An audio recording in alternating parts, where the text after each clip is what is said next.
Hello and welcome to the Bond Revisited podcast with me, Tom.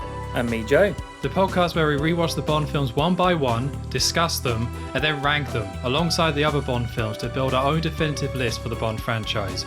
You are listening to a bonus episode where we'll be revisiting the film Never Say Never Again. Isn't it just so nice how, we take that break, we do the whole list, have a bit of a hiatus, and then come back with a film that's Never Say Never Again. That's all about how Sean Connery took a break and then came back for one more. It's it just fits in so nicely for doing a podcast like this. Wait, we're doing Never Say Never Again? Yeah, right? That's the one you watched. Oh, I'm going. Oh, okay. You did say never the last time. I do remember you being very adamant at the end of that last episode. No more, I'm done. Mm-hmm. No amount of money will bring you back. Okay, it's true. I watched it. I was a liar. I got pulled back in. For one last assignment. But you're right. There is some nice symmetry there, isn't there? Yeah. If only we were paid the $9 million or whatever he was paid back then. Or I don't know. That would have made it a bit easier to swallow. Yeah, probably, for sure. But yeah, very strange, this one. So, some people, when they do these sort of revisits, they include it. Some people don't. We decided not to, which to me feels about right. And I think rewatching it again, I'm pretty happy with that decision. It's clearly just not the same type of beast as the other ones. It is clearly very separate. So I guess I can give a little bit of history for people, right? This is Never Say Never Again. So Kevin McClory, I believe his name is, he helped co-write the book Thunderball.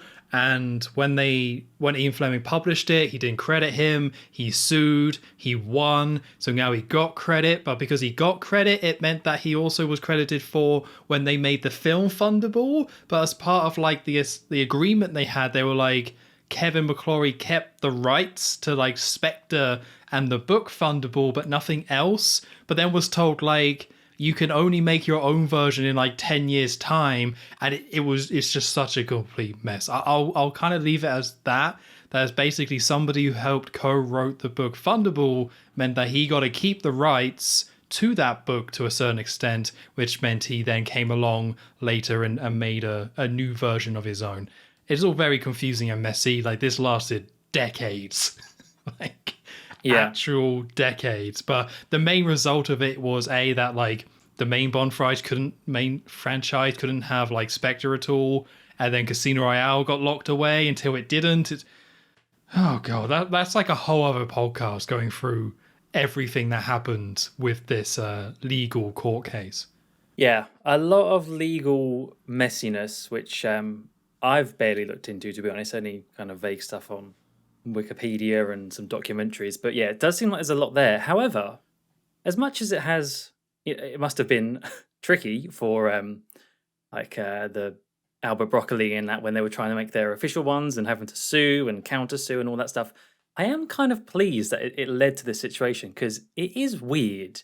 I mean, this eventually led to the year of this film's release was 1983, which was the same year as Octopussy, so it was dubbed the Battle of the Bonds. I don't know if that was just a retrospective thing or even at the time, but I think that's kind of neat that there was just this weird other Bond film that we can talk about that's kind of like a weird knockoff one, but also they managed to get Sean, so it has some integrity still to it. If they didn't have Sean, I don't think people would talk about this nearly as much. Well, that's what makes this so confusing, right? This is and I think it's why some people do credit it as a legit one because Sean Connery's in it. In 1983, you could go and see the new Roger Moore Bond film or the new Sean Connery Bond film. It's that's so strange. It's kind of like when No Time to Die came out. If there was a new one with Pierce Brosnan in it, you'd be like, what? If somebody else made a Pierce Brosnan Bond film at the same time as Daniel Craig's era was going, I can't even imagine that world. But that's exactly what happened in 1983. Oh, wouldn't that be great? I'd love that. Potentially, I could see Pierce Brosnan. This feels a little bit like some of the later Pierce Brosnan years. A little bit Die Another Day in areas, this film, you could say. That's true. So maybe there is a fit there. Yeah. He'd have to sing as well. Oh. No, maybe not. All right. But I'm kind of curious about your history with this film, though. Like, did you actually like watch this when you were younger alongside the other ones? No. In fact, I think for this podcast, this is the first time I've watched it all the way through properly. Wow. Okay. Beforehand, I would have only seen bits and pieces of it. I would have heard the song and seen how old Sean looks and things like that. But I'd never actually, never sat down and properly watched it. Is that because you were a Roger Moore household and Absolutely. none of that unofficial crap in my house? I'd have been spanked if I tried to watch this. Wow. Okay. Yeah. Sure. Why not? That's very interesting because I'm kind of the opposite, where I wasn't really aware of any of this, and kind of as I was growing up, this film was very much just part of the Bond franchise. Like, I just didn't have enough of an understanding to kind of separate it. I don't think my dad or anyone really cared, and they did kind of show it. Like, as far as I'm aware, Never Say Never Again didn't really get buried that much. It was like a Bond film. It wasn't kind of in the same caliber. They wouldn't necessarily always include it, but it was still out there. Like, it was still a thing you could kind of access. It only kind of got buried later when MGM, I believe, actually got the rights to it and then kind of buried it a little bit, because then they had rights to both of them. But at the time growing up, like, to me, this is one of the Bond films I very clearly remember watching as a kid. Like, I feel like I watched most of them, but the ones I clearly remember are, like, obviously GoldenEye, and the Pierce Brosnan ones. I watched those as growing up, and then I know I watched The Spy Who Loved Me as well. Pretty confident in that. And one I can definitely say I watched is Never Say Never Again. I clearly remember watching this film. I don't know what age I would have been, 10, something like that. I don't know, but I definitely watched it. And because it's this unofficial one and stuff, it's made it very weird in my head, because now I understand all the context around it. But to me, growing up, this was just another Bond film, and I watched it alongside the others. Oh, okay, that's interesting. Did you, when you say you watched it, what did you like, get it on VHS or was it on ITV2 or I whatever could this not was? give you those details, I'm afraid. Okay. I have no idea. Again, it's still like vague memories. It's just certain part of this film, like, are very clear to me. Like, rewatching some of it again, I was like, oh yeah, this. Like, and a lot of it I do remember, even though I wouldn't have seen this film for like at least 20 years. Like, once I started to get properly into Bond with like Casino Royale and stuff, I never really went back. Or if I did go back, it was for like the classic films. So I wouldn't have seen this film since, again, I was a kid. I'm going to say like 20 years, something like that. And I still remember these parts when it comes up. I'm like, oh, right. This is the film that has that in. And that song as well, I definitely very clearly remember with the hook. So it's cool to kind of go back. It did kind of mean I was somewhat optimistic going in. Maybe that's just because Octopussy was so terrible that it was kind of like, well, it's better than Octopussy, right? Right? Yeah, that's true. I think for me, so I actually kind of spoiled myself a little bit. Not massively, but I had watched a review of this film not terribly long ago. Right. And in that review, there were points made that, these parts of it are actually quite good. So I had those bits ready to kind of dwell on. Like, okay, maybe there are actually going to be some good bits coming up. If I hadn't watched that review, I would have been kind of dreading this, I think. Because my main memory, as you've already pointed out, the song and the domination video game bit, those are the two bits that really stuck out in my mind. Yes, I think that's true for most people as well, to be fair. But no, I kind of, when I see this get ranked, it gets ranked decently high. I try not to spoil myself with this sort of stuff, want to keep it just blind, us watching it and just talking about what we think about it. But when I saw this and was looking up stuff about it, it seemed to be quite, maybe in the middle. Like, I would see it like maybe a 13th or something like that. Maybe some people a bit higher, some people a bit lower. So I had decent expectations. The fact that it was clearly going to be something very different made me think like, okay, I can enjoy something kind of different at its own weird thing as a separate side bit to the rest of the franchise. And there did seem to be some kind of respect for the film to a certain degree. So I was somewhat optimistic, but well, I'm not going to spoil anything. But it's definitely not 13th for me. No. I mean, to be fair, there's some people that wouldn't even consider it. So I think even by doing this, we're Heroes. giving it a chance. We're Oh. heroes, yeah. Yeah, both. Yes. I mean, so there's tons we could talk about this film. Again, it is very complicated, but I think it's probably best we just get into it. Let's see what all the fuss is about. So we start on... It's quite interesting because I'm watching the Blu-ray, which again is MGM, because at some point they did have the rights. And funnily enough, they've re-released a 30th anniversary edition of this film on Blu-ray this year, because it's 30 years since it came out. Oh yeah, I guess it would be, wouldn't it? Wow. Yeah. So I bought the Blu-ray like a couple months ago, knowing we were probably going to do this, and it was quite expensive. And then like a month ago, they re-released it as a 30th anniversary, which is quite easy to get. So I was like, oh well. You're just a true Bond fan, don't worry. That's me. I'm just so committed. So we get like red credits on the screen. There's no circles, of course. This is not Eon Productions. This is someone completely different. And because of that, it basically means anything that got established as part of the film franchise, they could not use. They had rights to the book and they had Sean Connery in, but it means so much of that stuff had to be stripped out because they simply can't use it. So the circle's obviously completely gone. That was invented for it. And the credit sequence is entirely different. So we kind of start with these like red credits on screen, and there's like a ton of like little 007s. It's like a stencil almost over the screen, and it's just repeated everywhere. And they kind of like zoom in on the logo or zoom in on the 007s, and then the credits are still going with like this red text on top. It says like never say never again in very like standard text, and like the camera is like shooting over this like swamp land, some sort of river. Yeah. It's just kind of shooting through while all this is happening. It's a very basic credits. So at this point we kind of like rotate around a house which is in like this jungle, it's more than a house. It's like almost like a complex thing, but it looks a little bit like a house. And we fade to a man like running down this like dusty trail in the middle of this jungle, and we kind of cut closer and we see that is Bond.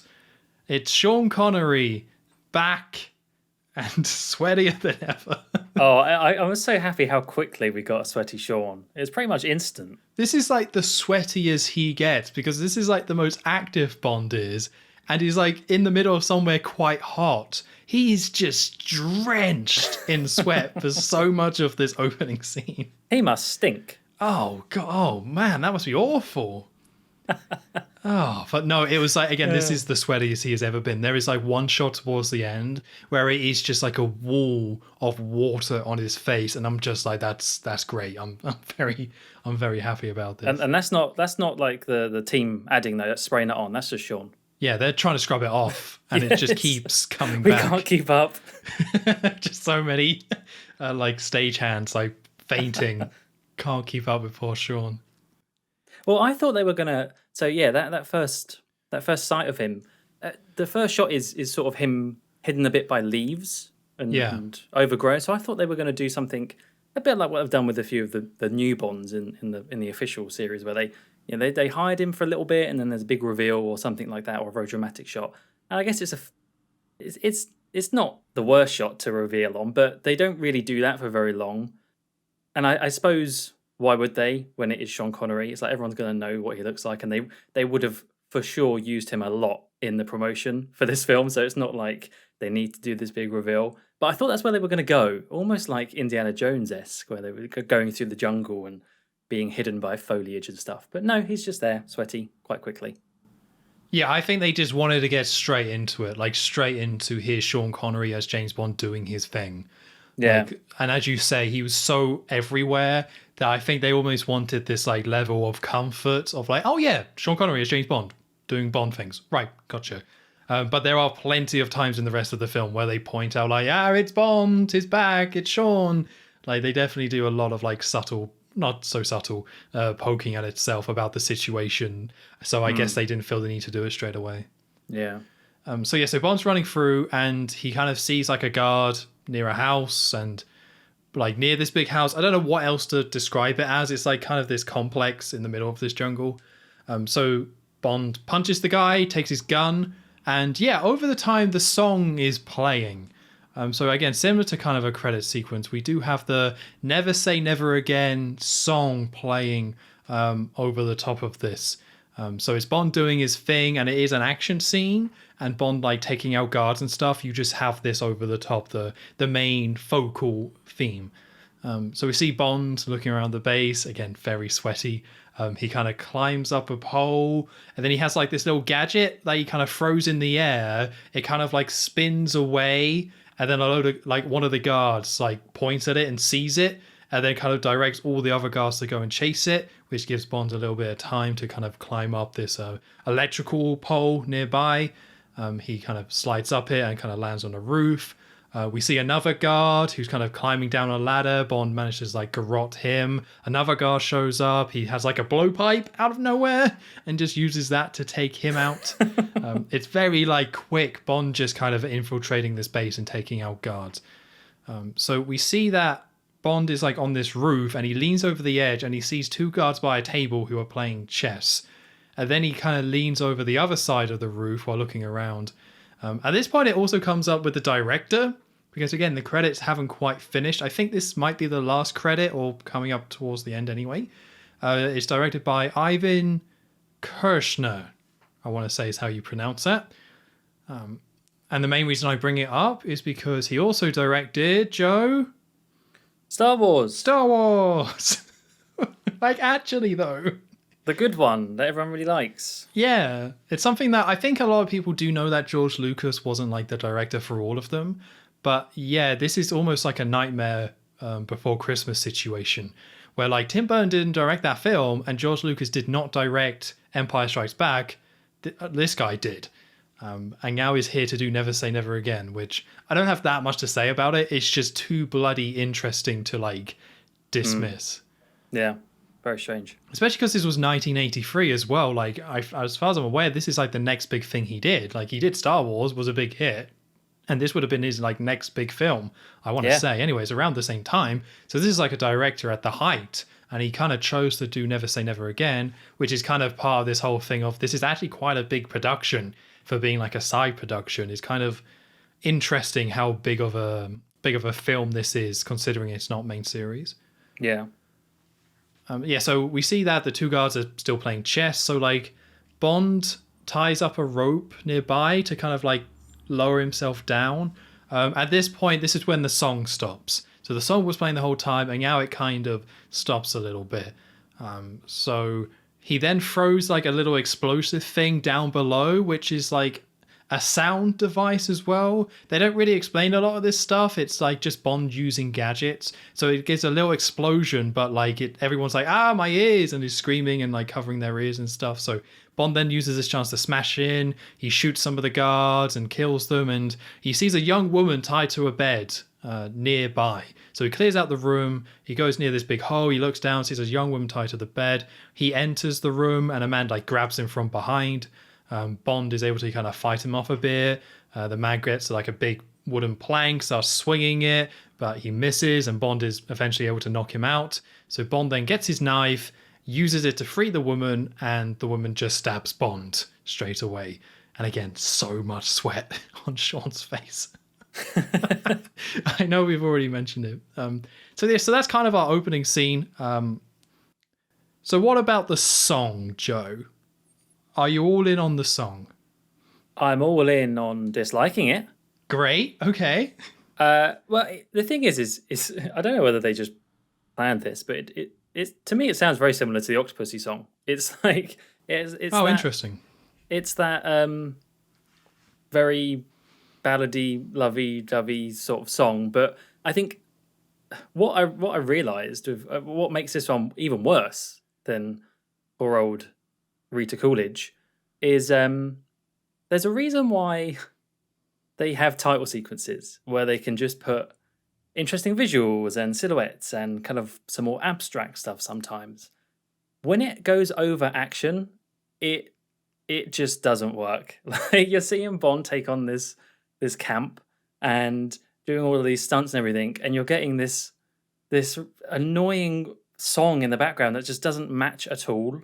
And not even as in, it doesn't even work in the sense of it's so different that it kind of works. Like, oh, there's this really, really tough thing going on screen, and then there's this kind of more, yeah, as a romantic song playing. It doesn't work like that. They just clash, and I don't think the singer's very good. I don't think the song's very good. I don't think any of it's very good, to be honest with you. I mean, it definitely has a lot more of an 80s sound than the Octopussy song. Like, there's more like it just 80, I don't know, yeah, just sounds in there than that. But yeah, you're right. It's a little bit tricky because it feels like with this song, they were trying to replicate what Bond was doing, especially at the time, where the one before this would have been For Your Eyes Only. So this almost feels like it's trying to copy that a little bit. It doesn't sound exactly the same as that, but again, like an 80s pop ballad. That's kind of what we're getting here, like this slower song. And it has the hook, and the hook does really get into your head. Maybe that's mostly me because I remember it from watching it as a kid, and that never say never again bit really gets in. But I was kind of surprised when I was watching this and listening to the song how, like, outside of that bit, yeah, the rest of the song is just naff. Like, it's just not very good. So they have the hook, and that's maybe all you kind of need. But yeah, the rest is pretty weak. And I think they really let themselves down by trying to copy what the Bond franchise was doing at that time. Because what they were doing at that time wasn't great in terms of Bond songs. It was all the slower ones. It was, we had Nobody Does It Better, and then they just tried to do that multiple times with like not much success. Where the next one is where they would be like, well, forget this, get Duran Duran in. We're going to do A View to a Kill and completely change anything. So it just seems like they probably should have been confident enough to just do something very different, because instead they're copying an era that wasn't very good for songs and doing it worse. It's just like, ooh, that's a nasty combination. Yeah, it's like an iteration of a JPEG file. It's just going to get worse and worse. But going to back what you just said, I actually think this is kind of a spoiler for some of the things later on. I think about this film later on, but where this film shines for me is where it does do things Sean's differently. face, yeah. Blindingly, I had to look away. We're back. No, where the film actually tries to do things differently and doesn't rely on the status quo of the official Bond franchise. So yeah, you're totally right. If they had tried something different, and looking at where the Bond songs have been so far up to that point, it would have made total sense to do something that would have been like Duran Duran. It's just if they got in there first, that'd have been a winner. But no, they played it a bit too safe for this. Yes, I can kind of get it. Again, this needs to feel like a Bond film to start with. I feel like that's something you really want to do. And obviously there's just some stuff you can't do at the beginning of this film because they just can't do it. They're just not allowed to. So all those beats they can't really do, but it doesn't mean you can't do a cool action sequence to start it, and that would feel Bond enough. So yeah, you get this bit of a mess. I like the idea though. I like the idea of let's just start with an action sequence with Bond running around killing guards and stuff. Let's start it with that and then start with the song over the top. I think that is still a good idea.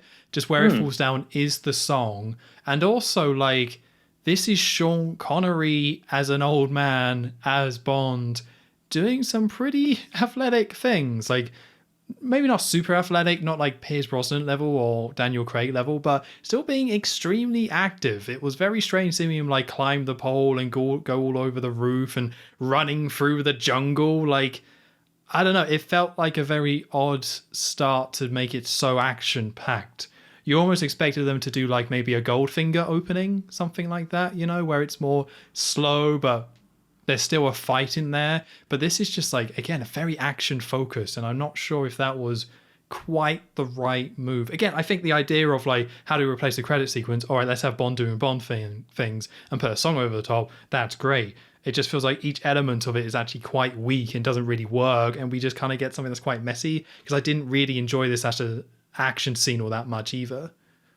Well, I was going to talk about that because although I think action-wise, yeah, it's very quick and there's not really much to it.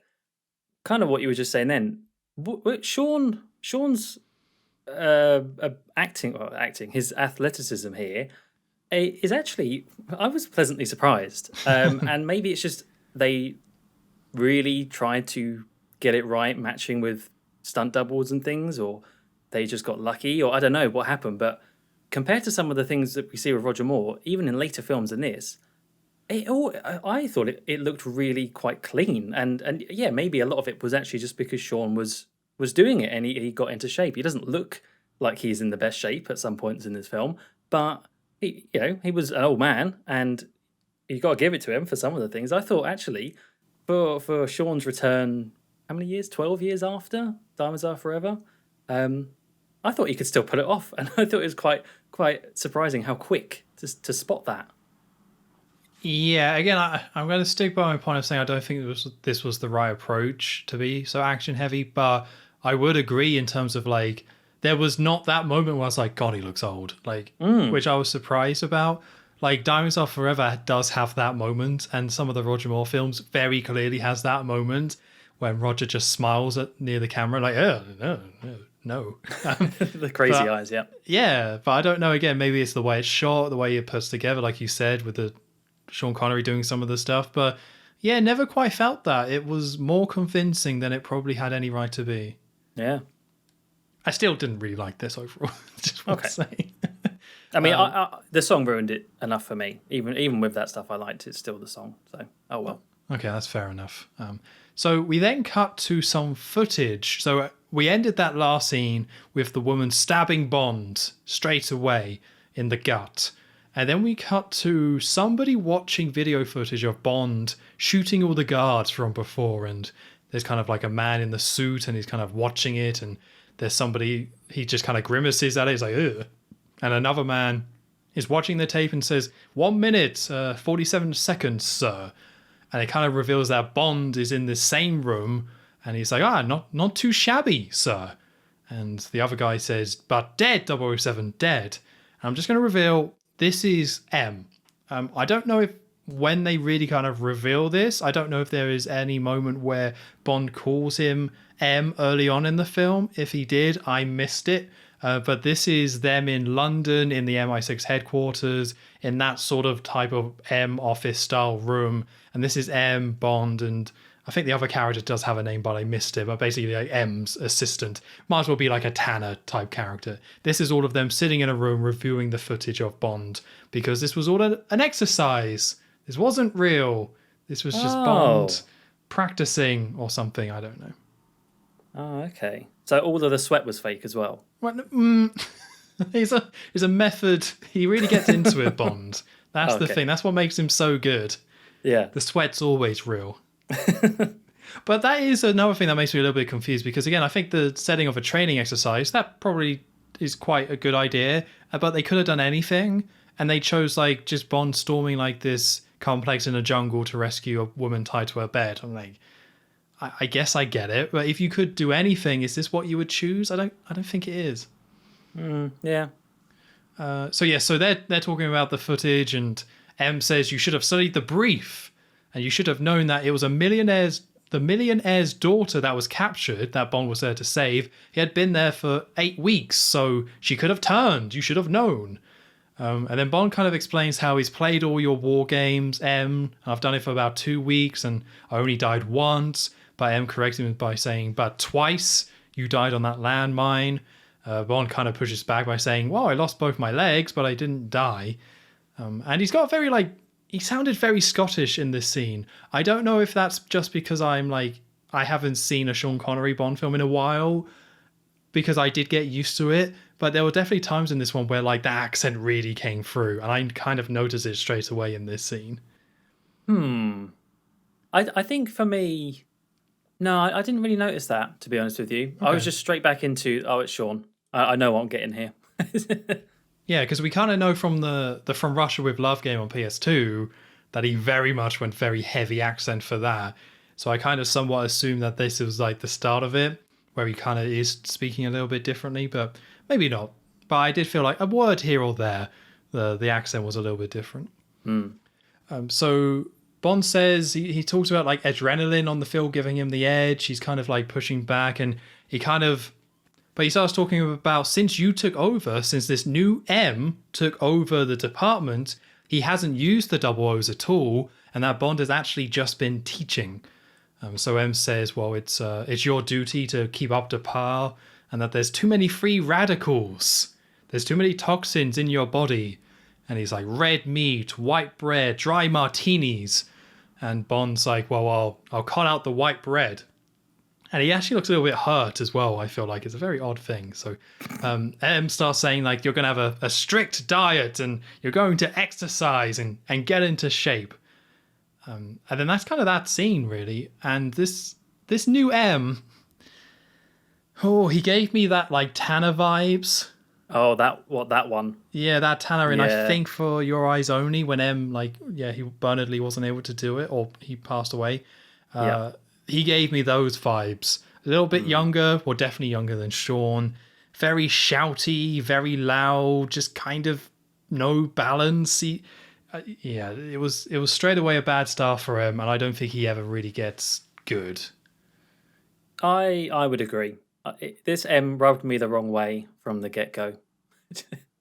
For exactly the reason you said. I think that's one. Actually, to be fair, I said where the film goes differently is where it works. I guess this is an example of it not working, where they have the young M, and I think for this sort of relationship, it just doesn't work.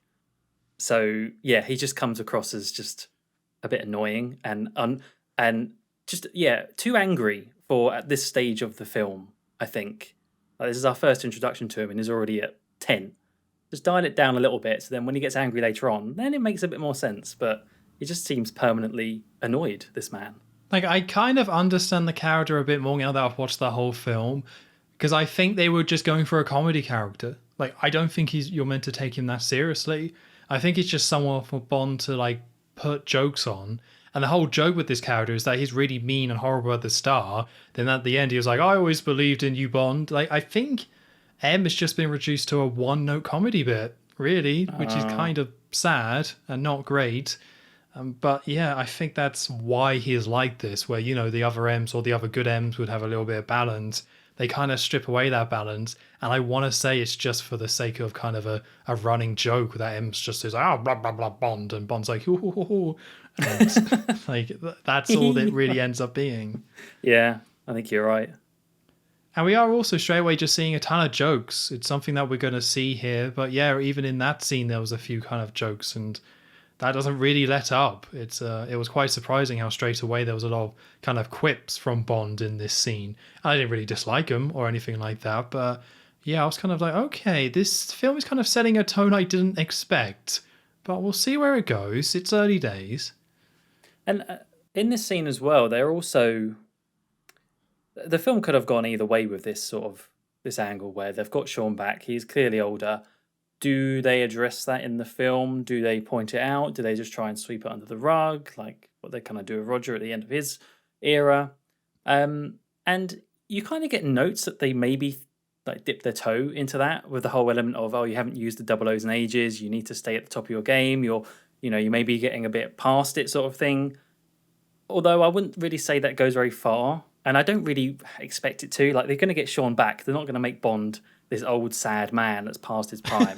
But Boo. but I like that they at least did a tiny little bit. They threw in a little bit just to, because yeah, he does look older. He's got a terrible hairpiece on. He's not going to look the same. So I can appreciate that, and I think actually they did the right decision of kind of highlighting it, but then not dwelling on it and just moving on. And then from there, it's just back to good old Sean. Yeah, this might be something for later, but this is actually part of the film I was really disappointed by, the way they portray that stuff. Because I was going in expecting like a For Your Eyes Only sort of Bond, you know? Where he's still doing most of the stuff, but there's just some like lines and some stuff in there. Like he comes across more like a vet, like, or veteran, like the way he advises about the revenge stuff, you know, with the younger woman as well, where it's like, I'll buy you an ice cream. Like, I was expecting this film to have that sort of stuff in it, especially because For Your Eyes Only did it really well and probably did it the best. And I don't think there's really anything in here. As you say, there's a couple of hints at it, but it's more betrayed that, yeah, Bond has been out of the game for a while, not Bond is older. Because the reason why M is the one that has caused this. This isn't like Bond has retired or stepped out of it and now is being brought back in. M is just saying, you're not doing this anymore. But then we just see him do all this crazy stuff in the beginning. And a lot of the film portrays him as the same Bond you knew 20 years ago and is still able to do all that stuff.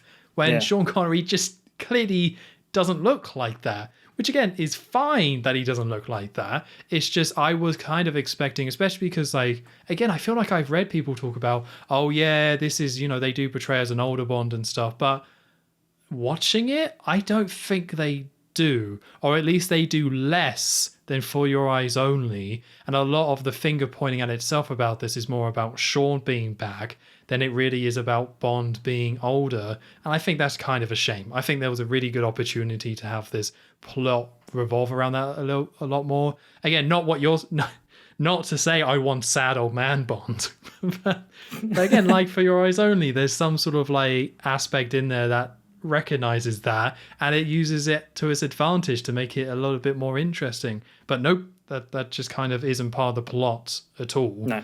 And it's just a shame. I wanted to see that stuff, and sadly it's not here. So with that, it's again a very short scene. This film is full of those. We cut to Bond leaving the office, and a woman runs up to him and is like, "Oh, James, have you got an assignment?" And Bond's like, "Yes, Moneypenny," because that's Moneypenny, and approaches the desk, and he says, "I'm going to eliminate all free radicals." And Moneypenny's like, "Oh, do be careful, James." And then that's that. We just cut away. Yeah, barely. It's literally just to say to the audience, look, there's Moneypenny. Yeah. Remember? That's it. Yeah. And then that's it. Get out. There's so many scenes like in this film, which is just like 30 seconds, a minute, just to show something and then move on. I don't really like it. But again, I don't really mind this M briefing and the Moneypenny stuff being accelerated. That kind of makes sense to me, especially with how much is going on with the film. But I guess it's not really worth it with where this film goes. But still, like, I get it. Like, you're not there to set up Moneypenny again. Just, oh, there's Moneypenny. That's probably all you need. Also, a lot of pictures of the Queen, if you noticed. There's a I big one didn't actually. No. Yeah, in the room with M, there's a huge one behind them, and then even in Moneypenny's office, there's a little one of the Queen behind her as well. That's lovely. I didn't really pay attention to the sets that much in this film, to be honest. Like, yeah, I think in the jungle stuff, some of that stuff felt a little bit off in terms of the way it was shot. Like, some of it felt like, I don't know, it was like a doll set or something, or like figures with some of those shots. But yeah, with this one, again, it's clearly trying to replicate the other films, but I never even thought about it. So I guess that's kind of a good job that I didn't think about it, that I just kind of accepted it as this is Bond seeing Moneypenny and M. So I guess thumbs up for that. Yeah. So after the Moneypenny scene, we cut to Bond driving into this very large, fancy-looking estate in a very fancy car. I couldn't tell you. Actually, no, I think they say what the car is. Is it a Jaguar or something like that? They definitely look at it, yeah. Yeah, because he drives up to the front, and there's a guy there, what they call a valet or something like that, there to grab his bags and take care of the car. And he's like, "Oh, that's a lovely car. They don't make them like that anymore," sort of thing. And Bond's there and says it's still in pretty good shape. Which, as they're looking at this car, I thought, oh, that's a nice little line there. Just a very, very simple way of still in pretty good shape, just like Bond. Yeah. Subtle. Because then we go inside and we see that Bond is having some sort of a exam done. There's a doctor there and a nurse in this room, and he's on the bed and he's got his shirt off, nice hairy Sean right in the middle of the screen, and the doctor's checking his back and everything, and he's noting that he's got a lot of scar tissue, to which Bond then kind of quietly says, "Still in pretty good shape." I was like, "Oh, you ruined it." Oh, does it? Oh, I didn't even write that down. I missed that. Yeah, I was like, okay, yeah, you didn't have to explain the joke. I kind of got it before, but thanks anyway. But yeah, so the doctor says to Bond that he's due some rehabilitation. He needs better nutrition, and he needs to get some exercise. He needs to even do some meditation and find enlightenment at one point, I think he says. So you can imagine Sean's face when he's hearing all this. And the doctor leaves the room, and there's the nurse who's a little bit further away, and she asks Bond for a urine sample, to which he asks from here, which terrible joke. They're not all, there's some ones that work, and then there's some that really don't. But remember the urine, folks, because it comes back with a vengeance. Yeah. Yeah, again, like it's that what I said. There's just jokes in all of these things, and I guess that makes sense that Bond in a kind of like a clinic like this. I was going to say rehab clinic, but it's not quite that. Just a health one. I guess it makes sense to have jokes, but yeah, it's a bit much for me. But I guess we'll Yeah. get there. There's plenty more jokes to come. Oh yeah. After that, we cut again. We don't spend much time at Shrublands. I don't know if you said it was called Shrublands. I didn't hear what M said at first. What is that? And then, oh, it's Shrublands. Okay, that's the name of I the had that with clinic. quite a few things in this film where I had to rewind to actually like Yeah. really take in what they said. If I was watching it without doing notes, I probably wouldn't have cared. But yeah, there was a lot of details. Thunderball's a complicated story, and they don't really help themselves. But yeah, you get a lot of names thrown at you as we go. That's true.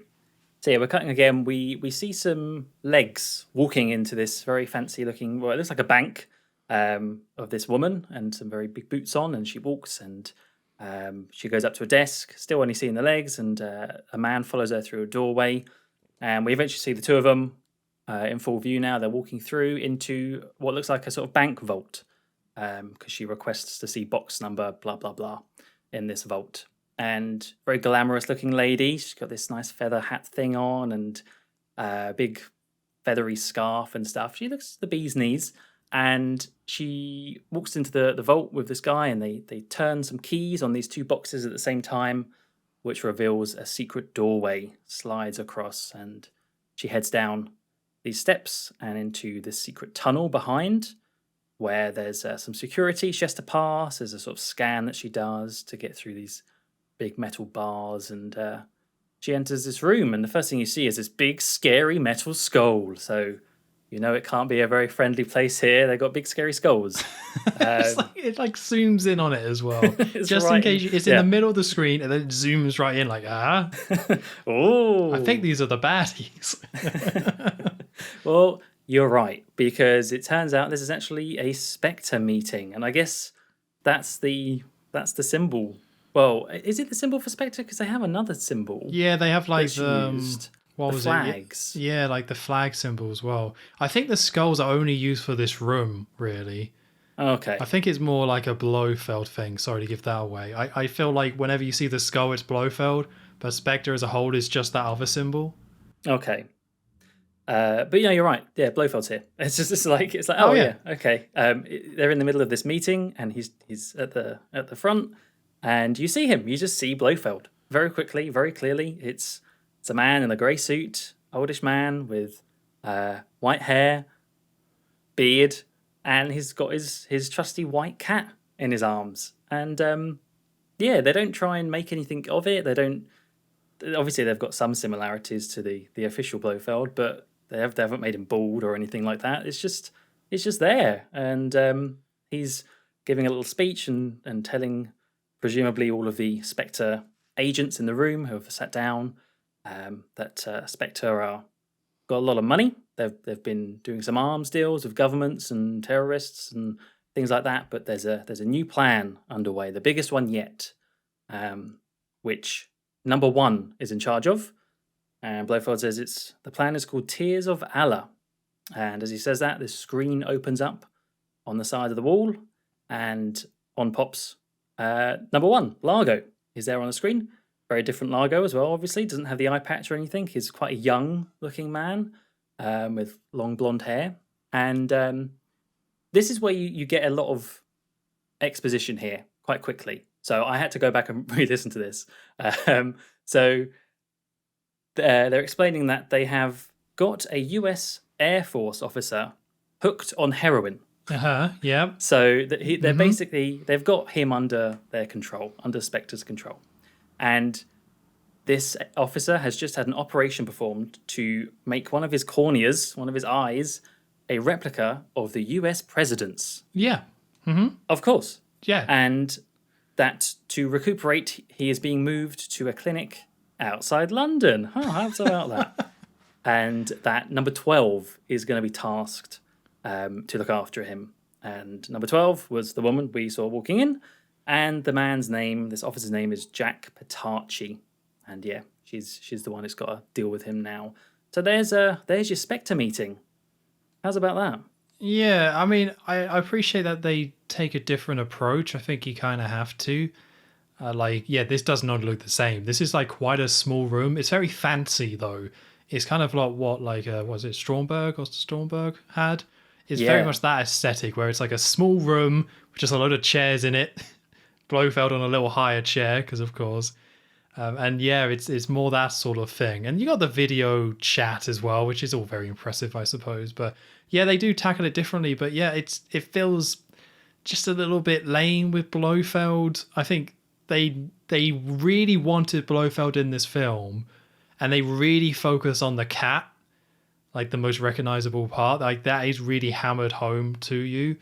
But like after this, he's in like maybe 20 more seconds of the film. Yeah, they really don't pay much attention to Like him. there's the video stuff later on, but once the plot gets going, it has nothing to do with him. So it just means this feels more like a cameo. And because it's not part of the main plot, really it would have been better without him. But I guess they couldn't not have him in there. It's just people never talk about this Blofeld when we're talking about Blofelds. And when I saw him, I was like, oh, why don't people ever talk about this one? It's because he's just not in the film, really. He's just Yeah. there so they can show him. They probably had him in the trailer, I would assume. But yeah, it's nothing about him. And I wouldn't say he's like a bad Blofeld. It's just like, I just can't really feel anything about this Blofeld because it's like, well, that's not Blofeld, really. That's just a dude who's just like holding a cat for a bit just so they can say they did it. The cat is very cute, though. Do you see his little paws? He was a very well behaved cat. Compared to the one in You Only Live Twice. Yeah, they had the budget for this cat who just do a little bit of acting later as well. It was really emoting more than the Blofeld actor. Yeah. No, I totally agree. It's just such a nothing role in this film, and I guess it made me think about the things I liked in Thunderball. There's going to be a lot of comparisons to Thunderball. It is the same story, of course, and Blofeld is not a massive part of this film and this plot. It is really all number one, and so what made this bit so good in Thunderball is that it was a really cool looking set, and you had the sort of very office-like, very workplace thing with everyone sitting around there and everyone giving their own little updates. And then obviously you got the death chair stuff, and that's kind of, but it was still a really good atmosphere, that scene, whereas this just doesn't have that. And when you don't have that, you realize that there's actually nothing to it. It's literally just a way to tell you some information. So yeah, it was basically needed, but they didn't dress it up very nicely.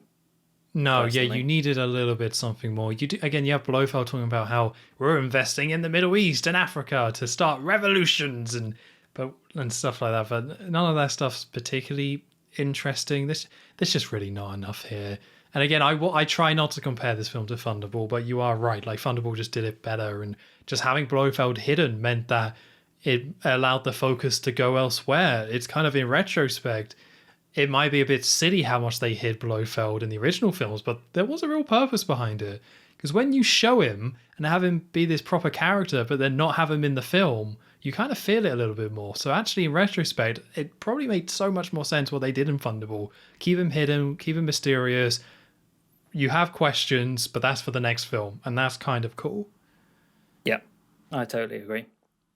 We head back to the clinic, and we see that there she is. There's number 12 with Jack in a wheelchair. This all happened very quickly. They're straight back to the clinic, and she's wheeling him across this room very quickly, and almost runs over Bond. Bond is walking the other way and has to sort of dodge number 12 wheeling, and in doing so sort of knocks into this nurse that works there and kind of spills some papers, so helps get the papers off the floor, and they start talking, and she eventually realizes, oh, Mr. Bond, I've got a session with you later on. And there might have been some more innuendo talk here, your place or mine, I can't remember.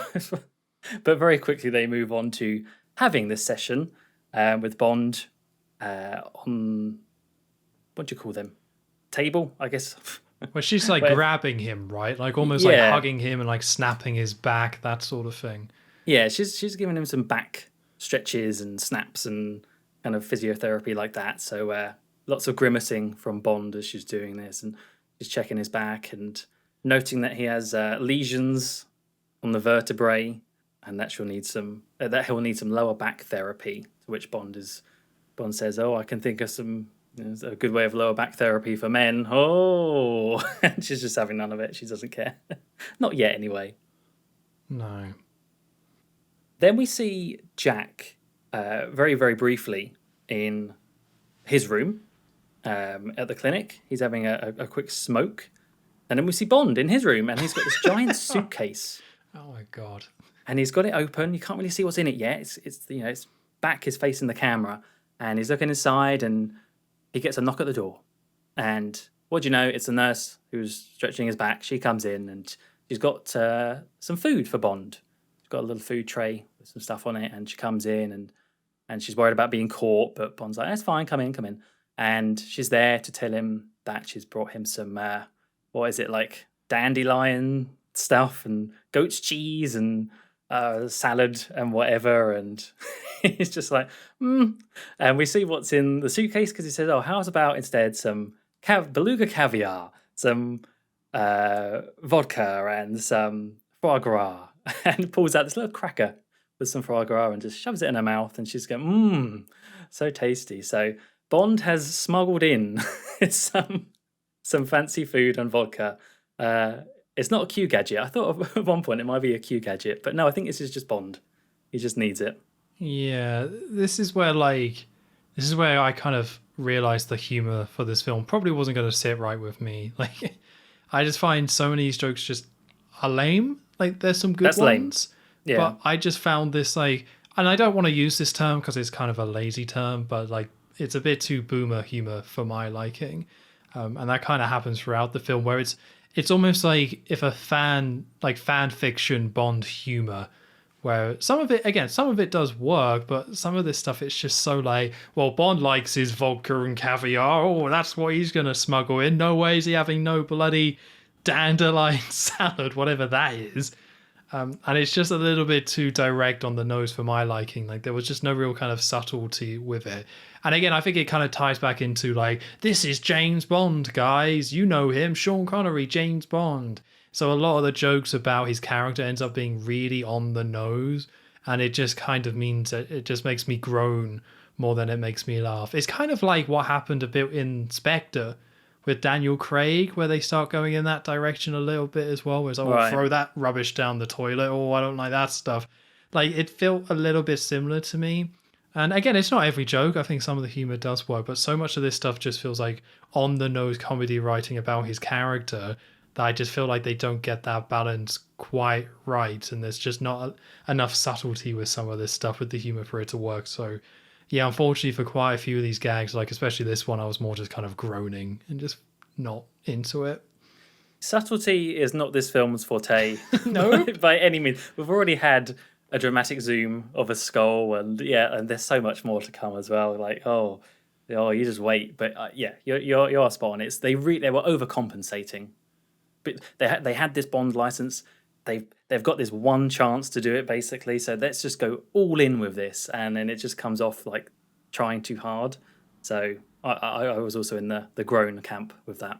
Yeah, I can see some people enjoying this, and fair enough to them. Like, there is almost, like, I guess, a satisfaction to it. And maybe back in the 80s, it probably was cool. But in retrospect, now that we've got all these different films and you can just go back to whatever era you want, yeah, in retrospect, this stuff's it's just way too on the nose.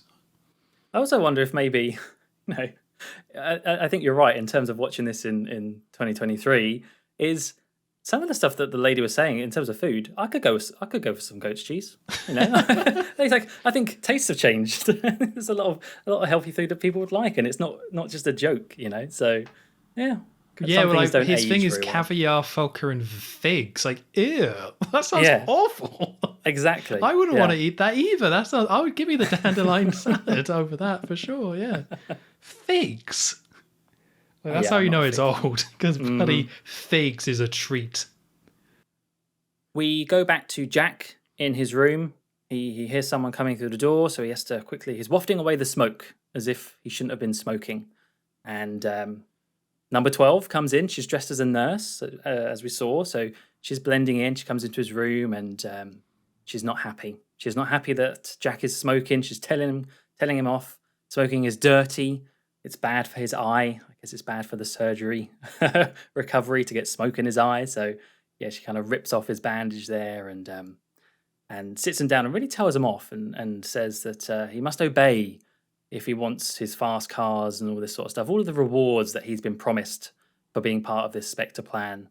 And to end that, she also says, if you want your sister alive, to which he kind of reacts quite strongly to, and she starts beating him to get him under control. And the noises of that, we see Bond hears that. He's in bed with the nurse, and she's kind of stirring a bit, and Bond is awake, and he hears what's going on in the nearby room, and looks through the window, and just so happens that the room is like right in view across the window, and he sees number 12 beating this Jack guy. Like very obviously as well. Like yeah, she's not trying to hide it very well. They're standing in front of the window and she's like beating him. So it's like not hidden in the slightest. No, not the best work for a Spectre agent. So Bond gets dressed and he goes up to the window outside, like right up outside Jack's window, where there's a blind down. So yeah, he's not being seen, but he's checking through sort of the crack between the blind and the window, and he can see that number 12 is checking Jack's eye, and he's got some machine, some sort of contraption. It looks like one of the machines you get when you go for an eye test and you put your chin in it.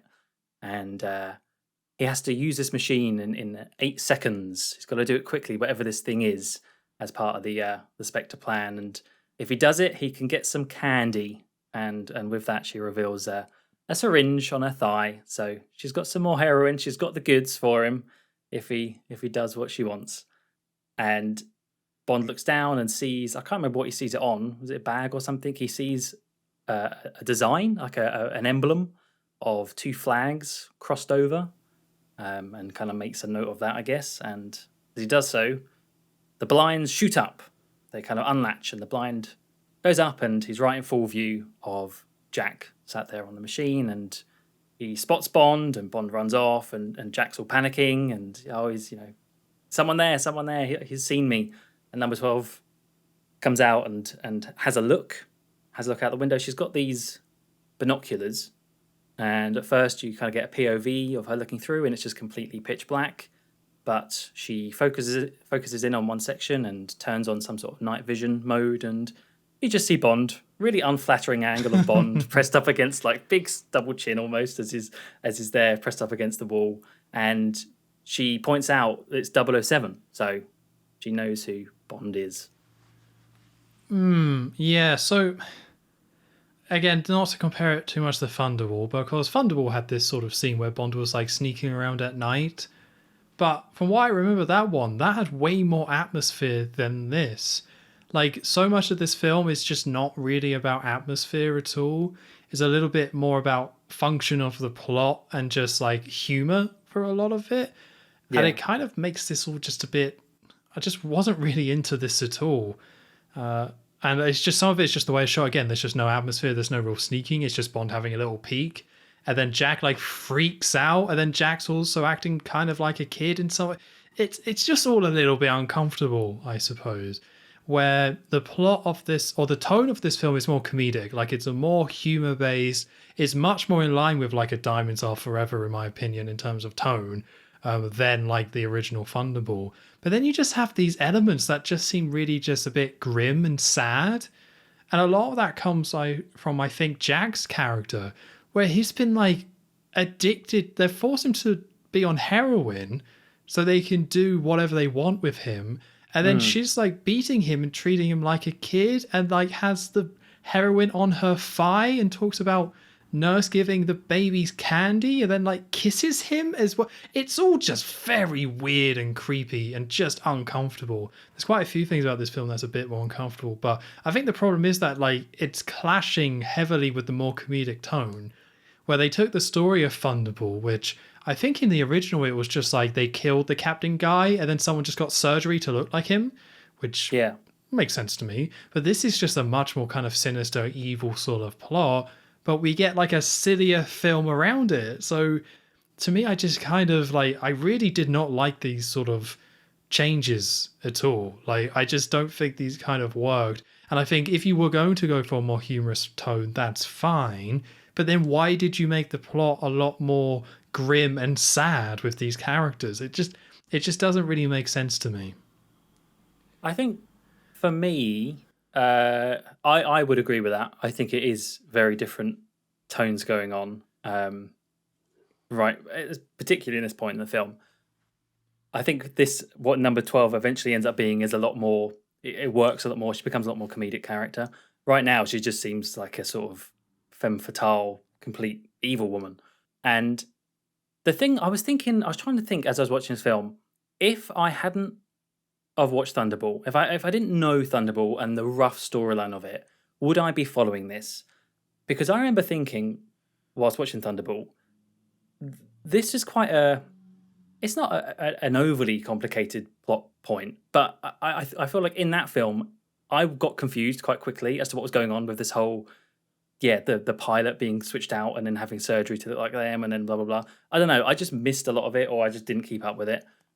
Whereas I think in this film, maybe it's just because I have the prior knowledge, but I actually quite like that they went with this eye thing instead. It's a lot easier to understand. It's just, they've got someone's eye. It's like, we're going to use that. And I kind of like that. I was on board with this up until this point. Even the heroine stuff, which I thought, it doesn't quite fit at the moment, but it is Spectre. Like, they are going to be evil. They're going to do what's necessary. That's not a bad idea. Get someone hooked and then No. get them under control. But I actually quite appreciated this slight change where they made it this eye thing instead, and I thought they displayed that quite well. I find the eye thing quite gross, to be honest, though. Like the way it looks. Oh, it doesn't look the best. Yeah, it just looks completely different. It looks really horrible. And again, there's It's bulging. Just the way Jack looks and stuff. It's just all a bit pathetic and sad. And I agree that I did follow this probably a bit easier than Thunderball, but I do think that's just because I know Thunderball, and I just know where this is going, and it's sort of all about the manipulation of this character. But to me, Spectre is all about extortion, right? I think Blofeld says it at some point. It's like terrorism. Is it terrorism, extortion, revenge, something like that? So why don't they have his sister? Why don't they just do that? Like, I just feel like the heroine is just really kind of unnecessary, and maybe you could just say, oh, that's Spectre, but not in the original series, maybe more in the book, but I felt like in the other series, no, not really. And they had the sister angle that would have totally been fine and totally would have worked. And it just feels very kind of unnecessary, and it just kind of adds this tone that's just makes it a little bit more uncomfortable. So the eye stuff, I guess I kind of agree that could have kind of worked, but it's just a little messy, and it just means things just kind of conflict, and I wasn't really enjoying this. But I also agree about the character of number 12. Like similar to Thunderball, the clinic stuff in Thunderball is probably the worst part of that film, in my opinion. And I'm just going to say right now, I think the clinic part, Never Say Never Again, is probably the worst part of this film as well. And that's a massive shame, because they obviously had a chance to change it and fix it, but they just created brand new problems in terms of messy tone and stuff, which I was just very let down by. So I was like, again, just to give it away, did not enjoy this clinic bit, like, at all. Not even the next bit coming up? Nope. Okay. So, the next bit coming up. So we cut to Bond kind of going down the stairs within the facility, within the clinic. He's in like sweatpants and towel, and he runs past the doctor and the nurse from last night as well. And he asks like, I hear you're making fine progress, but you're looking a bit pink. And Bond explains, I was up all night. Hey? But the doc says, don't overdo it. And then he's like, a herbal enema will fix you right up. And Bond says, thank you, and they kind of walk away, and we cut to Bond entering in Jack's room, the one that he was looking at last night, but it's empty, completely empty, and he kind of checks the bed a little, and he smells the flowers for some reason. Does he? Oh, I missed that. Yeah, he just kind of puts his nose in the flowers, so okay. And then he looks under the bed, and he sees the cigarettes, and there's also matches with the cigarettes, and on the matchbox has the same flag symbol that he saw last night. Like kind of like that cross with the two flags, which is like, that's the Spectre I know and love, printing Some bloody good branding. matches with their branding on. What else do you think they have? Towels, Oh, they've got it coasters, all, mate. Anything you mugs. want. Is there a gift shop maybe on the way out? Yeah, I After you've hope been so. dropped down the chair, there's a little gift shop at the end. Yeah, you go into the gift. Yeah, I was gonna say you go into the gift shop and it just opens up and you just fall somewhere. It just kills you. But yeah, so he sees that symbol, which again, this symbol thing I don't think really goes anywhere at all. But it's just something because I think in the second half of the film it gets completely dropped, which is why actually I kind of even forgot this was a thing. Talking about it now.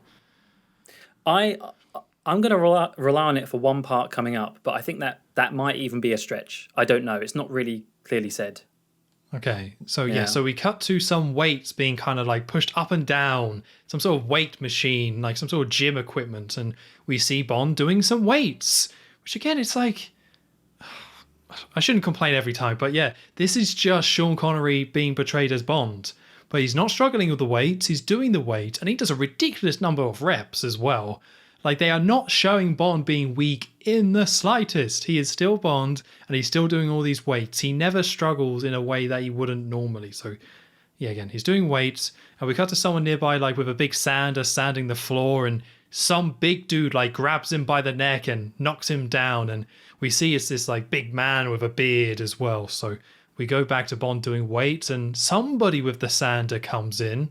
I think Bond says, "Oh, I'll be a minute." But the guy goes over, he watches Bond for a bit, and then he cuts the weights. So the pole comes down and lands on his neck. And the bearded man says, "Oh, heavy, Mr. Bond?"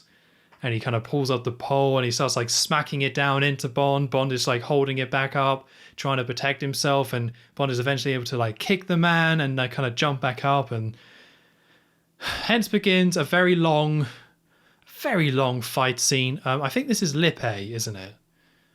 Oh, is that his name? I didn't even know. Well, you know who the guy in Thunderball that Bond goes up against? Um. You know the guy that like activates the back machine that causes him to shake? Oh, this is because I was trying to link up. This seems like the back machine part, whereas on the weight machine, Yes. right? So Count Lippe. Yes, I remember now. I can't remember exactly Lippe's role because, again, as you kind of said, the beginning of Thunderball is a little bit confusing, and that's largely because they introduce all these different characters, and one of them is literally changing their face as part of the plot. Yeah. But I know Lippe's kind of a part of that. But yeah, this is supposed to be him. But this time he's a very classic, huge henchman, very like Jaws-esque. He's massive. He might even be like broader than Jaws. He looks more like in shape than Jaws is anyway.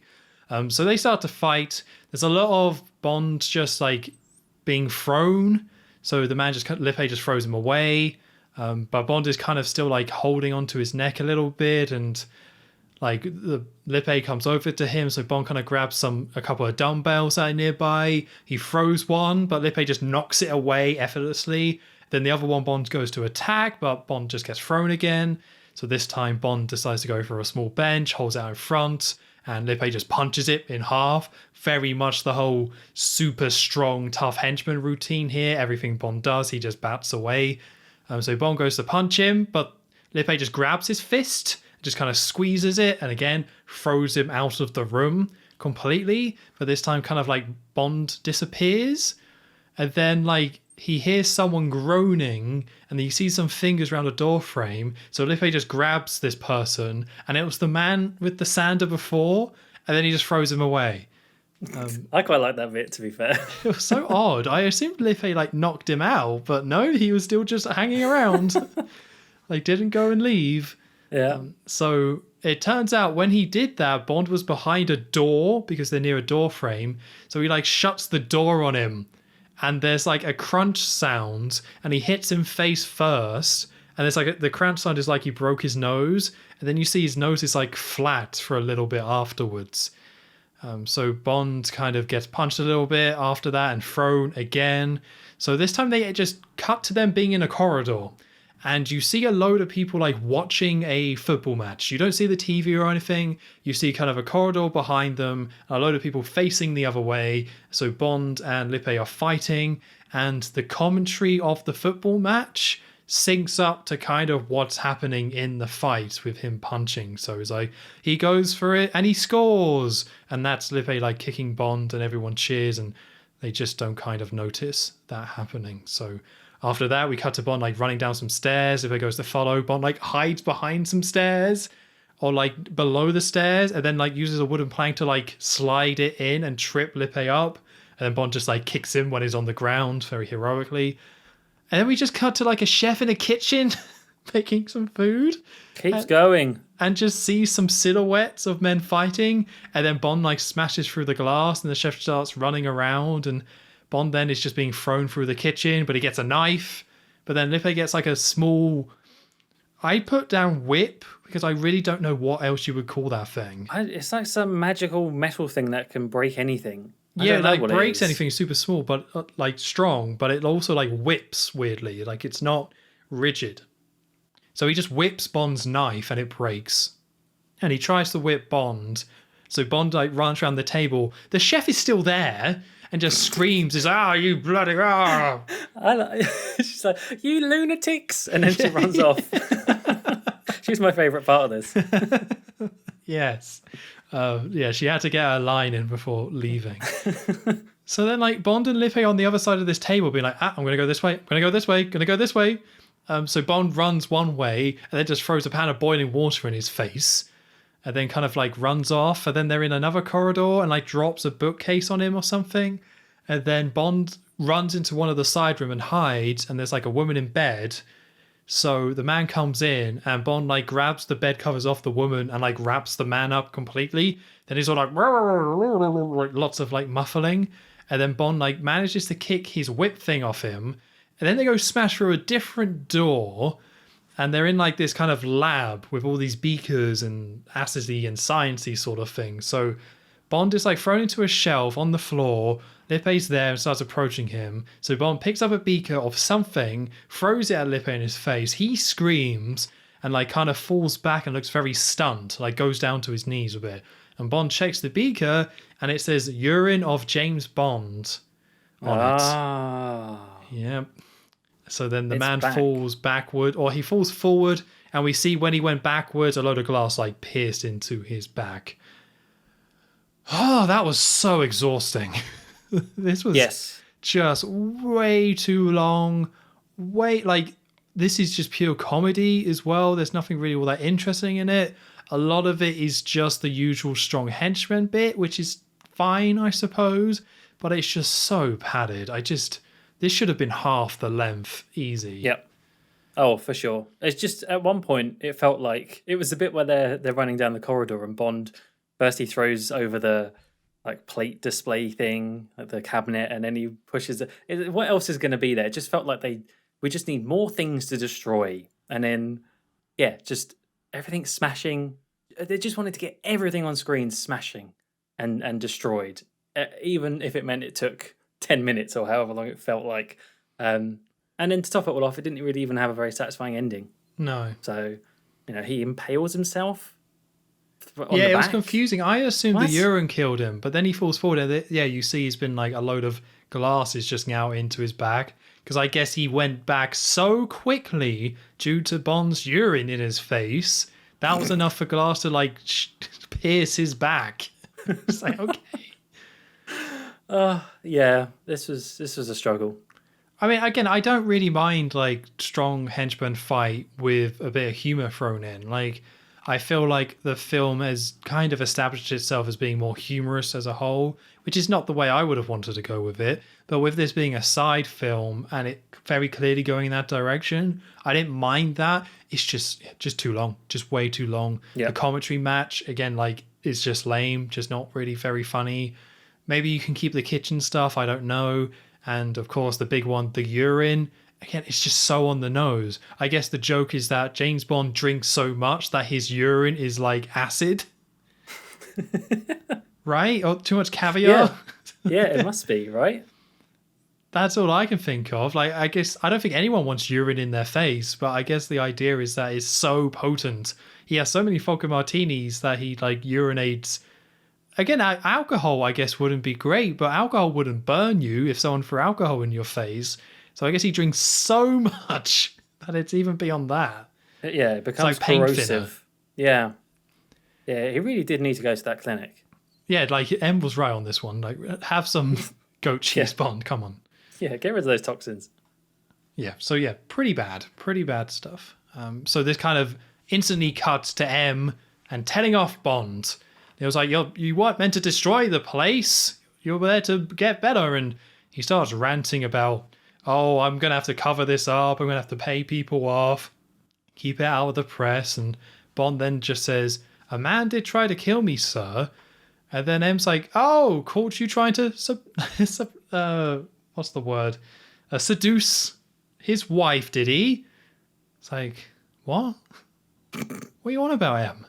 Yeah, you're meant to be a new M, aren't What are you? you talking about? Yeah. So then Bond says, I lost 4 pounds and got rid of free radicals. At this point, M shouts and slams his fist on the table and he says, you're suspended. This was just awful. Like, it's just again, I think part of like the whole fact that they destroy the place meant to feed into this scene, but I just don't think it makes any sense. Just none of it makes any sense. I don't even know if I want to bother to break this down because it's just stupid. About M's logic is ridiculous. What happened before is ridiculous. Someone trying to kill him being suspended. It's all just complete nonsense. Just really awful stuff here. Yeah. The bluster level is up to 11 already on M. As you say, he slams the table. Is so angry. But I love how it just cuts so quickly after that as well. The reason this, I should suspend you, Bond, and then cut. It's just instantly over. It's wow. Okay, we're just gonna move on. Yeah, it's another one of them. They keep doing it, and it's something that I really don't like about this film. Where I wouldn't say it necessarily feels rushed, and in terms of like the editing within the scenes, it's not like a Quantum of Solace situation, right? Where it's like cut, cut, cut, cut, cut. The actual scenes itself are fine, and it does move at a decent pace. It's just, I don't know, there was something I really disliked about this editing style. Like, this film is extremely dense, and then you get these sort of edits where it just kind of cuts to stuff very quickly, very, very quickly. And we already had that in the clinic, like, a lot as well. Like, where someone says something, smash cut to something like you're already in the middle of the next thing that's happening. And that's kind of what happens here, where it's like the scene finishes with the fight, smash cut to M in the middle of it, and then smash cut at the end when it's done, and we're on the other thing. Like, there's a lot of that, and it kind of creates this sort of pacing and this feel of the film that I really did not appreciate. It gets better though. It's the whole film's not like that, but they cram a lot in, and I think the editing style kind of suffers for it, where it's just a lot of quick. Some scenes are very quick, and sometimes they have to cut stuff and not let anything kind of settle to keep things moving forward. Yeah, it doesn't always flow very well. Yeah, especially not here anyway. Anyway, after M's angry outburst, we are moving to a new location, and we are now at Swadley, which is a lovely name. It's a US airbase that's in the UK. I had to look up if this is actually a real place. I don't think it is, but Swadley. It just sounds awful. But yeah, we see loads of planes. It's like, yeah, it's a US airbase, and we cut inside to a sort of control room area. Loads of officers and generals sat in there, and staff behind screens, and they're all talking about this operation that's about to happen, where they're testing the distance and accuracy of some missiles that have been loaded with dummy warheads, dummy ones, everyone. Dummy. Dummy. Dummy? And dummy. Dummy. Yeah. And they get the all clear from someone over the radio, and you see that Jack Patacci has been sat down there in this room with all the generals and everything and the officers, and with that he stands up and walks out, and he's looking a bit nervous. Obviously, he's kind of touching his eye as he leaves, and he goes and picks up a briefcase from outside and goes to enter this restricted area. And you see it's restricted because it's got this big fancy door with this. Well, I actually quite like this locking mechanism. I don't know. I found it very satisfying. Like, he presses the key card in and then he has to slide down this thing. I don't know. I just found that really. It was way more detailed than it had any right to be. But he goes into this room, and there's this big computer panel section in the middle, and he opens it up, and he opens up his briefcase, and inside is the eye machine thing that we saw him use in the clinic, and he starts to plug it into the main computer mainframe, attaching all the wires and everything. And with that, the computer voice, the automated voice comes up, and it's the most helpful uh, instructions, because the voice is saying, "Hello, Mr. President. Yeah, to proceed, you'll need to pass the authorization within 8 seconds, else the base will lock down," or something along those lines. And so he puts his chin to the machine, and you see his eyes getting magnified. There's this sort of lens over it, and you see him looking over and putting in some buttons as he was practicing, and he does it, and he succeeds at whatever this test was. And you see or you hear the computer or the automated message say, "Dummy warheads replaced with nuclear missiles." And it goes on for longer than that, but it's like the most on the nose message. It's just, I was surprised it didn't start saying, "Thank you, Jack, for doing your plan as part of the Spectre heist.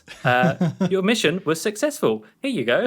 It's just, but yeah, it's just spelling out to the audience that yes, the dummy warheads have been replaced with actual nuclear missiles. Again, it somewhat works because this film is more humorous and silly, but it's like this character kind of makes me sad. But yeah, again, I feel like the other film kind of made more of a point of explaining how all this works and connect together. But yeah, as you say, what do you mean he just made a phone call and now the dummy warheads are being swapped out? What? But it's like, all right, fine, okay. But yeah, if you're expecting proper spy stuff here, nope. He just makes a call and the dummies are swapped out. There's no process. It's just a man in a room with an eye machine. Yep, that's exactly it. Something in the background puts the new ones in. I think he even ends by saying, "Have a nice day." And then he's done. So with that, these missiles start to get loaded onto a plane outside with lots of warning stickers. It's good that nuclear missiles have a lot of nice bright yellow warning stickers, because you might accidents could happen, but 4 stickers and I think it's safe. Any more, not necessary. And as they're getting loaded on, Jack is in a car. He leaves this air base, again looking quite he's trying to act cool and calm, I suppose, but he's in the car and he's leaving. And the plane is in the air, and it launches the missiles, and you see, because it's over the clouds. And you get the shot of the 2 missiles leave, and they open their little wings, and they fly off, and they start to cruise over the land.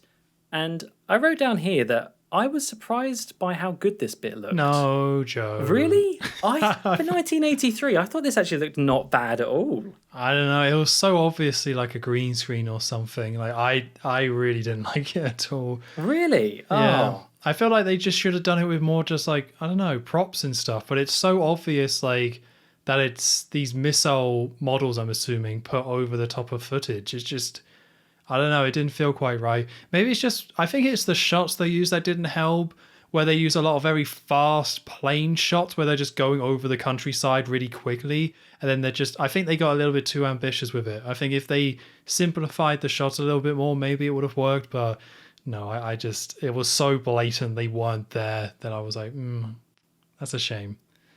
I liked how dynamic, though. It was moving a lot. Again, that's why I think it's too ambitious. They have a lot of different shots, and maybe that in itself can work quite well, but it didn't convince me that this was real. It wasn't real, though. Oh, no. Anyway, so we cut back to Jack in his car, leaving the airbase. Is a little bit further out now in the countryside, and another car drives up alongside him, and it's number 12. She's in this open top car, and she looks very stylish. Number 12. She's got this big fur coat on, and she's waving to Jack through the window, "Bravo," and blows him a kiss. And I think she gestures to lower his window, maybe it was already open. And as he does so, she grabs a snake. Yep. That was in the back of her, in the back seat, and just lobs it in the car. Lobs it in Jack's car. Through the window it goes. Jack's there going, oh no! And where he's been distracted by the snake, the car then careers up a ramp and into this brick building next to the road, and overturns, and yeah, it's in there nice and good. And Number 12 pulls up and gets out and goes to inspect the car, the wrecked car, and she goes to grab her snake. The snake is still alive. No animals were harmed during the making of this film. That's actually true because there's definitely a shot later on that would make you think otherwise. And yeah, so she grabs the snake and she plants a bomb in the car, goes back to her car, gets out a little transmitter and detonates it, and boom goes the car. And that's Jack dealt with in a very overly complicated manner. This is like, I was very conflicted about this, but I did think surely Joe's enjoying that. Like, surely Joe loved that scene. I love that stuff. And actually, I say overly complicated. I can see the logic there. They need to make it look like an accident. So, Yep. yeah, you can't just shoot him. He's got. I get it. I'm totally with number 12 there. I would have used a snake as well. Actually, Would you? yeah. See, what I thought they were setting up is that the snake would be her thing, but no, never comes up again. No, that's true. It's a one-time snake for her. Oh, God. Missed a trick there. I like, again, this scene felt very Diamonds Are Forever, like through and through, because it's so silly, it's so impractical and stuff. But I didn't really dislike it. I think it's mostly because of just how it just goes from like somewhat normal to so absurd, like in a second. Because even the snake throw is so quick. They don't really set it up. You know how normally in a scene there might be somebody like holding a gun, like secretly hidden and like they show shots of them moving the hand and they see a little bit of a gun, and then when they shoot you're like, oh yeah, that's the gun. This is just like, have a snake. It's like, a snake. And like Jack's acting is so bad, it's good. Because he's just like, oh no. Like who says oh no to a snake thrown at me? You wouldn't? I would just scream or something. But it's like a kid's TV show where something bad happens and everyone just looks at the screen and is like, oh no, the biscuits have been stolen. It's like that, only a snake and he dies. Yeah. It's true. I mean, she did treat him like a child, so maybe it's just coming through more. Yeah.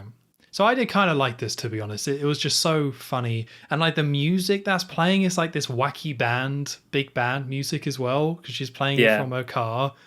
So like that kind of helps sets the tone as well. But I also was kind of happy that Jack's now dead. We can kind of move past that. I really didn't like his role in this film.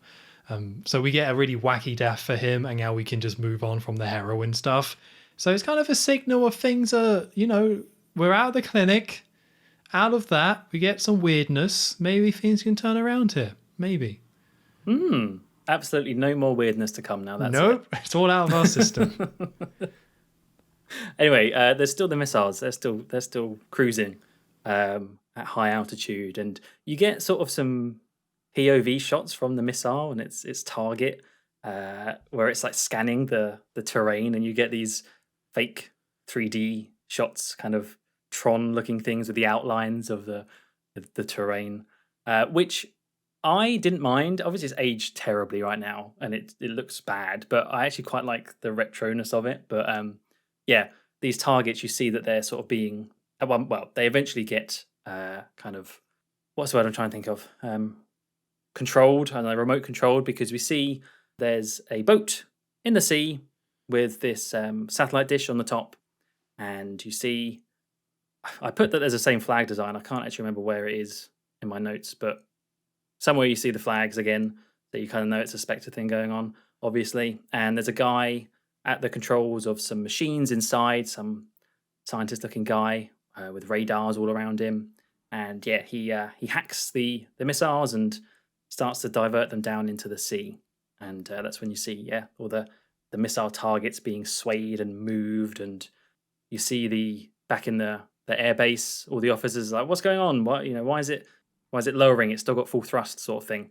And they quite cleverly, I guess they didn't really know how to film the missiles actually diving into the sea. So you get back on the boat with the guy behind the radar stuff. You see a 3D interpretation of it, of the missiles diving down, because then it just cuts to them already underwater, and there's these boats that start to head out and collect them from the seabed. So that's how they got around that. Yeah, Clever I thought that was stuff. quite smart. Yeah. and it's not really fair. I do prefer how Thunderball did all this stuff, but I could also totally see why somebody would prefer this because this is so quick and direct. It's just the missiles are in the air and they just land and they steal them, and that's that. But I kind of really like that in Thunderball, where they show the whole process of it. I thought that was quite cool.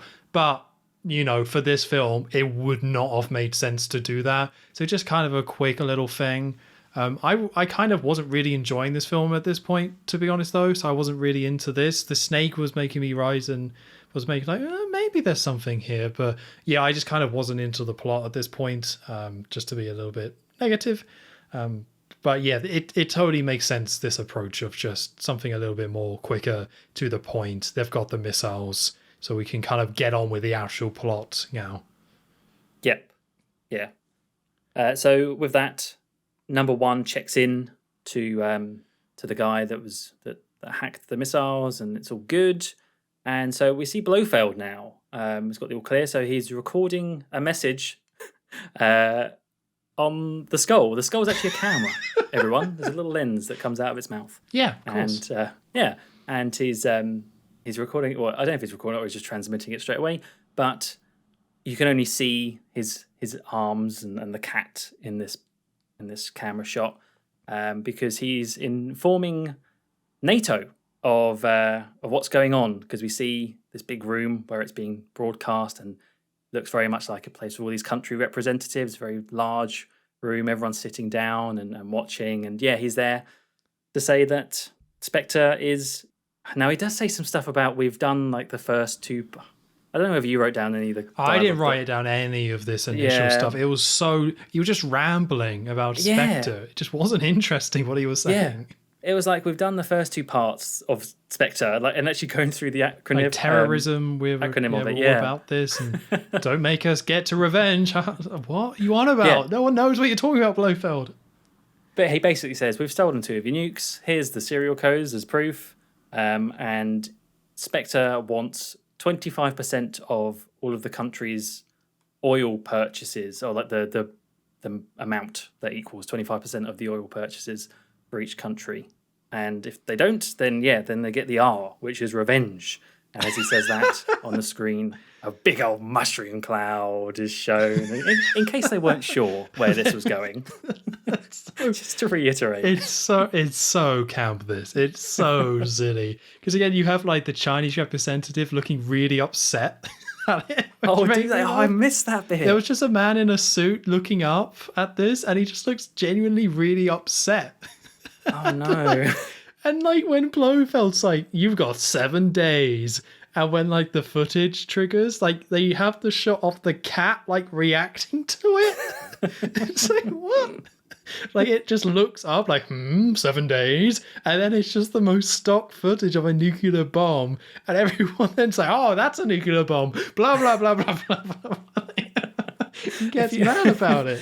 And if you actually hear like the sound of the crowd when the nuclear mushroom cloud is shown, it's just sort of like oh no, oh come on, oh not the nukes, it's hilarious. I loved it, and I actually think 7 days is quite a generous amount of time. I think it was only 3 days in the books, maybe even in the first film. Well, Bond does go to like a lot more locations. He does. Which I'm He's assuming why it's 7 days. Take a long week, Bond. Maybe 8 days. Have a recovery day afterwards. Don't rush it. Yeah, go easy. You're going to be in the Bahamas. Enjoy yourself. Everyone's panicking at this now. Obviously, they all stand up. They're all shouting, yelling. M and the Foreign Secretary are actually at the front, behind a desk. He's got a little gavel, M, and M. M says, like, everyone, the Foreign Secretary wants to address NATO. And then this old man sat next to him just stands up and says, we are facing a nightmare, the theft of nuclear weapons. And then just sits back down. It's like, yeah, we kind of got that. We kind of know that's what just happened. I think they know that too. We saw the cat, dude. The cat was upset. You're not really contributing to this situation. But anyway, he sits back down, more panicking. What are we going to do? All the different countries, they start blaming the US because it was from the US airbase, and asking who knows about this, and it's being kept in this room with the CIA and the British intelligence, and someone there's an American guy who says, "Oh, well, then that means Russia's going to know about it by now." But did you notice the American guy? There's like one general-looking guy that they focus on a bit. I saw him as a character, but I feel like I've missed something here. I saw that actor and I thought, you look familiar. And I IMDb'd him. It's Bob Conley from A View to a Kill. Oh. Yeah. Oh, right. Zoran's man. Is he the one that gets thrown out the blimp? Oh, no, he gets killed in the mine, doesn't he, Bob? Yes, he does. Yes, he does. It's right there to the end. Yeah. So I thought that was quite interesting. I'm quite surprised they would have hired him for the official Bond film, knowing that he would have been on the fake one. Maybe they would have, I don't know. Maybe they didn't know yet. But there is a woman who was in The Spy Who Loved Me who's in this as well. Oh, is there? Let me check who that was. But yeah, I mean, there's quite a few women in this. But I remember just looking through a lot of this stuff. So the woman, the fisherwoman. Oh yeah, she was in The Spy Who Loved Me. Oh, okay. Just to end off the scene in the NATO room. So yeah, they're all panicking, and you see the Foreign Secretary and M from behind, and the Foreign Secretary leans over and says it's time to reactivate the 00 agents to M. So Bond's back on the job. Yeah, and I just did not like that plot point at all. I mean, I've already said it, how I'm disappointed how they don't take advantage of Bond being older and stuff, but yeah, like the whole thing was that M's like, I don't like the 00 agents, which is why Bond hasn't been working, and it takes the Foreign Secretary to tell M to use Bond. That's nonsense. That's not how this works. So that was like, I'm glad we got to the point where now Bond is like activated and stuff, but that's complete nonsense. That's not how this should work at all. It's a slap in the face to M. Yeah, like it just the character of M. Like M should know their own team. Well, it's backwards, because normally it's M defends Bond to his superiors, and the Foreign Secretary is like, what the bloody hell is Bond up to? And he's like, I trust my guy in the field, he gets results, and blah, blah, blah, blah, blah. And then he does. But this being like the Foreign Secretary being like, that Sean Connery looks like he's still in pretty good shape. Can we get him in there? Get him doing something? Yeah, no, it is backwards. You're right. It kind of makes you feel like this M character is just very hollow. It's just not really even there, because it's not even the instigator of this. So it's just a bit pathetic.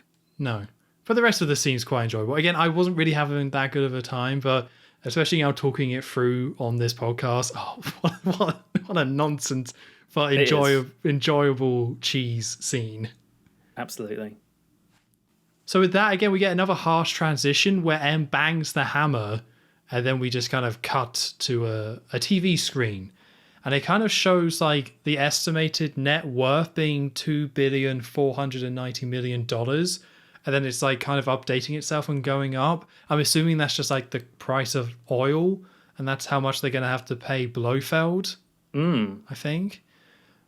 So the camera then pans to like another screen, and it shows a lot of shots of number one.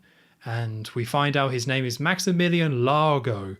And there's lots of different like pictures of Largo being shown on this screen. And I can't remember who's actually saying this. I think a computer lady, I want to say, is just saying a lot of different facts about the guy. I can't really remember any of them, but yeah, so this is Largo. And we see that Bond is like watching these screens, and Moneypenny enters the room and she turns off the screen and it's like, M wants to see you, Bond. And she's all like, oh, it's panic stations upstairs. I think you're back in business, James. Welcome home. So this is a very kind of naive, like cheerleader fan, like Bond's number one fan. That's very much how she's portrayed. But this is kind of like, she's in the background of a couple scenes after this. It's just such a small part. I can't really get mad. But yeah, in the one she's in, she's just like, you're the best, James, go get him, yay. So she's got the pom-poms out. Pretty much. Like, she's very close to that. I've got a question about this scene very quickly. Okay. Before they head off, how does Bond know to be looking up Largo? Oh, I don't really know. See, this is where I call back to what I said earlier. This is a stretch, but it's the only connection I can make is that Bond put in the flag symbol to get information, and it's led to that. It could and be. Maybe That because otherwise I felt like I missed something about hearing the name Largo or seeing it somewhere. There's nothing really that I think confirms, does Bond know about Spectre before this starts? Like, and I just don't think we know that information. Like, I just don't think that exists. Like, Yeah. Bond's history with Spectre, no idea. If he did, then it kind of makes sense. But again, he's not. Yeah, there's nothing that really shows him looking up the symbol, I don't think. And No, I was just confused. That's all. I kind of assume because like a lot of the stuff Bond kind of knows, I feel like gets tracked back to the fact he was in the clinic. So obviously that's where he saw the symbol, but that's also where number 12 was. So maybe there's some connection there. I don't. Yeah, it's a good. I didn't think about it that much, but it's a good point. They don't really explain that at all. Yeah. So we cut to a huge yacht out on the ocean, and that same Spectre symbol, the one with the flags, we see that on the helipad. And this might be the last time we say it. So I'm going to say it's not a great symbol, is it? Not for like No. an evil organization. It's very bland and forgettable. Should have gone with the skull. Yeah, the skull would have worked, as silly as that is. Easy. Or they It could have looks just done the scary. octopus thing, right? Could they not have used that? Well, I don't know because unless it was described in the book as being an octopus shape, maybe that was just a film thing. Maybe, yeah, that's a good point. Yeah, maybe the film came up with that.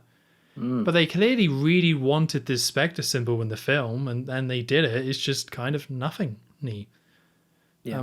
So the boat's in the middle, and we see the camera kind of like spin and zoom around towards the symbol. It's like one continuous shot as it comes down. And then we start hearing like some helicopter sounds, and we see a shadow of a helicopter, and then we kind of cut to Largo flying this helicopter, and he lands and he gets out, and we see Largo like entering this like command room, this quite like somewhat high-tech command room, but sort of secret. And he's all like, "Good morning, gentlemen. Good morning, everyone." And they're all like, "Morning, morning." And he's got a big old smile on his face, and he's all like, "Is everything okay?" And the man's like, "Yes, everything's good." And he says like, "Morning, Charles as well," like specifically as well. It's all very nice, actually. It looks like a very pleasant work environment, to be honest with Does, you. yeah, very positive reinforcement straight away. But never mind that. Blah, blah, blah, blah. Cut back to Bond. That's all you get of Charles. Yeah. Cut back to Bond, and it's Bond sitting in front of M at M's desk, and M talks about how like the Americans are tracing the missiles, and I think they've traced one to their eastern seaboard, and then the other one has gone to the Middle East. And M's saying, "Oh, NATO is working together on this." And like his assistant, I don't think it's Tanner, but I really want to just call him Tanner just to save a little face. But yeah, this other man is like, the warhead could already be in position. We don't know. But he's saying how we're worried that there's going to be some subterranean explosion. And because oil fields are in the area, I think in the Middle East, that would cause some sort of ripple effect that would massively damage the oil supply in the like across the world. I think that's what's happening. This is another classic Bond. Like I don't really know the details. It just sounds very bad. But they're just saying, "Oh, by the way, it's possible they might use the warhead to nuke oil fields. That would be bad." Got it? Okay, cool. Yeah. We'll come back to pretty this in much. like an hour and a half. Don't worry. We'll come back to this and be exactly right. So, Yes, yeah. that's handy. So Bond asks about the Americans. Like, what are the Americans saying about how their bombs got stolen? And M says how, well, in order for the warheads to get released, the president has to approve it, and there are safeguards in place. Like, it has to be approved by the scan of the right eye. And they also kind of mention how they can't really figure out what happened, but somebody just kind of says how, well, they did notice Captain Jack, one of the officers, did leave the comms room, but even then that's very minor. And then Bond's all like, what if Jack is involved, then maybe he used a false eye to do it. And M's just like, "Oh, do come along, Bond. Let's think of a more logical explanation, shall we?" And that's that for that scene. just make them look like a fool. Yes, and I don't think they ever come back to that. So again, it's pure comedy. It's a pure comedic bit. It's just Bond explaining what happens, and M saying that's nonsense. And that's the whole point of that scene, really. Because I don't think we come back to it, because that's like Bond's briefing scene to go and stop this. But I think that's all we get. They just cut it at a point where we don't really have enough information. Is that Yeah, right? it's not like we're sending. Do they say that we're sending you to the Bahamas or anything like that? Or is it Maybe just I didn't write that down, but you would yeah? hope so. Usually, Bond would get his ticket or whatever from Moneypenny or something. Nah, just cut.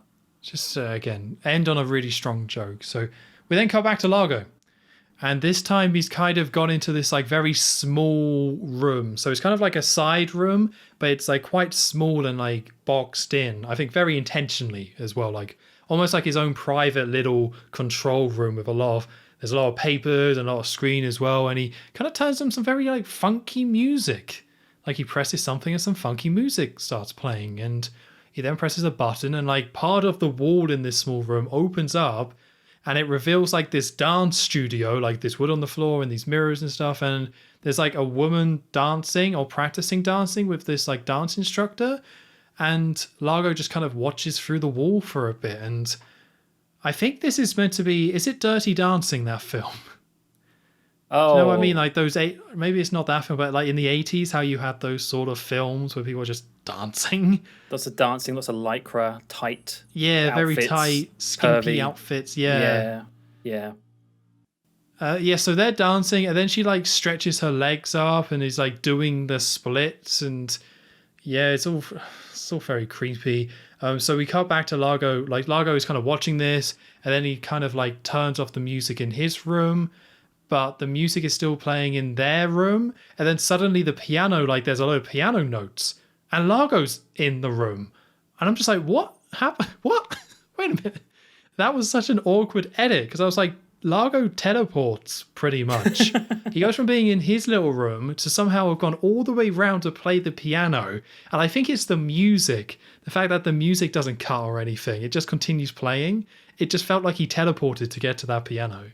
He's a quick man. When he wants Apparently, but not later on when he needs to get into that room. So. Nonsense.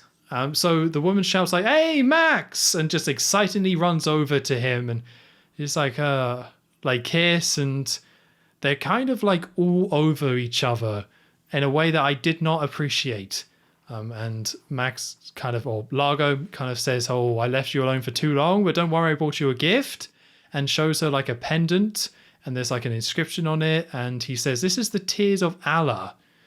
Or Allah, I'm not too sure how he says it. And this is something that came up before, I think. I think Largo said this to Blofeld about saying, our evil scheme, we'll use the tears of Allah. It's going to be great. And now it's coming up again. It's a really annoying part of the film because it goes nowhere. Like, yes, it's tied to the plot, but they mention it all the bloody time. But anyway, he's saying it's the tears of Allah and explains a little bit about it. I wasn't paying attention. Wasn't very interesting. And Largo kind of like starts playing the piano as this woman just starts like staring at it. And yeah, he just says it's like a legend, but there's some truth to it. And then he's just like gnawing and kissing out her ear and hair. And I'm just like, stop it. Ew. This is gross. Yeah, there's a bit too much ear licking for my liking in this scene. As in, there's some of it. Like they're very any of it. coupley, but they're almost like teenagers. But even like more than that, where they're just like gnawing and just rubbing against each other. I'm like, stop it. I don't want to see this. And he says, this tears of Allah is the most valuable thing I possess, except you. So another kiss, and then he kind of like steps away from the piano a little bit, and she's all like, well, why are you giving it to me? And he's like, it's the safest place around your neck. And then she's like, well, what if I ever leave you? And he kind of like presses on the piano keys to make a really loud, high-pitched sound. Again, very comedic in his execution. And he kind of starts walking away, and he's kind of laughing and smiling, and it's like, well, if you leave, then I'll cut your throat. Gets a bit serious and then disappears. Yeah, I did not like this scene. So I'm going to say, because again, we didn't really get to talk about the morning scene. I like Largo. I think Largo is really charming. And him coming in and being really nice, like a small-time manager in like a small office company and just being friendly to everyone. I find that really nice and charming, and I end up liking Largo quite a bit. But when he's around this character, who we'll get into later, it's like, it's just a bit too much. It just creeps me out a bit much. And that probably is the point, because he is the villain. You're meant to be creeped out. But I kind of wished he was I like the friendly stuff. I don't like the stuff with, Domino. Yeah, I really like him too. A very different interpretation of the character of Largo, which I'm all for because they just make him, as you say, sometimes he's this really friendly looking guy and just very happy chappy, uh, and then he'll just switch quite quickly into being a creep or threatening to cut throats. Very unstable character, but that kind of makes him a bit kind of well, just very engrossing. You don't really know what he's going to do. He and also the actor, no clue who this actor is. I don't know whether he is a famous actor or not, but he definitely was quite good at just like lots of little facial expressions and just little ticks and stuff that the character does, like when she says about oh, what if I leave you, and he does this sort of like little tee hee thing, he's like oh, and then he goes and switches, and then he says that. So a lot of the stuff I really like. I would agree though. I think there is a bit of there is just a bit too much of the playground, or I don't know, just we don't need to see as much as we do to get the idea of what it is. And also, No. I was a little bit confused as to when we first see him enter and the lady run up to him and she's like, "Oh, well, Max, I've been waiting so long to see you." It feels like that she's in a happy relationship, but Yes. is that all just a front? I don't know. I don't know. It's not. So yeah, I think you've kind of hit it there. Where my problem isn't really with Largo. I think Largo is really good in this film. I think my problem is with her and how she's portrayed in Yeah, this film. She's yeah, pretty. I mean, we'll have to get into it later once she gets a bit more fleshed out. But yeah, knowing the plot of Thunderball and knowing who this is, and then seeing her be like really, really lovey-dovey to Largo, I'm like, that doesn't feel correct. What? And mm, especially because it's more over the top than anything we've kind of really seen. Yeah, it definitely made me a little bit more uncomfortable. So yeah, so really, I was maybe slagging off Largo for that stuff. I don't think that's fair. I think Largo's great. I think it's kind of her, but we'll find out more about why she's not great as we go. yeah. So after that nice threat from Largo, we move on. We cut to a close up of a fountain pen. Extreme close up. There's just some hands twisting it and raising it up, and we see the back. Like we see from the back, this man pointing this pen that's been twisted. And there's a man in front of him at a target range, sort of practicing with the targets and shooting. And it's clearly Bond shooting like there in the front. And yeah, this character from behind raises his pen and shoots it, and it just massively explodes one of the targets on the range section and spooks Bond, and he turns around and it's Q, everyone, or Algernon, no Algernon. What's his name? They just call it like Algae, algae or something. algae, Yeah. not that sort of algae. You get in a pond.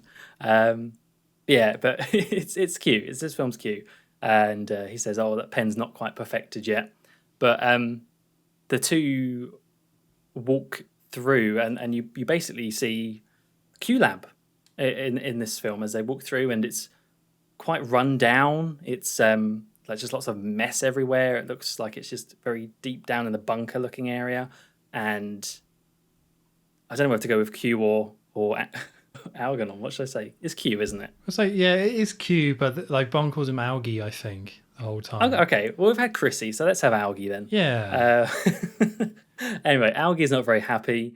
He's explaining to Bond that his budget's been slashed and the lab is freezing cold. It's affecting his sinuses, and if he had the chance to jump ship and go join CIA, he would in a heartbeat because of the aircon and the money and the 27 flavors of ice cream or something weird he says. But yeah, it's a very different dynamic between him and Bond compared to usual. He actually seems quite pleased to see Bond in this situation. He starts to talk about some of the things going on around him in terms of inventions. There's a motorbike that he's working on that he'll ship out to Bond if he gets it done on time. And then he says he's got something rather tasty and goes in the back to grab it. And whilst he does that, Bond is fiddling with some bits in the front. And he comes back out, and it's a laser watch that he got from like a defected Russian agent or something along those lines. And yeah, so he gives Bond the laser watch, and he starts to talk about how, oh, it's all been so boring around here, Bond. This place is run by bureaucrats and all paperwork, and you can't get anything done. That's till we signed up. Now that you're here, now that Bond is here, hope there's some gratuitous sex and violence," he says, which is kind of strange. And Bond's like, "Oh yeah, I hope so too," or something along those lines. And right next to him is this table of gadgets, and he picks up one of them, or what he thinks is a gadget, and says, "What's this?" And Algie grabs it and says, and he shows off, it's a sinus inhaler thing. Hey, it's not a gadget, it's just a thing you stick up your nose and breathe. Anyway, he asks Bond, or Bond says he probably won't need that where he's going, because he's heading, as we know, to the Bahamas. I think the Bahamas came up on the screen, didn't it? It would have come up somewhere. Yeah.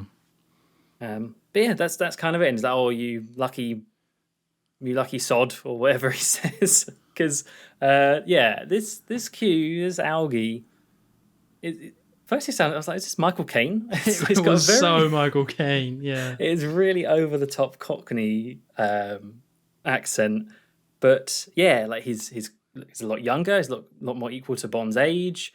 He's got glasses. He's got his big coat on, and he is pleased to see Bond. As I say, it's a completely different dynamic. It's not so much Bond coming in and ruining all of his gadgets. It's no, Q or Algie wants more action. He wants more rule breaking. He's sick of the whole status quo at MI6. So I actually thought this is one of the things the film did differently that actually worked, just because it is different, but also feels like it could be a thing. It could be Bond does stick out. He is a well-known agent. So someone like Q or this character probably would find him quite interesting and perhaps like the way he does things. I like this whole bit. It took me by surprise, and I was a little bit like, "Oh, what?" Like when he starts talking, it's all nice to know. Like I can't do the accent, but when he's like proper Cockney, like proper heavy voice. So when I first heard that, I was like, "Oh, wow, like it took me a little bit." But as the scene went on, again, he is just moaning, but it is a very like British character, which I appreciate. Yeah. Very British way of kind of thinking about gets on with the job, but this is a bloody, they don't know what they're doing, this is ridiculous. I'll go to Miami or whatever. Like it's like it works kind of well. So yeah, I said it before when they rebooted Q in the main series. Like if you're gonna do something different, do something different. And this is that. And I don't know if I would have liked it for like multiple films. It probably would have got a little bit old, him just moaning and whinging. But seeming how they had one film, they knew they only had one film. They knew that they couldn't do what Desmond did. This actually works way better than it kind of has any right to be. So I have to agree. By the time I got to the end of it, I was like, that was actually quite entertaining, the back and forth between those two. I could have done without him saying gratuitous sex and violence. Like, yeah, it's very strange that he said that, but it's also just way too on the nose once again. Like, I'm glad you're here so there can be some gratuitous sex. It's like, what are you saying, dude? Like, what do you think before you speak, Q? Like, don't just say that. Like, if he just said gratuitous violence, thumbs up. But the fact that he was excited that the idea that Bond's going to sleep with a load of women, like, what? What do you get out of that? Like, yeah, that leads to some worrying questions. It's like, what cameras are on his gadgets? I don't know. Yeah, the idea that he knows about it and wants that. Yeah. Like, yeah. I don't need that. But everything else was surprisingly entertaining. Yeah, and I'm just trying to think, do we ever see him again? I don't think so, no. They do refer to him, but it's just this quick scene here, yeah. No Q or Algie out on the field. Like in Thunderball. Oh, yeah, that's true, isn't it? He actually gets out there, yeah. Yeah.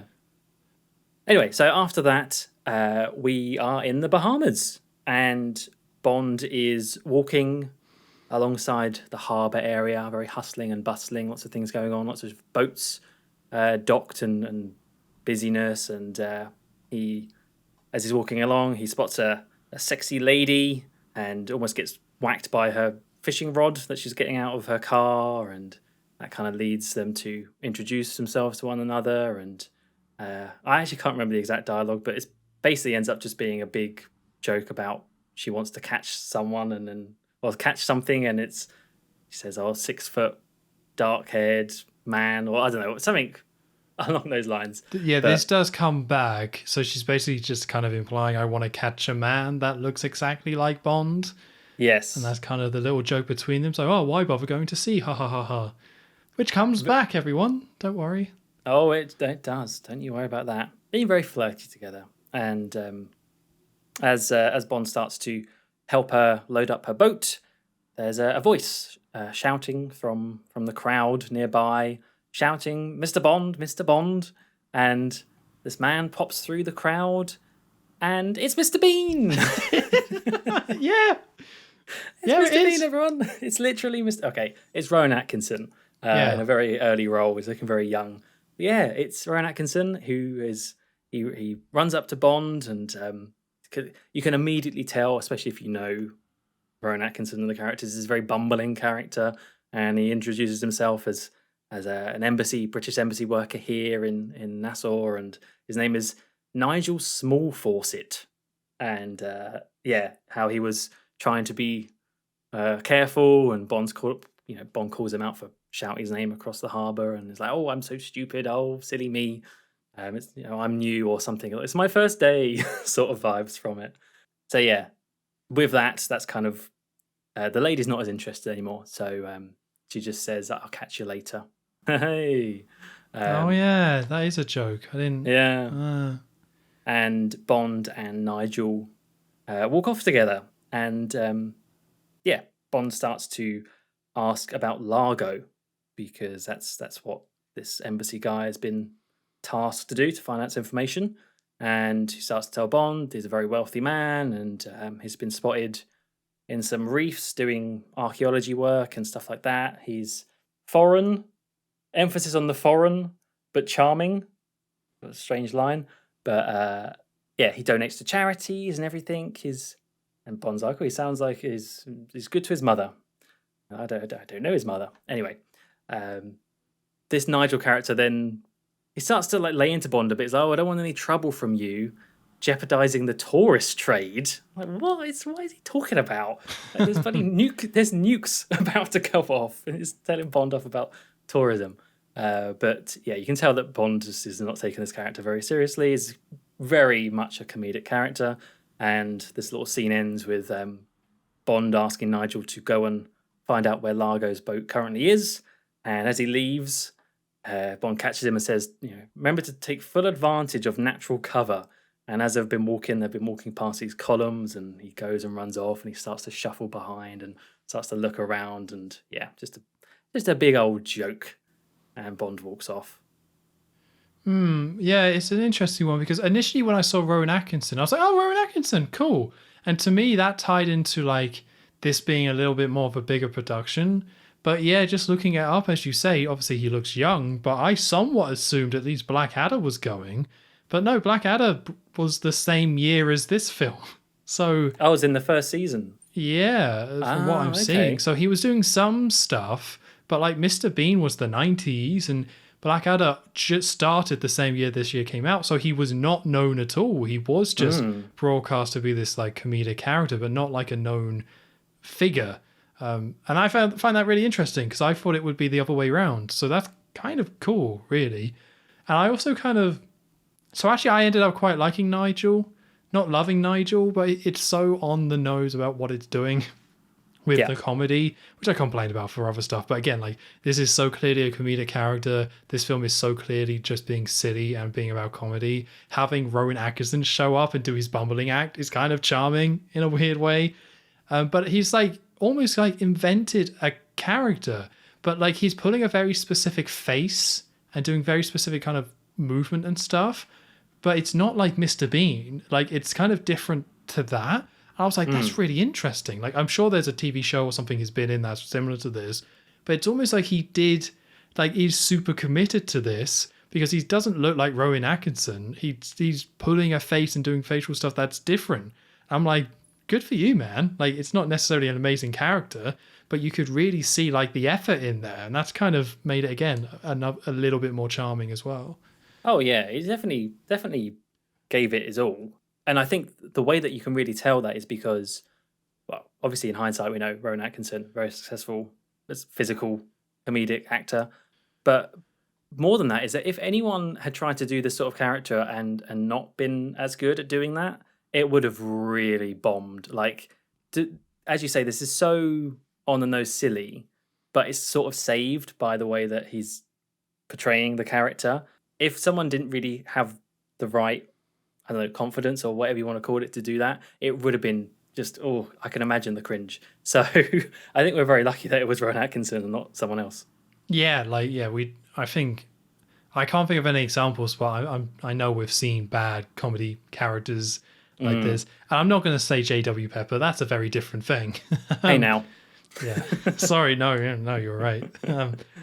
But yeah, it was also very bizarre to see Sean Connery and Rowan Atkinson in a scene doing a bit of comedy.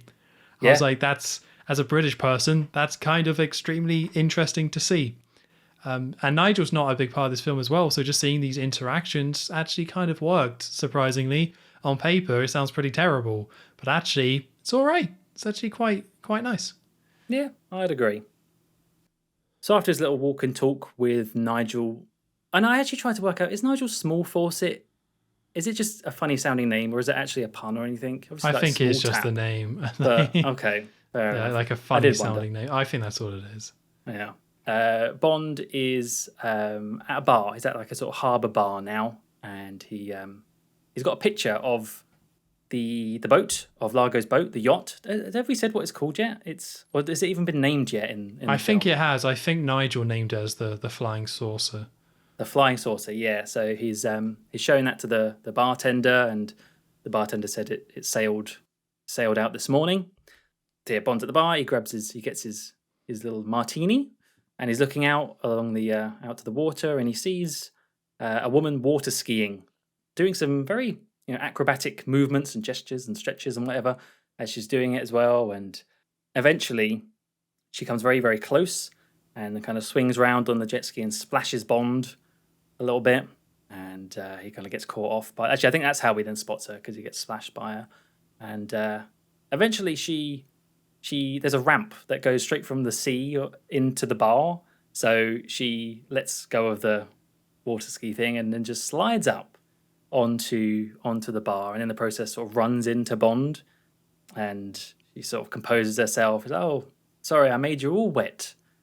And Bond replies, "Yes, but my martini's still dry," which such a cheesy line, but that one did make me smirk at least. And anyway, we see who the woman is, because it wasn't quite clear when you were seeing the close-ups of her water skiing, and it's number 12. It's number 12, and she introduces herself as Fatima Blush is her name, and she asks. Obviously, Bond introduces himself, and she asks why he's here, and Bond says he's fishing, to which she replies, "Oh, I know all the best waters. I could show you." And I can't actually remember what else is said in this scene, because the only other thing I wrote down is that when it switches to a close-up of her and Bond, the camera goes very blurry. I don't know whether you spotted this. It looks terrible. Like, why really does it do that? It's not just blur though. It's just something's really wrong with the way these shots are just filmed. Yeah, like it looks horrendous. Yeah, I don't know what's going on. It almost looks like a sort of romantic. It's like a cliche romantic bit. You expect the music to start playing, but I do appreciate so when Bond gets sprayed, it reminded me of The World Is Not Enough when Bond does that to those two guys clamping the car. Oh yeah, and then this scene with the shots reminded me of Die Another Day with the mojitos. Where you have the really awkward forward-facing camera shots. I was like, oh, this is kind of nice. This is making me think back on the Pierce Brosnan era. Oh, yeah. Shame it was to Die Another Day. I mean, yeah, they're both terrible scenes. So it's kind of remember that awful scene in Die Another Day? Oh, wow, here's the origins of that. The original awful front-facing shots and awkward chemistry. No bird dialogue, though. No binoculars or birds.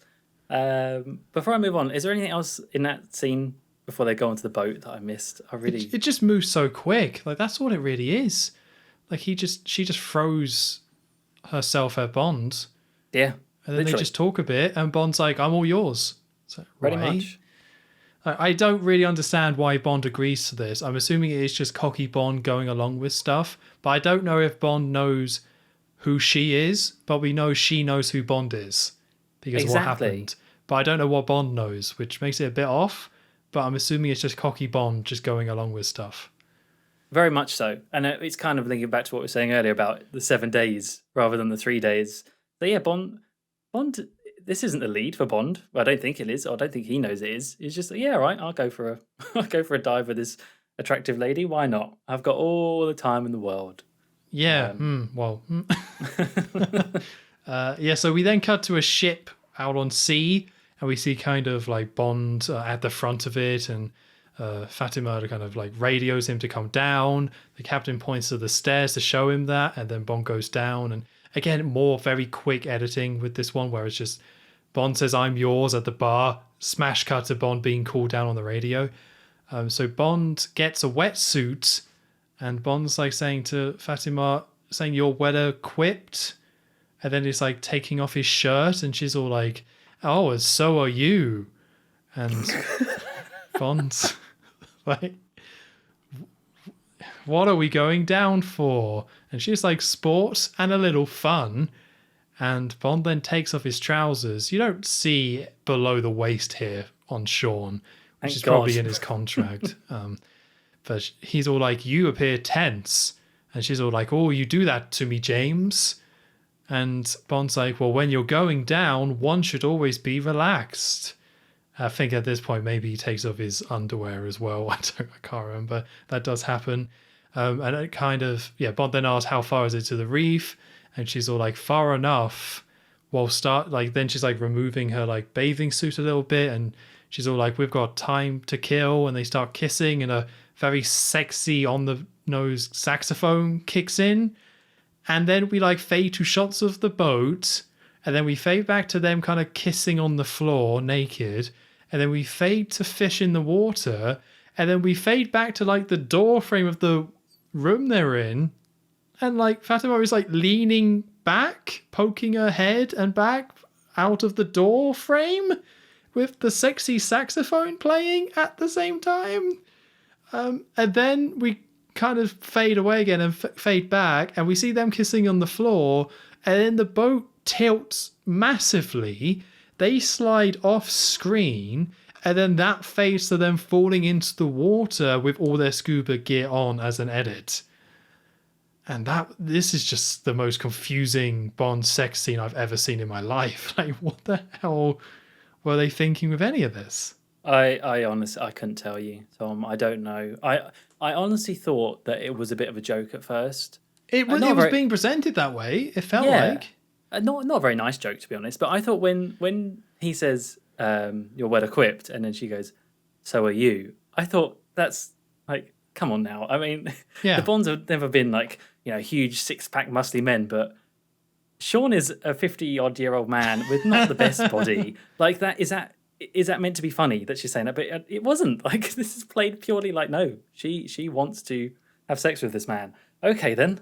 So off they go. So yeah, this is when it starts about how like Sean Connery playing Bond is so out of place in this role, and how they just should have had some script changes to make this fit a bit better. Now this one I'll let go because she is a Spectre agent who knows who Bond is. So it makes sense to me that she would kind of be pretending a little bit just to get Bond to go along with this. Yeah, but that's fair. Later in the film, it's confirmed that's probably not the case because other women are just like, "Oh, 52-year-old Sean Connery." Goodness, just walking in the room. But yeah, it just comes off a little bit odd. But again, I allowed it because she was, probably part of the trick. And the original Thunderball had a little bit of that as well. So I'm assuming it's just kind of doing that again. But the fact that it's shot so weirdly with these fades and her leaning by the door, it's like, I don't think it's meant to be sexy, but I don't know if you're really meant to laugh at it. It was bad no matter what it was. I don't know, but it's just so awkward. I think I think it was meant to be sexy to an extent, but then also when they had the sexy sax music, it turned into the sexy scary sax music, because then it sort of had these notes in it. Yeah. And because as the audience, you know who she is. So It's just, and that's one thing we haven't really discussed very much for good reason, is that most of the music so far has been awful. Yeah. And this is just another example of it. Just really, it feels like a joke. And I'm glad this scene, like, there's a reason why they don't really do this sort of stuff in regular Bond films. They don't really show as much as they do here. Yeah, fair enough. They might have Bond and the woman on the bed, and in some of the newer films, maybe there's a bit more. Like more recently with Pierce Brosnan or Daniel Craig.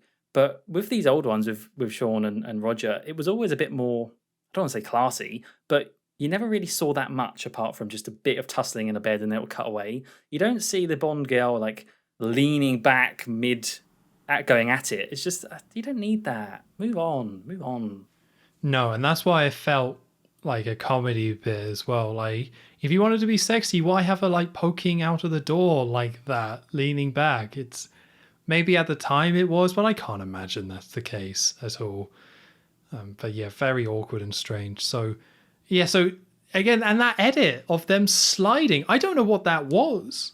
That just seems terrible. Like, Yeah. what was it? Like, did the boat actually tilt or didn't it? I'm assuming it didn't actually tilt, but then it makes it look even weirder, especially because they were still kissing naked while they tilted. Like, it just, really strange. Just so strange. So now they're underwater in their scuba gear because they got slid off, sort of. And we see some shots of like fish on the seabed and they kind of stop swimming. And Fatima then just puts something on Bond's oxygen tank. A little like circle device thing that attaches to the bag, has a light on it. And yeah, there's a little bit of a beeping sound as well, I think. So puts that on there. So they then like approach a shipwreck. And also I think we see the captain on the boat see some sort of beeping sound associated to that. So knows there's something going on, or that's been activated. So they swim to a shipwreck and swim around it. And as they're taking a look, Bond pokes his head inside it. She then swims away and then gives like a salute at him while looking at him and then swims off. And at this point, the captain of the ship turns something on and we see a shark nearby which has some sort of device on its fin, then just swims straight towards Bond. So last second, Bond kind of notices it and starts swimming away, but the shark just starts chasing Bond, and this beeping sound is playing the whole bloody time throughout all of this. It's really, truly awful.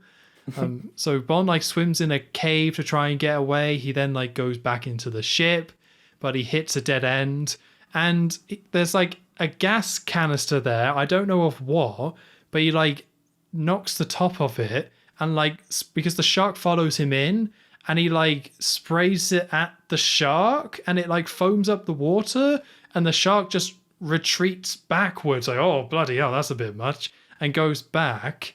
And then Bond like swims out of the ship, but the shark just catches up again. So he goes back into the ship and the shark follows him again. And then he's like in this room. So he's like, right, I'm going to lock out the shark. He goes to shut the door and he just like shuts it in the shark's face. Yeah, it's trying to barge through. Like, yeah, nope. but the shark keeps pushing back. So Bond is like pushing this door while the shark is just like not even like going side to side, just like bumping into it. But Bond eventually does shut it and lock it as the shark gets pushed back by the door. And he sees outside through like the windows of the ship that he's in. There's a load of sharks waiting for him. So a shark then just like bursts through a vent or something into the room and just goes past Bond entirely. So Bond like swims where he came from, and that shark that burst in then just smashes into the glass for some reason of the ship. So Bond quickly swims out of the ship, goes on top of it, and kind of gets out a knife, and then a shark kind of swims towards him. So he cuts a net nearby, and that traps the shark. And at this point, he sees the device on the shark's fin. So he kind of checks his own oxygen tank, finds that device, and I think, takes it off. But as he's doing that, a shark just like bumps him in the shoulder, which knocks out his oxygen breather thing round in his mouth. And I'm assuming breaks it because he never puts it back in. So Bond then just throws the device that was causing the beeping into the ship. The shark follows. And he's then just sucking the top off the oxygen tank instead of just putting the thing back in, because I'm assuming he broke it, but I don't know. And then Bond sees a hook go past, and then we cut to the woman from before when Rowan Atkinson showed up fishing, and she gets a bite, and she reels it in, and it's Bond. And she's all like, "It's you." And then he's like, "Well, you did say you'll catch me later." And then everyone claps and applause, and everyone's laughing. You know, you got the backing track, and then the Seinfeld bass starts playing as well. I mean, you're not that far off for later on, to be fair. Oh my god! Like, I can't really say I hated this scene because it's so silly, but the sharks are just like so fake. Like, they just don't move like sharks at all. And this whole scene is so kind of tedious with Bond just swimming and sharks just following and just all these really silly nonsense things happening. Again, I can't say I dislike it. It's just too stupid to hate, but I think it's probably also too stupid for me to enjoy. I think that's a very fair assessment. The problem I have is, unless I'm trying to think back to, I mean, sharks are a common occurrence in Bond films, but usually they're filmed a little bit more, I don't know, either just subtly or you see the blood of something and then it'll move on. Whereas in this, there's just a lot of sharks, one after the other, big group of them, right in your face, bashing down the door. And I think, it doesn't help that they move in very unnatural ways. I thought some of the shots actually looked all right, though. Sometimes I couldn't tell, to be fair with you. Sometimes I couldn't tell if it was a real shark or not. That's the thing. I think the models they made for the fake ones are really, really good. And I think what let it down is just the movement, because they just it's like someone's just holding it and just like poking with it. Like, they don't swim side to side. They don't try to bite. It's just a model that someone is just like shaking in the water. But I think the models themselves are actually really, really good. Like, if you took a picture of that, I think you would just be, that's a shark, because the details are really, really good on the models themselves. Yeah. But the problem I have is that I think when sharks are used like that so openly, I don't find them very scary, for starters. Maybe it's just a thing I don't really find sharks scary anyway. I'm not a big fan of Jaws or anything. Sorry. But also, it's like they needed, I don't know, did they really need the radio mind controlled sharks?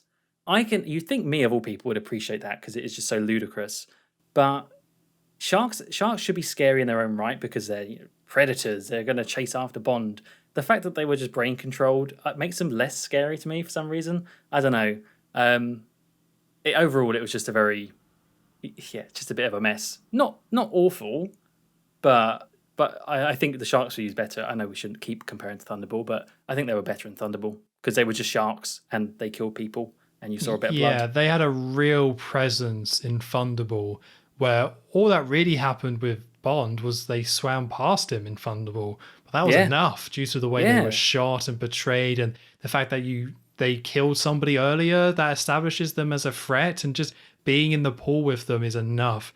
This is just more like Scooby-Doo stuff of Bond just going out and, oh no, there's another one over here, and swimming there. And it also looks really silly the way he swims, because Bond is swimming really, really quickly and he's like out swimming the sharks. But of course, again, it's Sean Connery being older. It doesn't really match. But even then, he swims ridiculously fast and he's out swimming these sharks. It's just he hits dead end, and that's when the shark's like, hello. And then the shark doesn't even try to bite him. It just nudges. And sometimes, again, that shark just goes past him and smashes a window. It's like, what's happening? Like, why is any of that happening? But yeah, I agree. They just have no real presence of threat. And maybe if you like only had one shark and then got rid of the control thing, just had Bond bleeds or something. Like, that's all you probably needed. Then had the shark go over. But yeah, there's no cat and mouse here. It's just a chase scene like Scooby-Doo, which is probably not the way you want to portray a shark, this kind of underwater predator. Yeah. So after Bond has been caught by the woman on the boat, we cut to this very loud, bombastic band that's playing music, and there's dancing, and there's almost like a little carnival vibe going on. And we see there's a woman having a great time dancing in the middle, and it is Fatima. She's having a little spin around. She's having a great time in the Bahamas. She's got rid of Bond. Why not celebrate? So as she spins around, she looks over across the harbour, and there's Bond and the woman on their boat holding up a fish. You know, like when you catch a fish and you hold it up and you have the photo taken with it, and there's Bond and the lady, and Bond's in his dungarees, It's in dungarees, yeah. which I guess the lady had on the boat. It's definitely a different look for Bond. Can't say it's his best look, but it's certainly, yeah, different. Yeah, and there's like a dramatic zoom in on her eyes as well. It's very like she's shocked, and then it's just like Sean Connery in dungarees and only dungarees with a fish smiling. It's like, oh, I would probably also want to zoom in on my eyes if I saw that. Even if I hadn't just tried to kill him, I would still have that same reaction. Yeah. I'd be like, oh, okay, this is James Bond, right? So Fatima runs off, and you see she heads to a hotel. And does she say, this is the thing, does she actually, how does she, well, I guess she knows where Bond is staying because they have intel, but does she get the keys from reception or something, or does she just head straight up? No, I think she like thinks about going to reception and then just moves past it. I almost kind of think like she is staying in this hotel, and just as she's walking, she's just like, oh, I've got an idea, and then buggers off. Because I don't think she gets the keys. I think she just knows where Bond is staying. Yeah. Oh, no, wait. Is she hiding and here's the room key or something? Oh, maybe. Yeah. Yeah, I think that's it. I think she's hiding behind a column. Here's the room. No, but she must have put the bomb before. Oh.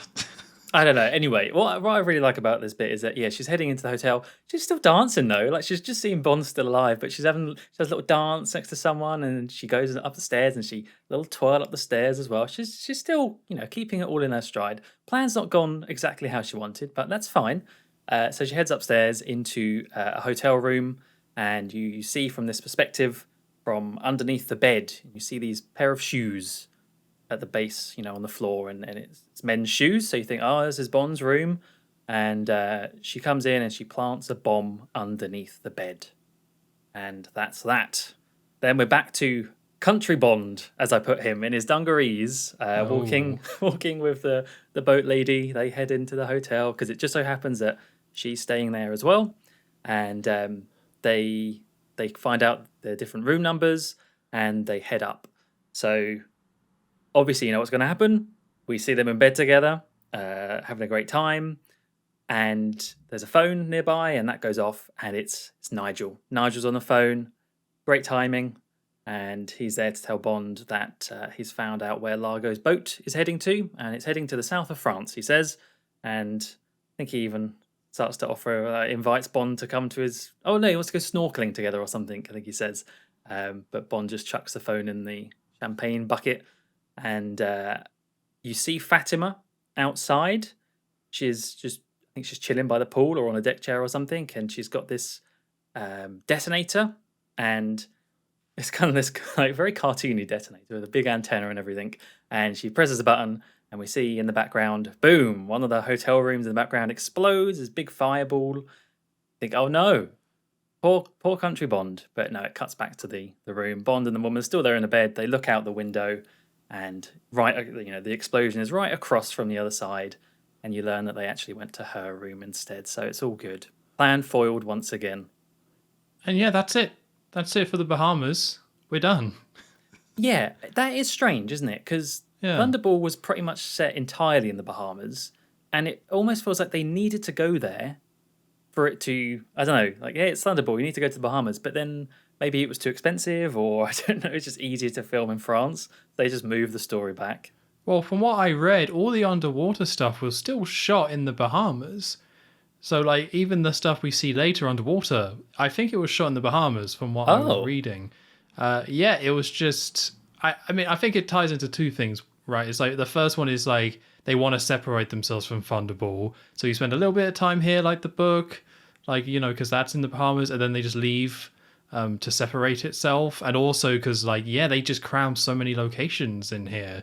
And I think that's just part of them trying to go, like, all in with Bond. And this is very much this is, like, the most he travels in, like, any of the films.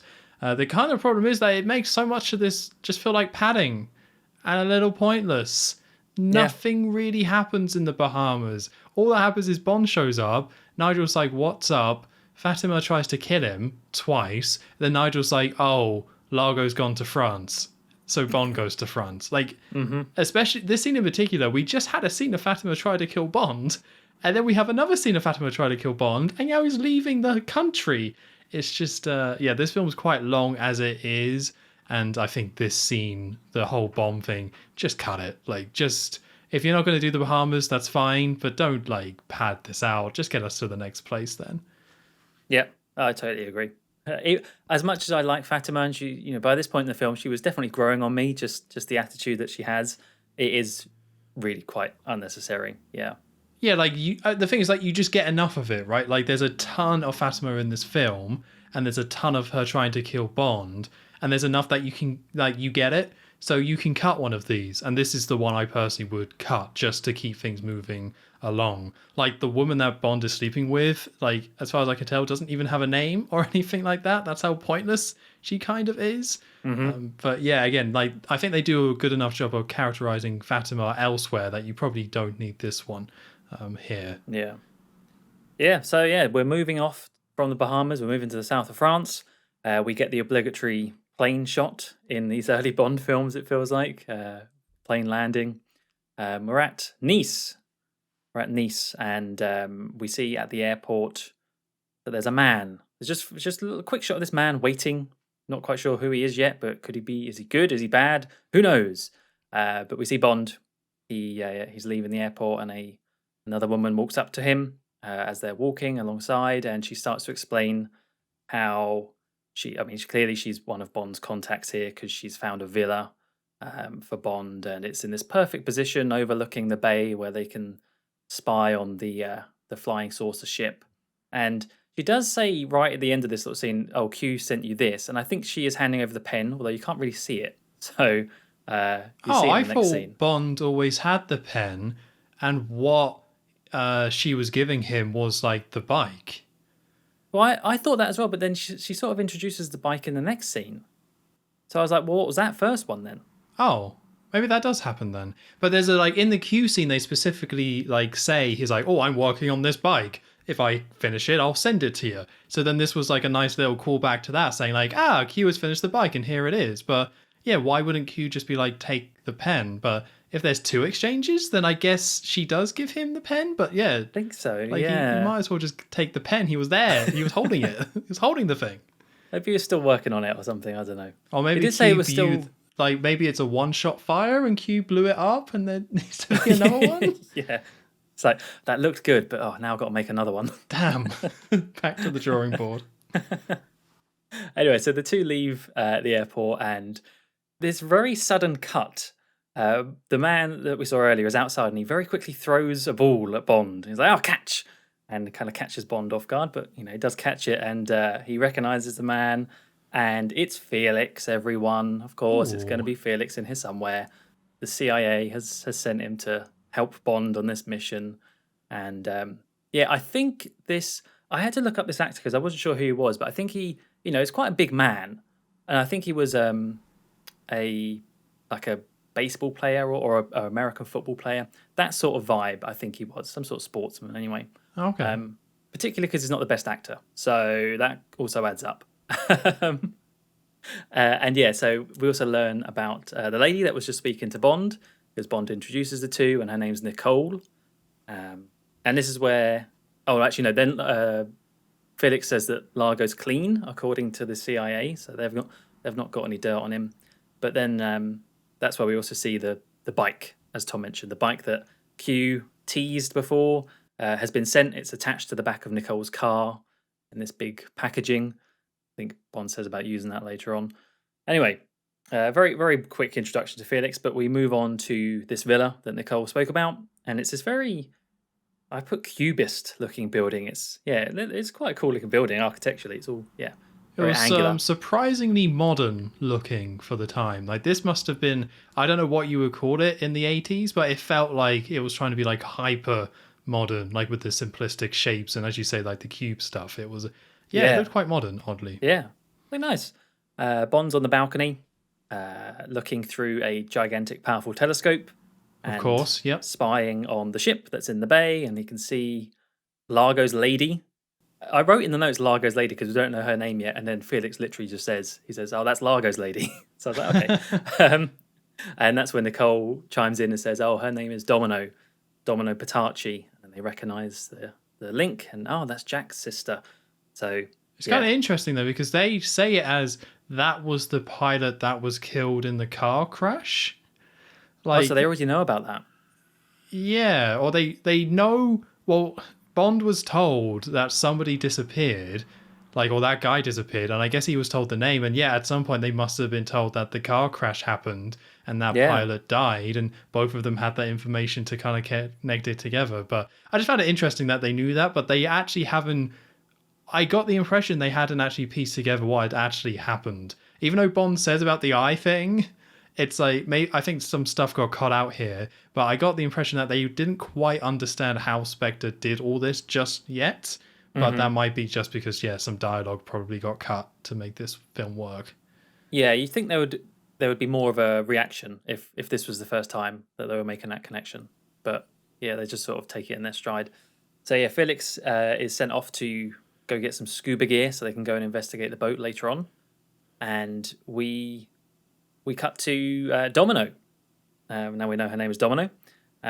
She's on a boat. She's getting driven to the shore, and she gets off and heads into town, heads into a building, and there's this big tree right in the middle of the scene. And as she walks past, you see her look at the tree and then kind of do a double take and carry on into the building. And then Bond just pops out.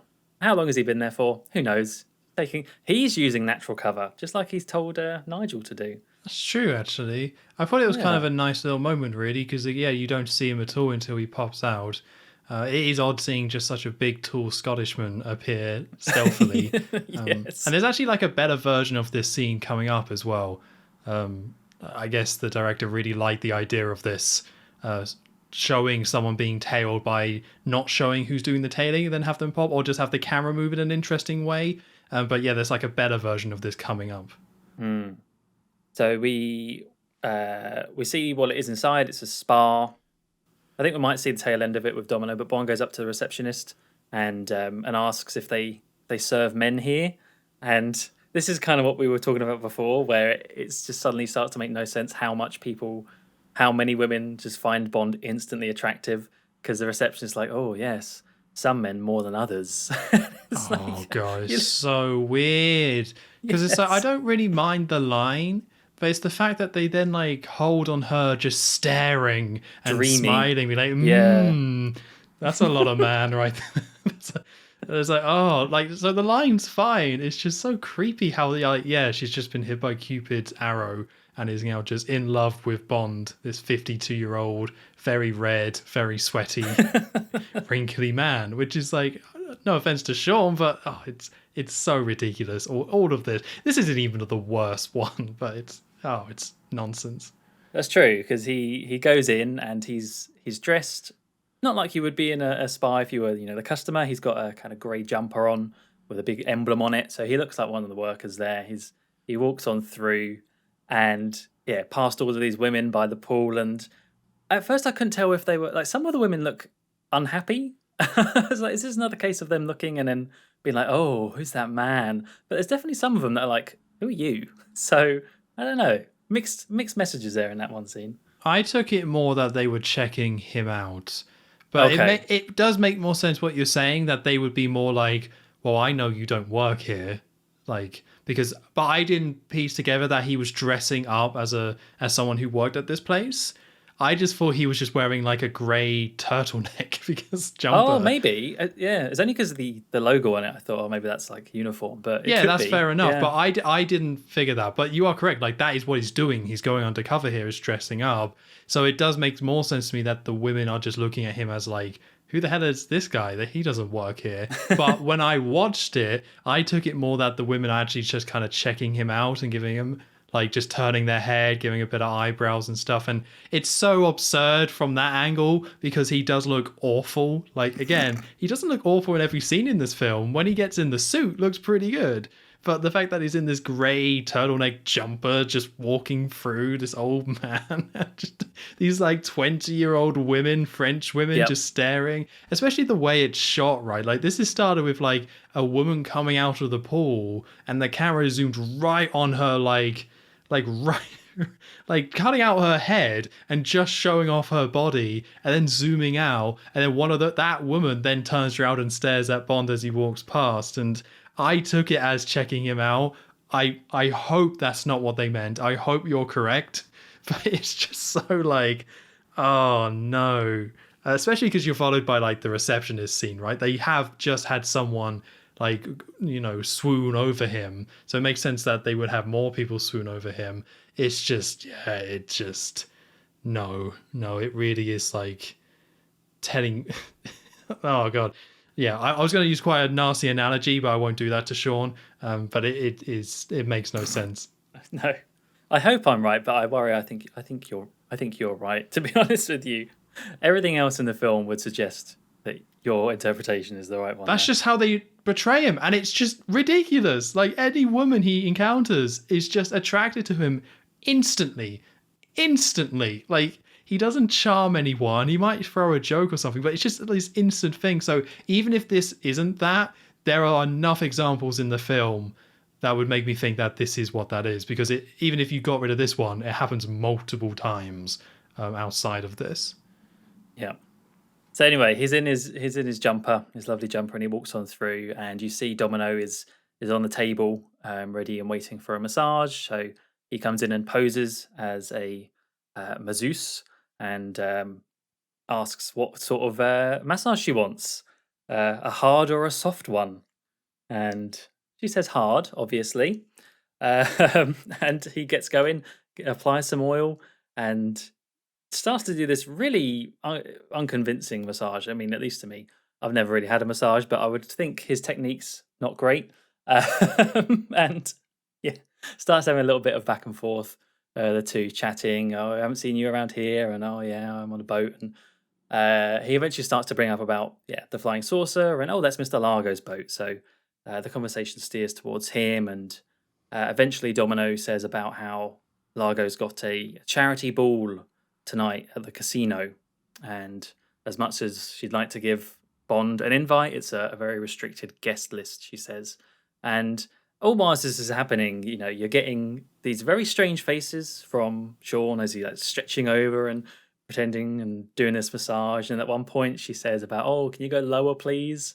He's like, oh, lower? And then you see his hands go right down. It's just like, oh, the camera is just so perfectly positioned. And, I don't know if we said so far, but Domino is played by Kim Basinger. Yeah. Basinger. So very attractive lady. She's obviously topless. So there's very much focusing on that, eye candy on the screen, and it's just like, ugh, and you're getting this old man rubbing her. I don't want to see this. But one thing I did actually like about the scene, it wasn't all bad, because Bond learns about this this casino thing. But every now and then he sort of slips up saying something that she hears, to blow his cover. So at one point he just uses the lingo that he heard about his own back earlier on. He says like, oh, you've got some lesions of the vertebrae. I was like, okay, that's actually, you saved it a little bit there. I thought that was quite clever, to just make him sound a bit more professional. But the scene eventually comes to an end when Bond spots the actual spa masseuse come in. So he just sort of very quickly runs off, and the lady comes in, doesn't question why there was a man there dealing with her client. Nah, it's fine. She just looks and they say bye, and she tells Domino, oh no, that man didn't work here, and kind of zooms into her face, and at first she looks shocked, and then she sort of, I guess, sees the funny side in it, even though I think it's quite horrible, but she's like, oh yeah, and smiles, and that's the end of the scene. Yeah, this scene as a whole was pretty hard to get through, and it kind of starts to show how like badly as a character Domino is portrayed here. Because as you kind of say, the actress playing Domino is attractive and obviously young, and she is very much like portrayed like that throughout the whole film in terms of what they have her wear, in terms of what they have her do, and she's just purely just eye candy, I guess, for the fellas. And it's like potentially the worst case of a Bond girl being like that in the franchise, I want to say. Like, some Bond girls have been portrayed not too well in the franchise as a whole. I'll admit that. Some things are not great. But this one, to me, is almost like this is the stereotype of a Bond girl being portrayed as just like an attractive woman and nothing else. Like, this is it to a T. It's almost like how they've been exaggerating other elements of Bond. They're also exaggerating the Bond girl, where the Bond girl is just an attractive woman, and that's it. And that's all she does. And it's pretty hard to watch, especially this scene. This scene's probably like the worst example of it because, as you say, it's Sean just like caressing her. And then at the end, she finds it super charming for like no reason. Like no reason at all. Because there's like the very start of it, she's on like her back, I want to say, or her front, with a towel over her lying on the table. And then Bond picks up the towel and asks her to turn over, but you just see him like just checking her out as she turns over, lifts up the towel, looks down, and then she spins over and then puts the towel back. It's just like, ugh. And as you say, the way Sean is actually like doing the massage, he's like leaning back and just caressing his fingers, and then you have to see his fingers go under the towel onto her butt. I'm just like, ugh. Like, this is horrible. I don't want to like it was just quite uncomfortable, really. Like, did not enjoy the scene. I think it's another one where it's supposed to be kind of funny. Like, it's like all cheeky Bond doing a massage and just but she kind of likes it, I guess. And it's just terrible. It's just really kind of terrible stuff. And it is a massive shame because I really liked Domino in Thunderball. And of course, even back then, there was a bit of like, there's the Bond girl wears something attractive, but they kind of balanced that out with the story a little bit better, and it's Domino in Thunder was one of my favorite Bond girls because of it. And now we've got this film where the first time we saw her, she was like doing the splits and stuff for Largo, and then jumping all over him and having her ear like gnawed at and kissed. And now we're back to her again, and it's Bond caressing her by tricking her, and then just seeing her naked. And it's like, ugh. And it doesn't really get any better, unfortunately. But this is probably the most direct example of just how creepy this all is in this film. Yeah, I think that's the thing for me is this film, which as you mentioned, but as far as Bond films go, this is quite a bad thing to say. Is that this film feels the creepy? This one feels the perviest to me. Like I'm seeing things that I shouldn't, or that is so kind of manipulative and. I didn't like it, and I understand that beautiful women are a part of this series, right? That's a staple of it. Has been the books, the films. It's always been there, but you can do them in a classier way, and as you mentioned, even in the original, in the Thunderball one, I think Domino, we haven't really got quite to the same point in the film yet, but I think that Domino has at least. She's more vengeful and there's more of a connection between her and her brother, it feels like. Whereas this, you just don't get any of that. She's just this young, naive woman who's just being used and abused by everyone around her, and it just comes across as looking quite sad. But there, that's that scene out of the way. And I'm not happy with you reminding me of the ear gnawing. Yeah, I don't want to think about it, but I almost forgot. It's terrible. It's horrible. Yeah. But yeah, again, Largo, good. Domino in this one is just kind of being completely reduced down to just attractive blonde woman, doesn't wear much, and is just very naive and silly. Like some of those, the story itself is there. It's just clearly not a priority for what they wanted to do. It's kind of like, how Q said before about, let's get some gratuitous sex and stuff in there. It's almost like the director wrote that line to be like, hey, don't worry, fellas. We got Kim Basinger and she's not going to wear much for you and Bond's going to perv all over her. But yeah, again, like, as you say, I was a lot more aware of it in this film than any of the other Bond films. You're kind of aware for it, and there was like scenes that weren't great in that one, like with the man with the golden gun is the one that I think of the most, with the shower bit in the hotel room, especially because it was Roger Moore, and it's just like, this feels really strange.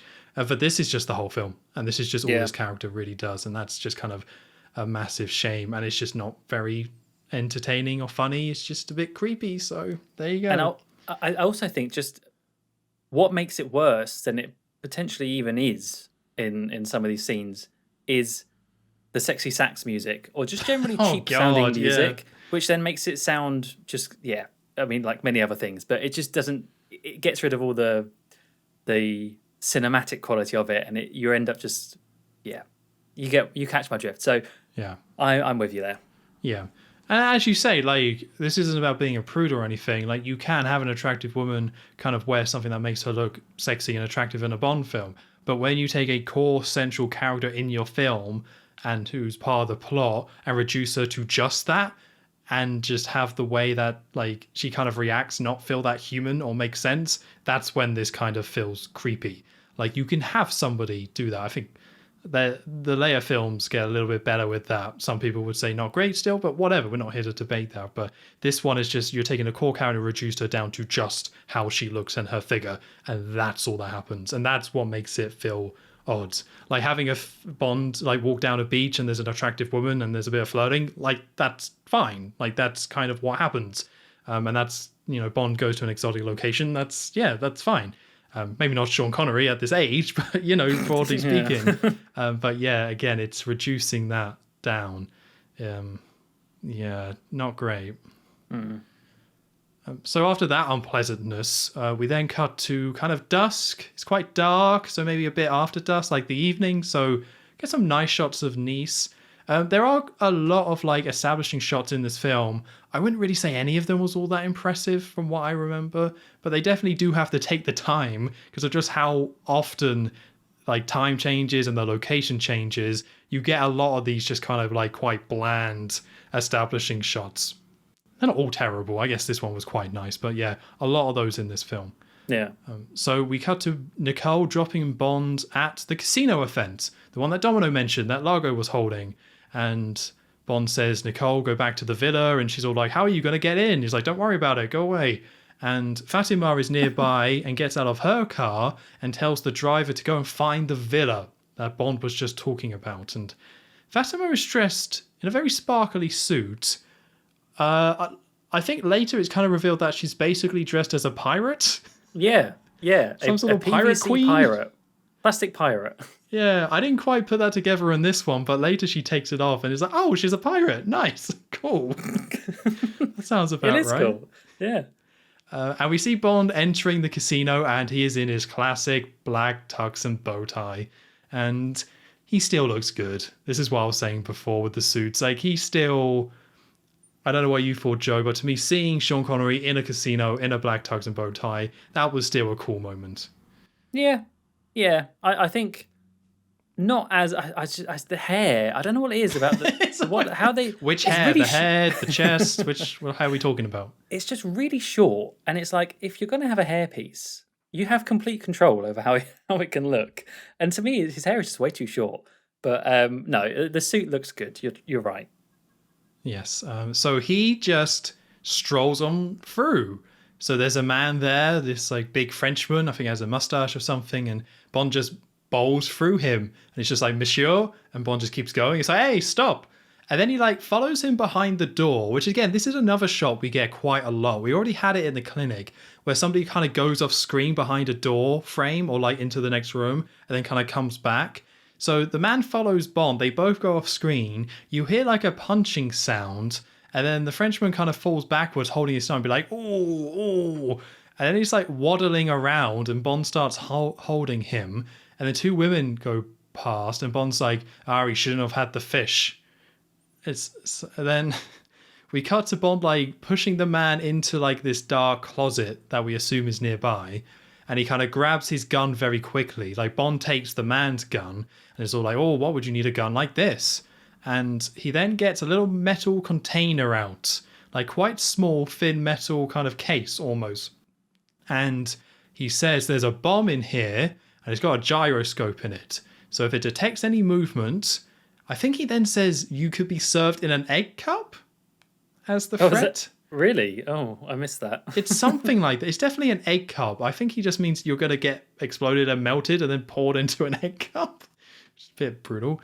And then he just like puts it in the guy's hand as he's kind of holding it up. So his arm is being held up, puts this bomb in his hand, presses a button, and then he just shuts the door and the lights go off, and the guy's just left there with the bomb in his hand, not able to move, because if he does, it will blow up. Very silly, but I think because it's Sean and he has that charm of him, it works. This is one of the scenes where as soon as I saw it, I remembered it. Like, I straight away remembered this, like, very like, oh yeah, this scene. I remember this. Like, this was actually quite clear in my mind as soon as it started happening. I just hadn't thought about it in 20 years. So Bond now enters the event, which is a big old large room, very much a big casino, quite grand, I would say. Maybe not the grandest we've seen, but very still grand in scale. Lots of people looking very rich, well-dressed, all around these different kind of casino tables, all around, a lot of hustle and bustle. Bond kind of walks around, and like a woman, like smiles at him. So Obviously. Another one of them where a woman just sees Bond and she's like, and that doesn't go anywhere as far as I can tell. Just another woman checking him out. So Bond then like kind of walks around the room, and he also gets rid of the gun that he took from the other guy, and he like spins it in his hand and then puts it in a bucket of champagne. Feels a little pointless, but I guess it looked cool enough, I suppose. Yeah.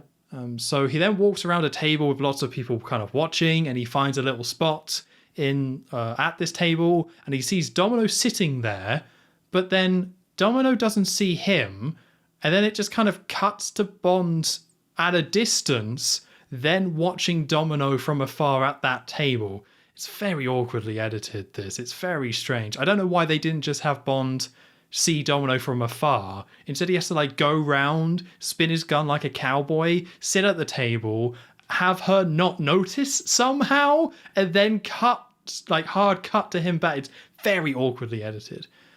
You know why that is? She couldn't see him because there's so much smoke in that room.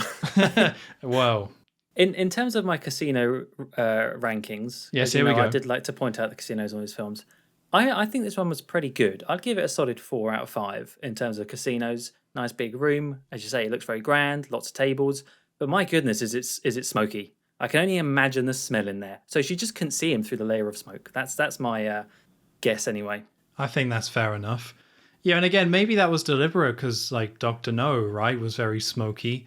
Like, I think with the Roger Moore ones, they still smoked, but I think they got away a little bit from the smokiness.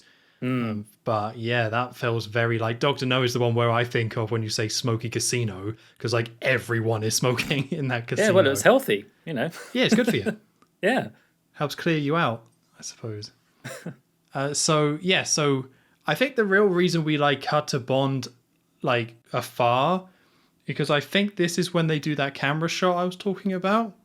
Oh, yeah. Yeah, so Bond is like at one side and the camera is kind of like seeing him hiding and seeing Domino. And then Domino kind of walks off to the right of the screen.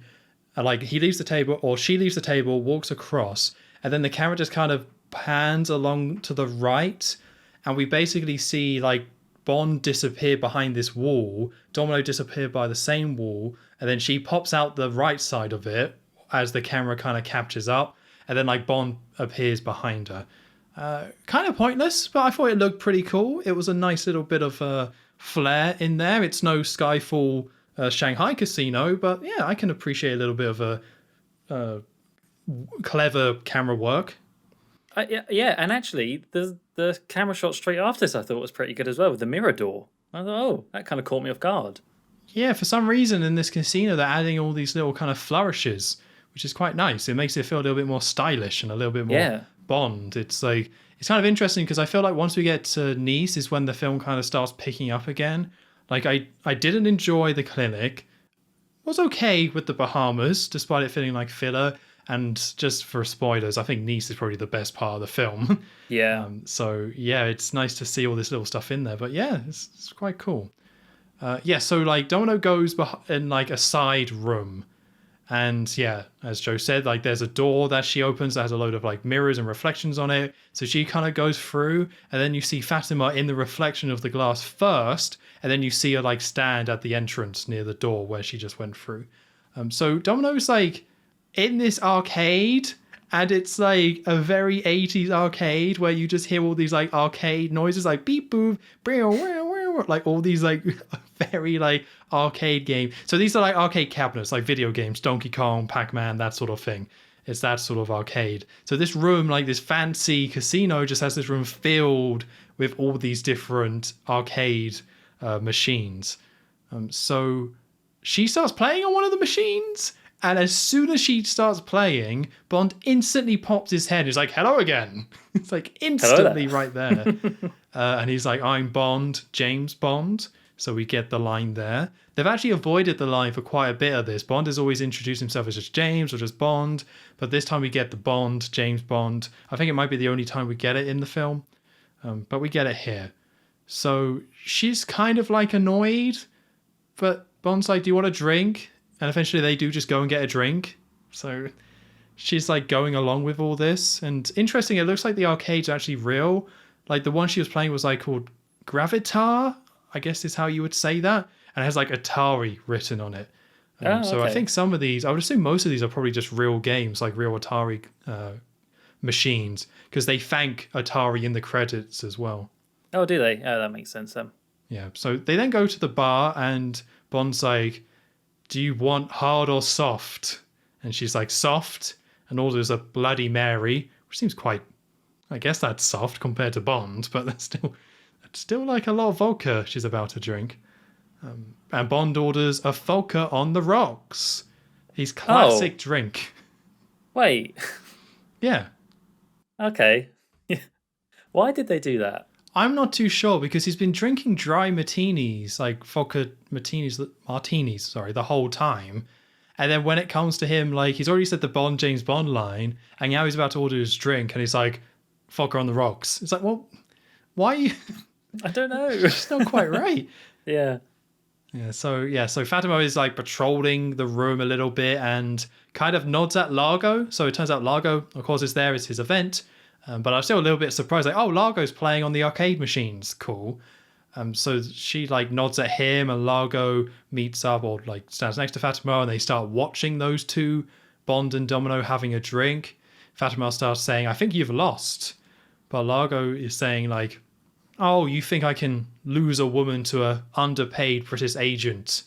But Fatima is saying like, "Oh, we must execute Bond to make sure your Domino isn't turned to him." And Largo gives a big old smile and says, I'm not too sure what he actually says, but kind of is quite dismissive. And Largo, I think, eventually ends this by saying, "One day you might have to kill Domino for me." Yeah, it's kind of odd, all this. Like, so this is the first time we're seeing Fatima and Largo. And I think this is when it kind of like hit me about Fatima is just kind of on a top from GoldenEye. Yes. Yeah, that's exactly it. Maybe like a relative. Yeah, like I think it did trigger before this point, but there was something about this conversation that reminded me of like Alec and Ottoman on a top talking. But yeah, she is just that. She's eccentric. There's kind of like a sex angle with her as well. And she kind of looks a little bit like her too. She's quite intense. Yeah, so Fatima, just throwing out there, just on a top, which is quite interesting. Definitely. But I don't really have much to say about this scene so far. It's just, it was very strange seeing like arcade machines, like this very fancy like place, and then just people who are clearly very wealthy just go and play like an Atari machine. Like, yeah, maybe back then it was seen as classy, but now I was like, oh, not quite. I don't know. Maybe, yeah. Actually, that's an angle I hadn't thought of. Is I guess back then these things would have been new and not how we see them today. But I also think it is just a bit of a purposeful subversion there, where she goes through the room and suddenly it's just a completely different environment with all of these high tech machines instead. And I mean, we can talk about this a little bit more about what happens next between Bond and Largo, but it does seem like they just purposely wanted to be like, yeah, you've seen Baccarat and you've seen poker before, but we're going to do something different. Here's Atari. It's just but I don't hate it, to be honest with you. But maybe that's just because I find all the like old arcade cabinets cool. I don't know what someone who doesn't really, not interested in gaming, they're probably like, what the hell is this? What's going on? Yeah, there's just a weird like blend here of rich and wealthy and just arcade machines that you would find in like such small places. And also it's quite funny because this film came out in 1983, which was the great video game crash that almost killed the industry, which Atari is mostly responsible for. So maybe like pre the crash, when they were shooting this, this was seen as a little bit more luxury, but post that, maybe not. But I want to say arcades had been around for quite a while by this point, but I don't know for sure. But I think most of this, you might be right, it's them trying to mix things up, but I think it's mostly just to set up what is about to happen next with Largo. Like if there's already games here, it probably makes more sense for this other game to be here. I think it's probably mostly that. Yeah. So yeah, so Bond and Domino are talking, and Bond asks Domino, like, what's your brother up to? And Domino says, he's heading here, and I can't wait to see him. And at this point, Largo shows up. It's like, hello, you're Mr. James Bond. And Largo asks if you enjoy games. So I think Bond kind of says, like, depends on the game or something like that. But they step away from the bar and they go into a separate room, and like a much more private room. It's quite big, but it's a little bit more private. And in the middle of it, there's a long table with like 2 seats on either side. And there's this like odd screen in the middle. It's like this kind of empty like TV screen almost. You can't quite understand what it is straight away. And Largo says, well, this is a game and it's called Domination. And I designed it myself. And he says, the problem is I've never found a worthy adversary. I always beat everyone. And Bond, a little bit modest, saying, no doubt I'll disappoint you as well. Kind of implying that he's going to lose, which was like, I quite like that line. It's quite a British line, but I don't know if that's actually a Bond line quite so much. I don't think Bond would say, you're probably going to beat me, you're so great, or imply that anyway. So they both sit down, and Largo turns it on, and in the middle of this table, this like 3D screen kind of appears. Like, so it's like holographic almost. It's like this empty shell that kind of appears, and there's just like this screen there. It's not physical, it's like being projected in the middle. And there's like each on each side, there's like 2 joysticks and a couple of buttons for them to use. So there's like these screens kind of appear out of the table and like tilt upwards a bit.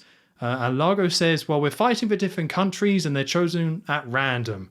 And he says, for a demonstration, let's just choose France. And at that point, France appears in the middle of the screen. And again, it's 3D, very 3D looking. Like 80s style graphics with the wireframe. But the whole point here is that it looks 3D to them, like it's a hologram. And he kind of demos how you do it. And he says, like, you shoot the target areas that appear on the map. Whoever shoots them first will get points. So the map is like broken up into all these different triangles, all these lines. So it's just people shooting those, just getting points for that. And he says you can win by shooting a missile at the other one. And one of the sticks is for controlling the missiles, and one is for controlling a shield. And you can use the shield to block the missile. And I think they say that you get like 2 missiles each. And he's like, well, Bond, you're red and Largo is blue. And it starts. The whole thing starts playing. And there's like a robot voice that comes in saying, thank you, gentlemen. Eternal battle for domination of the world begin. And we kind of see there's also like people behind Bond. So there is like a little bit of an audience. And Domino is sitting next to Largo on their side. She's not playing, but she's sitting next to Largo. So Largo says, we'll play for dollars. And they randomly pick, and it's Spain. So the first map is Spain, and that's worth $9,000. So the game starts, and they start shooting panels, but it ends very quickly, and Bond loses, and Bond kind of gets shocked, or at least says he got shocked by the stick. And Largo then says, sorry, I forgot. You share the pain of your soldiers. So if you lose, you get shocked. And he also says if you let go of the controls, you will forfeit the game. So if you're not doing very well, you'll start getting shocked in the sticks. And yeah, if you do let go while being shocked, you lose straight away. But Largo, being very pleasant, is like, well, you weren't aware of this, so that wasn't fair. So we'll begin again. Let's reset. So they reset, and this time Japan comes up, and this one's for $16,000. So they start, and we kind of see Fatima is pushing her way through the crowd so she can see what's going on. And initially, Bond is winning. So they kind of cut to lots of different shots of some of the screen, some of Bond, some of Largo, some of Fatima, some of Domino. There's a lot of jumping between those. But you do actually get to see the score go up, and it does actually track roughly correctly, or at least like you can see who's winning by looking at the numbers. So initially Bond is winning, but Largo fires a missile, it goes at Bond, Bond doesn't block it, and he loses, and then he gets shocked. But Largo's all like, that was just a lucky move by me. And he also explains that as the stakes increase, because the money's gone up, the pain also increases. And Largo's like, so do you want to still continue? Bond's like, course. So they move on to the next country, and it's the USA, valued at $42,000. So much more money, and the map appears, and it's a much more complicated map. Lots of triangles on this one. So this time, like, Bond is winning this round. He fires a missile. Largo is able to block it with his shield. And we kind of hear the computers start talking about danger level and saying about, like, pain level. So, like, yeah, they kind of give some numbers to kind of signify or represent how much, like, shockage is going on in those joysticks. So they were like, danger level is going up. Because Bond, from what I saw, if your missile is blocked, you lose like 10,000 points or something like that. So Bond was winning, but because Largo blocked his missile, he's now losing. And then it's all like pain level is at 80% for red, which is Bond. So Bond is being shocked and eventually just has to let go, and he collapses onto the floor. And Largo slowly goes over to him and bends down to Bond. And it's all like, are you all right? You all right? And Largo says, you've already lost $58,000 for my charity. Probably best to call it there, not best to continue. But Bond's all like, let's play one more game. Let's play one more for the rest of the world. All in, win or lose, we'll play for the whole world. And Domino's there like shaking her head like, oh no, she doesn't like this. But Largo agrees, and they sit down again, and the computer's all like, the rest of the world, or the world, and values it at $325,000. And they start playing, and we kind of see that Bond is like just behind Largo score-wise. Largo fires a missile at Bond, but Bond blocks it, and that shoots up Largo's pain level to 50%. But Largo fires another missile, Bond blocks that again as well. The pain level kind of keeps going up for Largo. You see him like shaking a ton, like Largo is now starting to shake, and Domino's looking very worried, and eventually Largo just has to let go. And at that point, Fatima leaves, like just kind of storms out of there, and Largo says, it seems I've underestimated you, because he lost. And he gets his checkbook out to write the check. But Bond just says, I don't need a check. I'll just settle for a dance with Domino. And Largo says, do you lose so gracefully? And Bond says, I don't know. I've never lost. And that wraps up that scene. Bravo. Yeah, it's a lot happens there. But I'm going to say that's my favourite scene in the whole film. I thought it was really good. Wow. Okay. I have to say bravo, because you explained this game of domination with such conviction and it's clarity. A real game. He designed it himself. More than the film does itself. Oh. Because this scene is just, it's a big joke, but they stick with it, and so you just have. So yeah, this scene. Them two playing this domination game. I'm sorry. This is just like, it is like one of the standout bits of the film, and I like it too. I like it too, but I have to objectively think that this is a terrible scene. No. It just is. Like, this is them reinventing a card game scene. Let's not have a card game. Let's not have Baccarat, where we're pushing cards around the table, and someone has to be like, someone has to say, if he rolls a thingy, then you're out, or you need that for a bit of explanation. So instead, let's have this video game where you can see things on the screen, and there's like explosions and joysticks, and let's make it a lot more 80s. And I love that. Like, I love the fact they did that and kind of went all in on this really silly idea. But it really doesn't work very well in terms of like tension or anything. And especially, I've already dealt with a lot with this film, with everyone finding Bond incredibly attractive as a 50-odd-year-old man. Fine, right? Yeah. I'm taking a beating from that, but it's okay. Then they have the audacity to say that not only would a 50-odd-year-old man find everyone find him attractive, but he's also amazingly good at video games. So No, Bond can be good at card games, but that's the straw that broke the camel's back for me. Is like he suddenly gets good on this last round because Bond can just pick up anything instantly and win. I know I'm complaining. I actually really do like the scene because it is so silly and fun, but it is bizarre and ridiculous at the same time. Yeah, it's interesting you say the card scene because you're right. It is Bond playing against the villain at cards, which he does do with Largo in Thunderball. But I always think of it more as the Goldfinger golf scene. And I know you weren't a big fan of that scene, but when I think of this, because this is the friendly competition between Bond and the villain, where it's like, oh, it's on the face of it, it's kind of friendly, but they're getting quite serious, and it's Bond kind of embarrassing the villain a bit. So this is that scene, and I always very much enjoy those scenes. I think they can be some of the best ones in any Bond film if they're done correctly. And this one is just that formula done to a T. And I actually got really sucked into this and enjoyed it.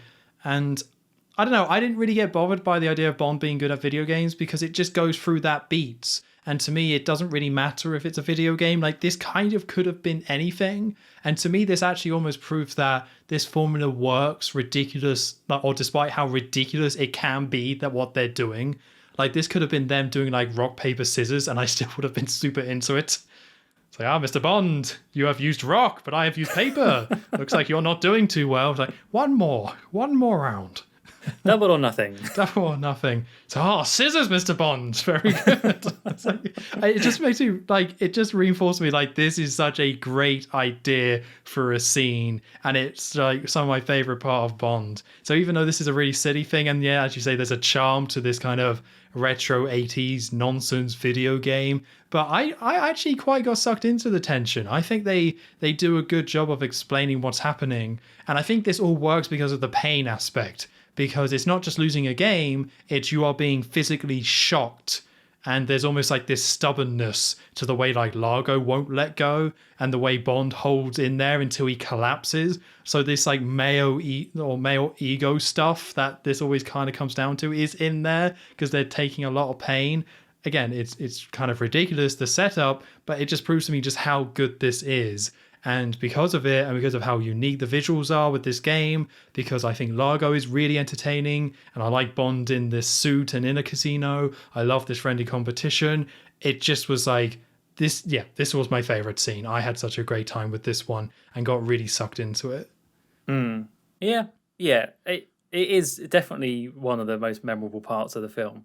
And yeah, Largo being the way he is, I think adds a lot to it as well. We've already mentioned that the guy playing him is doing this sort of, he's being very friendly and you didn't know, so we'll do it again, and he's being very polite. But it's not just doing that in this one game. We've seen he's been quite nice to his people on his yacht and everything. So like, yeah, this is what he would do, even with Bond here in the casino being shown up. So because yeah, when he loses, he's very like, okay, well, I'll write you a check, and as Tom says, Bond, he wants a dance instead with Domino. So we head into this very large, like very grand hall in a nearby room, and well, actually, just before that, you see Largo as he kind of tells the band to play a tango. So it's going to be a nice tango dance the two will have, and yeah, there's this really large room, loads of people around the edges watching, and just Bond and Domino in the center. The music starts and they start their dance routine, and it's all, it's a proper dance routine here, doing little twirls and spins and everything like that. But obviously the reason why Bond wanted this dance is so that he could actually talk to Domino somewhat in private, and weirdly in private, even though they're being watched by everyone. But yeah, it's kind of like speaking under the music to her as they're dancing, and telling her that, well, basically what he knows and about her relationship with her brother, and that he thinks Largo is behind it. And eventually, he just flat out says to her that your brother's dead. Yeah. All whilst your brother is dead. Yeah. Jesus. All while she's being like bent backwards and turning her head and everything. And it's I quite like this scene as well, because it's just an interesting way of having them have this conversation. It is just a bit. Again, it's just a little bit more silliness that they're in the middle of this giant room surrounded by everyone, but they're in this own little bubble of having this conversation. But I think it actually works. And that is even with Sean's rather, listen, I've watched enough Strictly Come Dancing. You need to smile more. You need a bit more flow in your steps, Sean. But Come on, Sean. regardless, I think it did a good job. And obviously, Domino, we've seen her doing all the dancing, and she was great. But yeah, I actually quite like this little scene between the two of them. Yeah, I think the concept's really strong. And yeah, as you say, there's like a lot of like, they kind of lean into this whole, they're in their own separate world because you kind of have people watching them and they cut to shots of these like rich people kind of watching them dance. And it almost makes it look like a show to them, which is just creates a very odd and kind of unsettling feeling, which matches what Bond is saying quite well. I found it too distracting seeing Sean Connery do this like dance though. It just looked too strange to me. But yeah, I think the setup is really solid. Yeah. But eventually, as Bond is twirling around Domino, Largo steps in and grabs her by the arm and kind of stops the dance. And actually, I think before this, I should have mentioned actually, Largo was watching up on the balcony and he's there with Fatima at one point and just says to, go and try and kill Bond again. This time, don't mess it up, basically. So she's got the go ahead, try and take out Bond. But yeah, eventually Largo steps into the dance and stops it and invites Bond to lunch on his boat. And Domino, I guess based on what she's just heard from Bond, is sort of testing now Largo and asks about the situation with her brother, with Jack, because he's meant to be visiting. And Largo says that, we got a phone call. He's got delayed. He's not going to be here for another 3 weeks. So he's like very clearly brushing her off, which is leading her to believe what Bond is saying. So yeah, that's pretty much it. Because Largo like invites Bond to lunch is part of it. Yeah. So Bond does get invited to the boat, but she's all like, oh, I can't because of Jack and yada yada yada. Yeah, and that's pretty much it for the casino scene. There's one last little bit where Bond goes and grabs his I think it's a cigar case that he gave to the bouncer, pretending it's a bomb, and he just like opens the door, grabs it, and says thank you, and then and then leaves. And you just see the guy like kind of he was there the whole time. You got to give it to him, but he's just in shock with what's just happened, and off he goes. I actually kind of like that gag more than I thought I would. Like, I really did not like the fishing one because, again, it's a comedy film for the most part, this film. So you have a setup and then they have a payoff to the bit later, which is what we got with the fishing thing, where she's like, catch you later. And then Sean Connery says, you did catch me later, ho ho. But I thought this one worked a little bit better because it was a little bit more visual. And this poor guy just holding up this case and just seeing Bond. Like, it just cuts to him in the closet, sweating. And Bond just pokes his head out. It's like, oh, thank you very much. I could have done without him passing out and rolling his eyes. That was a bit much. But yeah, like, I'm not super into the idea of these, like, really manufactured comedy bits. But this one I thought was quite funny. I thought it worked quite well. I'll give it to them. Yeah, nice little bookend there to the scene. So Bond heads back to the villa where Nicole left earlier on. He's eating an apple, or he picks up an apple. I can't remember, but there's just a fruit bowl, and he's just like, oh, apple, because it's like the morning as well. Like he's now been like doing stuff throughout the night, so we're now like in the morning, which I thought was quite a nice bit of continuity. But yeah, we just like fruit bowl, apple. Which maybe that's a throwback to the grape scene. Oh, maybe. Yeah. Maybe. So, we can't do grape. It's copyright. We'll do an apple. The kids will love it. And Sean's loving it because he's still in his suit and he's looking around. He's like, entering the villa and it's still quite dark and he's just munching on his apple as he's looking around. He's calling out to Nicole and there's no response. And eventually he sees like up the stairs. There's very dangerous stairs, by the way. No railing at all. One of the doors is flapping open, so he suspects something's up. He sticks the apple on this little sculpture thing and goes into a room and sees all these crumpled up sheets on something. Now I think it is a bed. But I thought it was a bath. Exactly. I don't know. Anyway, based on what happens, but yeah, my assumption was that this was some sort of futuristic or just some sort of postmodern bed. But yeah, but then, yeah, because it has to be a bed, because then the sheets. But then where did the water... Oh. I don't know, because exactly. And it's all done very quickly. There's this hard cut and zoom, and Bond pulls off the sheets, and then it cuts very, very quickly to almost under this bed, and you're seeing through it from the underneath, and there's Nicole, and she's been drowned in this water bed bath thing. Don't know what it is. Nicole's dead, everyone. All right, that's the gist of it. Yeah. Was it So, Thunderball where someone got drowned? Or was no, that was Diamonds Are Forever, wasn't it? um, You know the woman who gets thrown out the window, oh and yes, then later they go to the house and there's just a corpse in there. that's right. Yeah, yeah, yeah. Because it's interesting because like I guess they love drowned women in these films, but this one felt a little bit more like haunting than that one, and that one was pretty grim in itself. But this one they don't shy away from it. They like her eyes are open. You get like a full screen look at this corpse in this bath. It's actually pretty horrific.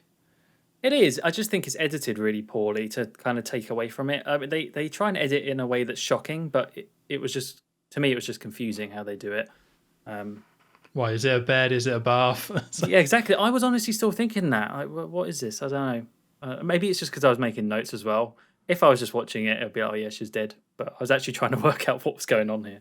Is it a bed or a bath? There's sheets, but there's water. I mean, it is the 80s. I wouldn't be surprised if it is some weird bed bath combination thing. Anything Oh goes. I mean, God, yeah. do you remember the fish tank bed from Diamonds Are Forever? Like, maybe it's just in Sean's contract. He just likes these things. I'm going to answer your question. No, I don't remember the fish tank bed from Diamonds Are Forever. Oh, you're missing out. That seems like a very minor detail that I expect you to know, but not me.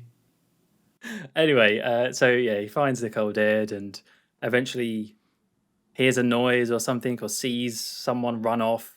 Something gets his attention. He looks outside and he looks down to see Fatima is down at the bottom on the road about to drive off. I think she shouts something. Can't remember what it is up to Bond. You know, like kind of what's the word? Taunts, you mean? Taunting. Yeah, exactly. Taunting Bond to chase after her. So that's what he does. And it's time for him to crack open the Q gadget, the bike. So we see it emerge and he puts on his helmet and we get Biker Bond chasing after Fatima in his leather.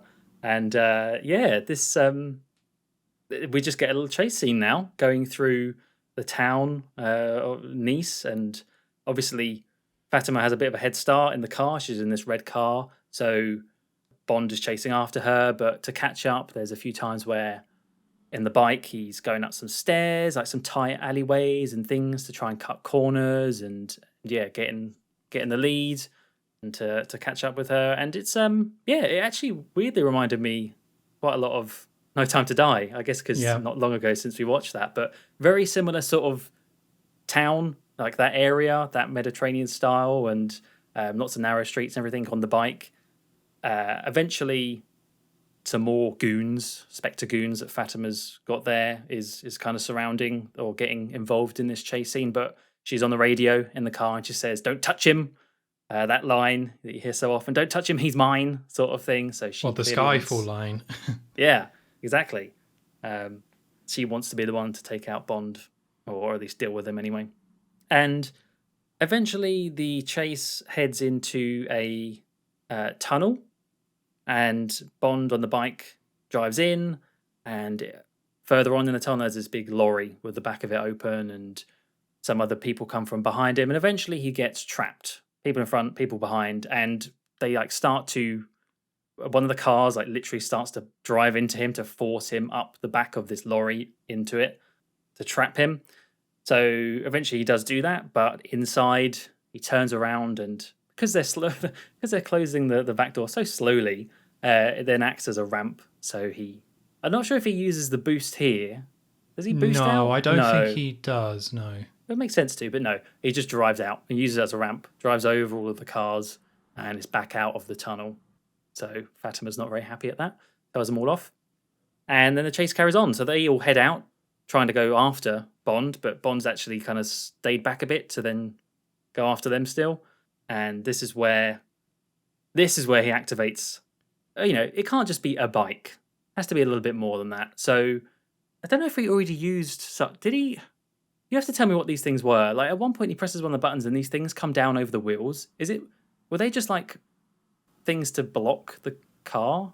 I'm not too sure. I just assumed they were all part of this whole boost system because I don't see anything else he does with it. I just think it's like he has to set up these like different things to make the boost work. Okay, yeah, because there's like three buttons that he eventually presses, and then with the last one, activates a turbo on the bike, and that helps him to fly over a car, and then the car behind smashes into the one in front of it, and that's that one dealt with. And then he also uses the boost to go over a bit of water, and eventually drives into another tunnel-looking place. Like, I don't know what it just looks like. There's a lot of junk in there by by the dock or something, and eventually goes in and finds a dead end. So as he turns around to leave, there's this big mast looking thing that swings round the doorway as he's driving and knocks Bond off of the bike. Gets caught out by the old mast trick. Should have seen it coming. Really. Yeah, I kind of want to say, because that's the end of the chase. I really like this chase.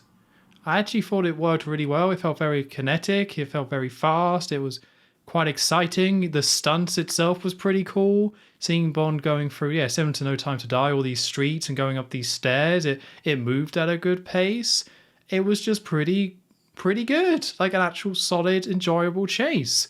And the Yeah. boost, maybe it was a little bit forced in there, but it kind of worked quite well. And that moment when he goes in the tunnel, he's just completely blocked, and you just have him like he doesn't get off the bike. He's just like spinning around, and just you hear these like vroom vroom vroom as he's just spinning, trying to find a way out, just for them to like shoo him into the back of a lorry, just for him to boost out. I was like, that's pretty cool. Like it has a little bit of a different feel. I don't feel like they would have done something like that in another Bond film, like have him just kind of get caught like that just to boost out. Maybe they would have done, to be fair, but it kind of worked quite well. This stood out quite a lot.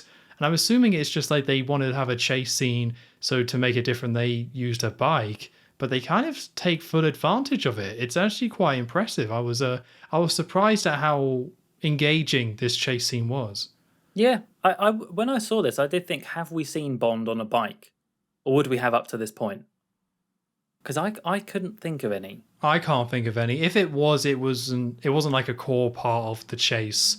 It would have been Yeah. a small part. But again, they usually don't. And I think the reason is because of what happens at the start where Bond puts on a helmet. Which initially I was like, that's silly. Bond wouldn't wear a helmet. And then I realized, oh, it's because Sean Connery is definitely not going to be the one doing all these stunts. Yep. So they can just put a helmet on one of the stuntmen and just have him do all this really cool stuff. But like, even though that's obvious what's happening, because they do that, it means there's some really cool kind of bike work here. And it looks a lot better. Again, the idea that this is Old Man Sean, especially because of just how big Sean is, and he's in a black tux and stuff, is silly, but this whole film is silly. So that's kind of fine. But yeah, I think that's kind of the reason why they haven't done it. I think they do it later, though, after this point. Yeah. So it's probably not a good match for Old Man Sean. And again, it's another example of how they did not write this film for an older Bond. They just wrote it for Bond. But still, they pulled it off. And it was quite surprising how well they pulled it off. I think the reason why I liked it is also just because it's the first decent bit of action in the film. Yeah, I guess so, right? There really hasn't been much, unless anyone found the shark stuff interesting. I mean, what else has there been really? So like, I was all for this. So yeah, okay, give me some not completely awful music playing. I was like, all right, this is actually not bad now. That's all it takes. Yeah, there is something about this section in Nice where outside of the massage section, it does feel like a proper Bond adventure. Like we're actually now in a Bond film. Now that it's fully got going, there's henchmen and a villain, and Bond's going up against him, and he's in a casino and he's doing stunts and stuff. And yeah, it's actually a proper Bond film now, and it feels good. Yeah, well, let's just finish the scene, shall we? Because we can't let it be too good now without some weirdness thrown into the mix. No. Bond's been knocked off the bike. He's on the floor. And who was it that did that? Of course, it was Fatima. She jumps out, and this is where you see her in her full pirate getup. Garg. She's got these big, like wide, I don't know, they got a name, those sort of trousers, but I can't think what it is. But yeah, like the puffy trousers sort of thing. yeah, but it's all plastic. It's all like very shiny. She looks so silly. Yeah, it's definitely a look. And she's there. She's got a gun. She's pointing at Bond, and she makes him throw over his gun, so he's disarmed. and then gets him to spread his legs because he's sat on the floor. So he spreads his legs, and I can't remember exactly what she says, but I guess the idea is that he's going to shoot in his groin or something like that. Yeah, she's like, you're quite a man, but I'm a superior woman, so guess where you're going to get the first bullet. Yes, that's right. But before she actually does anything, she's as Tom mentioned earlier about the honor top connection, she's very sex oriented. So with all this superior woman stuff, she wants Bond to admit that she was the best he's ever had. And at first, Bond's like, "Well, actually, there was this one lady in Florida or something." He says, Yeah, Philadelphia. I think Philadelphia, which angers her. But eventually, he sort of relents and he's like, "Yes, you're the best. I was actually going to write you in my memoirs that you are number one." I guess linking to the Spectre there. But upon hearing that, she gets very excited by this prospect of memoirs. So she sees a bit of paper on the floor and carefully throws it over to Bond and instructs him to write and literally dictates to him what to write down on this bit of paper, which is basically, that she was the best sex he ever had. But she says it like, the best night of rapture was afforded to me on a boat in Nassau by Fatima Blush. And obviously, it's just like, what am I watching right now? But obviously, Bond has his pen. His Q pen is finally going to come into play here because that's what he's going to be using to write this message. And as he does so, he's like pretends to start writing, and then he goes, "Oh, I've just remembered it's service policy that agents can't give out endorsements." And she gets very angry, but at that point, he's basically got the pen pointed straight at her. So he fires the pen, and off it shoots into her. And you see it; she's got kind of a little blood stain in her chest, but it hasn't exploded yet. So she realizes she's been shot, but nothing's happened. So she's just laughing because she thinks Bond's failed, and she's really cackling at this. But it's just a little delay, because then eventually this little fuse does go off and she goes boom. And when I say she goes boom, she really goes boom. There's a shot from Bond a little bit further back and you see Fatima, or the dummy that looks like Fatima in the distance, just for a freeze frame, and then bang. It's almost like a parody, the way that this happens, and the speed of it all. But yeah, that's Fatima dealt with. What an ending to her. It's so strange, right? Because I'm assuming so much of this is just a force in the fact that Bond has to be able to use a pen. Yeah. Like, I'm assuming they wrote this backwards, being like, well, we got this pen, and Fatima's just kind of insane. So is there something we can do with that? And they went all in with it, her dressed as a pirate, screaming at Bond, saying, write this note about how I was the greatest rapture you ever had. And it's, I guess I'm going to say what I said about the shark thing. Like, it's too stupid for me to like it, but it is also too stupid for me to dislike it. Like, it's just so crazy and odd and strange that it's hard to really be like annoyed by it. I'm not like so invested in the drama of the Fatima character that I'm like, oh, they've ruined her legacy. Fatima. The character assassination. No, this is probably a very appropriate way to kind of kill her and explode in this glorious explosion. That probably does kind of make sense. But yeah, again, I couldn't say I was kind of super into this, and it was very confusing. And the Bond lines did make me kind of laugh, where he is just winding her up and she just gets upset with that. I thought that was enjoyable. So I guess I liked it, but that doesn't sound right.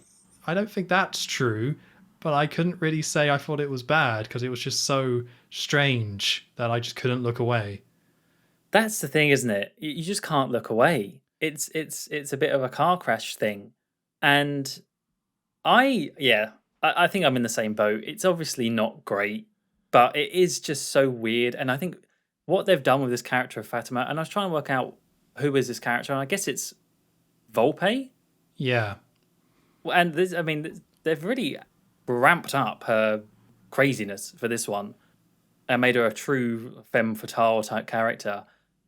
I like it. I like what they did with Fatima, if only because it is a bit camp and a little bit weird and really stays with you. Like that explosion bit. Oh man, that just makes me chuckle thinking about it. So yeah, I mean, it's obviously not great in terms of an actual Bond film, but it's got those vibes of Diamonds Are Forever, where it's just like, what am I watching? And because of that, I do like it.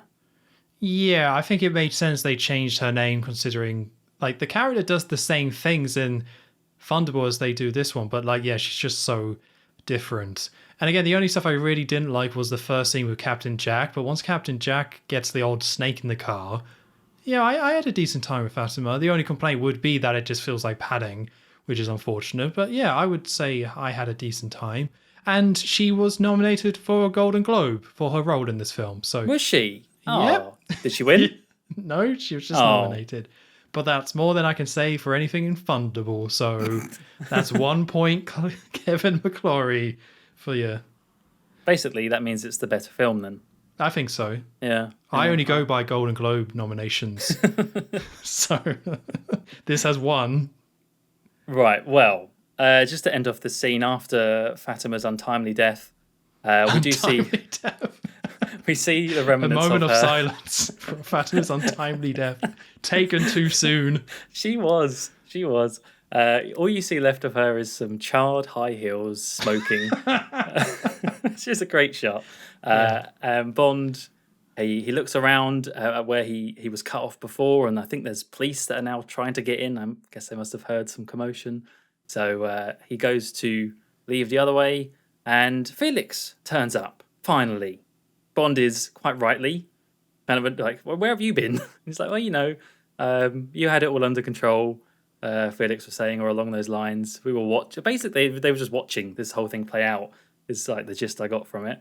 Oh, thanks. But yeah, Felix is reunited, and the two have to get out, and they get out without much fuss by posing as, well, Bond's on a bike. He suddenly looks very French, on a bike, singing in French, and Felix is kind of jogging along behind him, and they just look like normal people. And that's how they get out. It's very strange. But Would you describe them as normal people? The way yeah, they that's look? true. That is true. I mean, I've just seen Fatima though, so that doesn't take much to look normal. Yeah, I suppose so. But yeah, they're just like stripped down to like vest and shorts, like white, like very old school exercise gear, like not proper stuff, just like them basically in their underwear. And yeah, again, as you say, Bond just singing, like, I just put it fake French sounds. It's just like, doo doo doo, like just making these really odd noises as Felix is like pretending to box. And the police are like, oh, hello, French citizens. Nothing to Carry see on. Nothing to see here. And yeah, they get away. Yeah. So yeah, that then takes us to some shots of the flying saucer, which is the yacht, Largo yacht. And there's like some really happy, bouncy music for some reason. Oh, and then it's it just awful. cuts.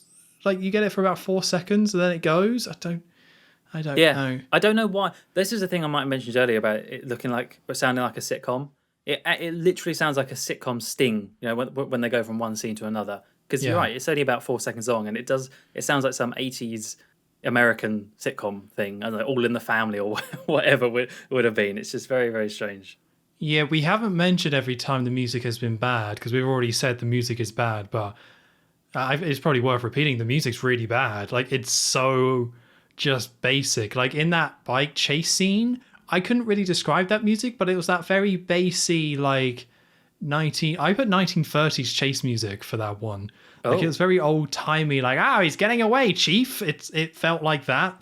And yes. that's what the whole music, like, of this film is. So it's terrible because it's just so, like, I don't know, just outdated. No class, no, like, sense of musical creativity. Just so basic and rubbish. Yeah, absolutely. So we cut to two men scuba diving underneath the ship, and kind of they're swimming around where the flying saucer is, and one of them signals to come over. They find a hatch, and one of the men goes inside the hatch, and we see them now in the ship, and the water starts draining because they're somehow through. The other man can't get in, but we see that it's actually Bond inside the ship, and it's Felix is the other person who can't get in. So Bond is inside the ship, and he's kind of then coming out of like this hatch. It like opens up, and he kind of climbs out of this ladder, and he like climbs out this like tube on the ship, and as he pokes his head out, a very tall man appears. Can't see his face, but he's just like, Mr. Largo is waiting for you, sir. And Bond kind of looks up, he's like, thank you. And this guy just looks like a butler. And he gives Bond a robe and a towel, and he puts those on, and we cut to Domino on the yacht, also in a robe, and Bond like kind of sees her across the ship, but just walks off, so they know each other is there, but they don't interact, and Bond kind of enters the front of the ship where the control areas is, or the steering, and runs into Largo, and Largo's all like, good morning, and says, you're early for lunch. And then Largo kind of tells his captain, prepare for a departure, and I think he tells his butler, go get Bond some clothes. He's all being very friendly and smiley once again, and Bond was then saying, you only asked me for lunch, I didn't know I was getting a cruise. And then Largo's all like, do you want a cigarette? And Bond's like, not today. So he just like kind of casually throws it off screen somewhere. Then he's all like, So, how about a drink? And Bond's all like, yes, vodka martini. I found this so charming, Largo's acting here, because he's just so leaning into that role of the villain being a nice host. Yeah. Just him like saying, cigarette, like you would offer a guest. Like, do you want some dip? Some chips and dip? I feel like, and then he's like, no, thank you. It's like, cake? A little puppy? Yeah, it's like, let me see what else I got in the kitchen. I know I have something in the back of the fridge. Here we go. There we go. You want some of this? It's like a grandma trying to feed you. Yeah, just like the first thing is like, no, thank you. And just like, come on.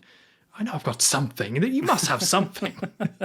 Here's 50p. Go get some sweets. Yeah, just get yourself a little something. Just Largo is just so oddly charming in this film. It's just infectious. A little bit. So we cut to so Bond has asked for his vodka martini, and we see Felix nearby climbing out of the ocean in his scuba gear, and he sees the yacht leaving. So he has not made it onto the yacht.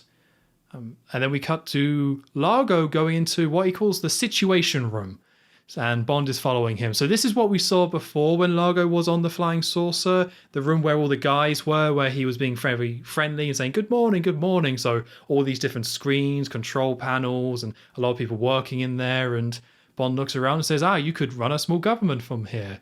And Largo says, I hope to run a very large government from here. And he says his next venture is oil. It's going to be a big departure for him, looking into oil. And Bond says, if it's that big, I hope it doesn't blow up in your face. And Largo just laughs and smiles, and Largo kind of just leaves Bond alone, says some things. I think he just like enjoy the ship, and he kind of then buggers off and leaves Bond in the situation room, and Bond just in his robe and martini just starts looking around. And as he's looking around, he sees a computer screen that says The Tears of Allah on it, which is like, that thing, that plot point. Mm-hmm. Like, it is mentioned several times in the film, but it's almost one of those where it's like, why? Like, this just, it's not that big of a deal. It's so small. It's not really that big of a deal. It's like, it's just treated with more weight. Like, you're supposed to see the Tears of Allah and be like, the villain's plot, the Tears of Allah. But it doesn't really mean anything. And even by the time it kind of does, it's like, we know they stole 2 warheads. Why are you trying to hammer home the Tears of Allah? It doesn't matter where they set these warheads off. They're bloody nuclear warheads. It doesn't really matter the specifics of it. I get the threat. Stop it. Like, it bugged me more than it should, but it was annoying. Yeah, to be fair, I almost missed that Bond saw that on the screen, because I just honestly... Well, I guess I saw it, but I just didn't care that it said Tears of Allah and the same feeling as you. I was just too busy thinking, all right, first of all, Bond's in his dressing gown with a martini glass. I love that look. Yep. I want to be him right there. But also, the villains just said, enjoy the ship. Off you go. And I know it's part of the whole, they're acting nice to each other, and it's they know what each other is actually doing, sort of thing. But I do like that it's just go on, enjoy yourself. I'm gonna go do some work for a bit, but go around, explore, make yourself at home. And Bond's there in the dressing gown. What a nice guy. What a nice guy Largo is, honestly. Yeah, he's once again Said it before, we'll probably say again, it's that elements of other Bond films just being a little bit more exaggerated and shining the light on this. As you say, in other Bond films, he would go around and take a look and see stuff. But so in this one, Largo is just like, yeah, go take a look. It's fine. It's all good. So it's just that, but amplified. And to be honest, I love that trope a little bit. I love the villain being the host. That's also one of my favorite tropes in Bond. So I'm kind of in favor for like an exaggerated version of it, and one that's a little bit silly as well. Yeah. So we cut to Bond walking through the yacht, and Domino appears, and he's like, Mr. Bond. But then like the butler appears and doesn't see Domino, and he's all like, here's your clothes, Bond. And then Domino's like pointing to say, meet up with me later, I think. I don't really know. So then we then cut to some more shots of the yacht sailing, because this film is edited really badly sometimes. Rather than just having Bond get changed and then meet Domino, we instead have him walking through. Domino appears, is hidden from the butler. The butler gives him the clothes. Domino says meet later. We get an exterior shot, and then Bond's in the studio. It's so dumb. So Bond's now in the dance studio, the one that we saw before, the one that we know Largo can see inside, and Domino shouts, what happened to my brother? But Bond's all like, hush, hush, tells her to wait, and he puts on some very loud music, which I can only really describe as porn music. So that's his film soundtrack then, basically. Yeah, pretty much the whole thing, yeah, but very porny sort of sounds. And Largo is in his little kind of room that we know he was in before, his like private office and booth, and he notices the music. So he opens up the wall to take a look inside the studio, and he sees Bond and Domino in there. But due to the music, he knows that Bond is talking but can't actually hear him. Like he can kind of hear like a little bit, but not enough to really know what they're talking about. So Bond asks her about the Tears of Valor. What do you know about it? Domino's trying to listen in, and Domino then shows Bond her necklace, which there's like that symbol on it, and Bond doesn't really know what it means, but then asks her, where are we heading? Do you know? And she says, North Africa. I don't know if you caught the name of the place specifically, but I didn't really care enough to write it down. It was, hang on, Palmyra. Palmyra, yes, in North Africa. And Bond says, I need to send a message. I need to send a transmission. And he's like, this could be risky to do this, but I'm going to need your help. And Bond says, I'm going to kiss you, and you need to respond like you like it. And he says, I'm doing it for two very good reasons. And one, I'm hoping to provoke a reaction. And the other one, I've always wanted to. So they start kissing, and Bond kind of knows that Largo is watching, which is why he's doing it. And Largo kind of sees them kissing and gets very angry, and he closes the window and then kind of charges out of the room. And actually we like cut straight to him charging into the room, but they've already gone. And then Domino again straight away activates the alarm on the ship, which causes the situation room from before to clear out. Bond then enters the room, goes up to like a machine, starts pressing a load of buttons, and then we cut to Largo still in the dance studio, like holding a picture of Domino and... Is this a picture of Domino and Jack? Or is this a picture of Domino and Largo? I think it's of her and Jack. I thought it was Jack as well, but they don't really show it too well. But this is all very strange, because it just cuts to him holding the picture, and he drops it, and the frame and the glass breaks. And it's all very dramatic. It's just like, what the hell was that? It's symbolism. No, it isn't. No, it's not. No, it's not. It's just, so weird. Why was that even... There's just so many questions. Like, why was it in there in the first place? Why did he pick it up? Why did he smash it? Why, like, as part of the film? What is this meant to signify? Like, all of it's nonsense. So we kind of see... He's just hanging out in that room, and we see Bond enter the little area that Largo was in before, his small like secret office area, and he sits down, and then he starts like flicking a switch, and he starts like sending a transmission. And at the same time, Largo then like picks up this axe, like a fire axe, looks at one of the mirrors, and just starts attacking the mirror. And Bond can kind of see him do Symbolism. This. That he's mad. He's attacking himself. Oh. Don't know, I'm just... Carry on. Yeah, very deep this. Yeah. So he starts just attacking all the different mirrors in the studio, and Bond sees it, and then eventually Largo like smashes the music because I think that was playing the whole time, and the music stops, and as the music stops, we then hear an announcement saying, no, that was a false alarm and everyone should return to their stations. So Largo then returns to his little room. And oh, this was just, I wouldn't really say I hated it or anything like that. It's just so confusing, so weirdly edited to get this all kind of shoved in here. Such odd logic. I just don't know why this had to play out in such an awkward, strange fashion. Yeah, I mean, it's ultimately the plot beats here are very, very simple. Bond just needs to send a message out. That's all that really needs to happen here. But it is done in such a roundabout and really dull way. Like I don't find any of this interesting. Not even. I think that could have been quite a cool bit with Largo losing his temper and smashing the place up. But I don't know if they quite pulled it off because we've seen him act so nice and friendly. Maybe he breaks a bit and like lets loose. But ultimately, I think this bit on the boat was just kind of a bit nothingy. I'm kind of glad that we don't really stay here for very long. Yeah, again, that's another thing, right? Like a lot of these scenes don't really drag on all that much. I don't think that really saves the pacing. I would still say this is not very well paced, but at least this wasn't that long. But I agree with you. I quite like the idea of let's see a bit of Largo getting a bit wound up and mad. It's just done in such a strange way that I just can't get invested in it. But I like the idea of Largo just being smiley and then just switching to being very quite harsh and smashing stuff. That's quite cool. It's just, no impact due to the way it was done. No. We then cut to MI6. We're back with M. He's at his desk. He's looking at some paperwork.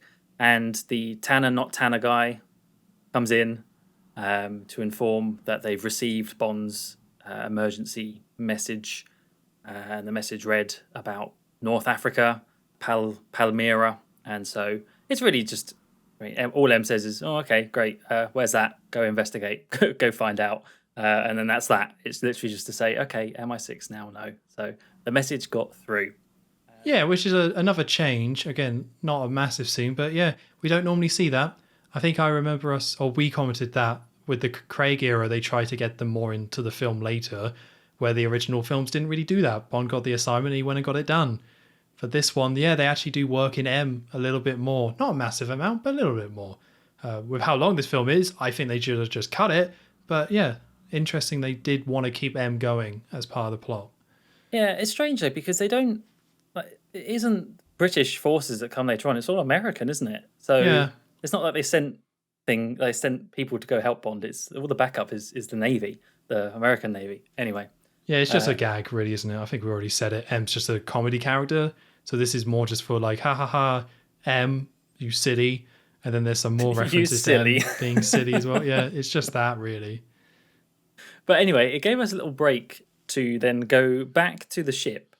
And very, very strange, very, very, very strange pacing here. We get a shot of looking through binoculars, looking at this big kind of castle fort, stone-looking thing, which is presumably Palmyra. And you see that it's Bond looking through the binoculars, and he's on the boat with Domino, and Largo comes up to them, and they're all just fine. Like, hang on a minute. The last scene we just saw was not this way at all. So either something's happened off screen, or it was just very, very strange. It's suddenly, after all of the alarm and sending this and kissing and smashing, and then suddenly back to just as if that never happened.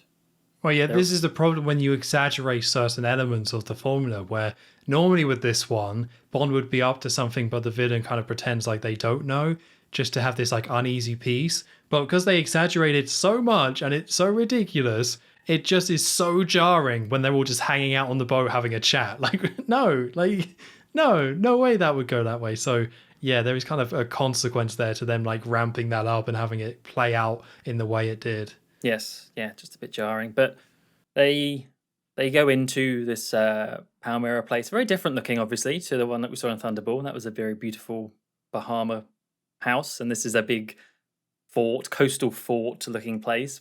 But they go in and they're inside this lobby, Largo, Bond, and Domino, and there's some, it's got loads of stuff on the walls and artifacts and furniture, and it's a big fancy looking place. There's armed guards inside, and this doesn't really take long for Largo to sort of reveal it all, and he eventually tells the guards to take Bond away. So they grab Bond, and he gets yanked back outside from where they came. So it's just Largo and Domino.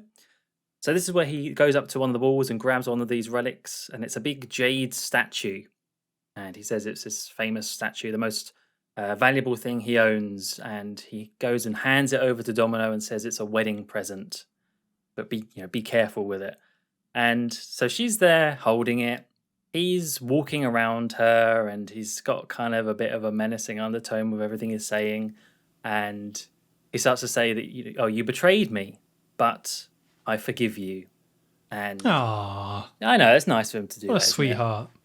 And Domino's sort of getting a bit worked up, and she asks about her brother, and he just doesn't really answer the question again. He sort of avoids it, to which she then just says, I hate you. I hate you. And this is where he grabs her and kind of forces a kiss from her very aggressively, a very angry, dribbly kiss. There's a big bit of slobber. I don't know if you caught that. It was awful. Yeah. It was like right in the middle because they'd not done another take. But that causes her to drop the statue. And it obviously didn't really mean that much. But I do like that at this point she says to him, you're crazy. And he goes, yeah, maybe. Yeah, maybe I'm crazy. Yeah. I love the delivery of that. It's just, yeah, well, maybe I am. So what? and he starts whistling for some reason. And that's kind of the end of this little scene between the two of them. So it's all, the mask has gone now from Largo to some extent. But it is a strange scene, and I could have done without the slobbery kiss. But I still really like this character. I just, for that one line of him just going, yeah, you're right. Maybe I am crazy. Yeah, I agree. Like it's just delivered in such a quiet way and stuff. Yeah, it's very refreshing. You do kind of buy it because the dialogue is pretty terrible in this scene and stuff. Like, I hate you. Where's my brother? And then, but yeah, Largo, the actor playing Largo, does all the heavy lifting here. And this is again, this is where Domino has been kind of screwed over with the way she's portrayed in this film. The fact that she was so extremely lovey-dovey at the beginning, cut to this, it's just off. It makes more sense in the original story where she was just somewhat forced into this relationship a little bit, and it would make this scene make more sense if they kept that. But the fact that it is portrayed like she's actually is in love with him, and now she's just getting all obviously she's switching. But if she already was not happy with this guy and knew he was crazy, this would feel a little better, but it just feels so odd. That initial scene was just so off and just didn't work or just didn't do what it needed to do for the rest of the story. Really, the dialogue's kind of bad here as well, and the story beats just fall flat. Now it's all about silliness and just enjoying Largo's acting. That's what it really is about. Pretty much, yeah. That's it. So after that, we see Domino is being kind of taken away, and she's also been wrapped in loads of black cloth, from head to toe, just her face is visible, and she's being ushered outside and taken up to this post that's kind of just in the middle of this little area in the fort outside. And then we also see where Bond has been taken as well, which is basically this big jail cell looking room. It's a very large room, but it's full of skeletons and vultures. Very, very scary and spooky. And I gotta say, whenever people say about vultures and the vultures are circling, they're meant to be a thing where it's just evokes death and everything. When you see vultures not flying and they're just hopping around on the floor, they kind of lose that angle. I thought they kind of worked well. I agree they're silly, but again, I think it matches the tone. I could have done without the skeletons. It's like something from Aladdin or something. It's so silly. But I thought the vultures, they did creep me out, mostly because they weren't doing anything. They did hop, as you say, but they're huge. They are huge birds. And just having so many of them around, I actually did kind of creep me out a little bit. Not Okay. overall, because everything else is still kind of silly, but actually I thought it was I actually really liked this kind of visual and this kind of setup here of just Bond in a cell with all these vultures hanging around, not doing anything, just there, and making this kind of odd noise as well. I don't know what noises vultures make, but like the vultures in this film just make a very odd noise whenever they do stuff, which might be realistic, I don't know. But I I actually don't quite know. like the vultures in the end. Okay. Yeah. All right then. But yeah, so there are all these vultures and the skeletons and remains in the room, and Largo comes in, and Bond's chained up on the wall by his arms and legs, I think. And Yeah. Largo comes over, and there's a little window next to Bond. He looks out and looks down, and that's where Domino is, kind of been tied to the post. And he says to Bond, that, every game must have a winner. Basically, just a little bit of taunting. He says "Ciao, Bella" to Bond as he goes to walk off. But just before he does, Bond gets his attention and asks about the missiles. And he says, "Well, just tell me where the missiles are. You've got me now. Just I'm interested, sort of thing." And Largo says, for some reason, he tells Bond. He says, "Well, the first one is under the president's feet in Washington D.C." And Bond says, "And the second one." And it's as if he goes to say it, Largo, and then he stops himself. And he's like, "Oh, that's a secret," and like taps his nose, or she goes like "shh," and then just goes "bye," and then off he goes. So Bond knows where one of the missiles is, and just like they thought before when they said it's probably going to be on the eastern seaboard. Yeah, they were right. They were spot on. So anyway, with that, Largo's left. He goes down to the post area outside and is saying goodbye to Domino. He's got this boom box with him, and he plays some music for her as a bit of a joke. Yeah. We're at the point with this film. There's been so many more weirder things that are being like, yeah, Largo has a boombox. Yep, that's not odd. Obviously, at this point. Yeah, and he plays the tango music that her and Bond danced to before, as he says goodbye to her. And there is this one man as well that's next to her on the post that he gets involved with later on. But he gets involved. But we then see Bond back in the cell, and this is where the other Q gadget comes into play. Don't forget, he has the laser watch from before, so he uses the laser to break free from the chains. Get himself loose from that. I honestly forgot that was a thing up until that point. I guess sometimes they only do need to use a gadget once, but yeah, he has the laser watch.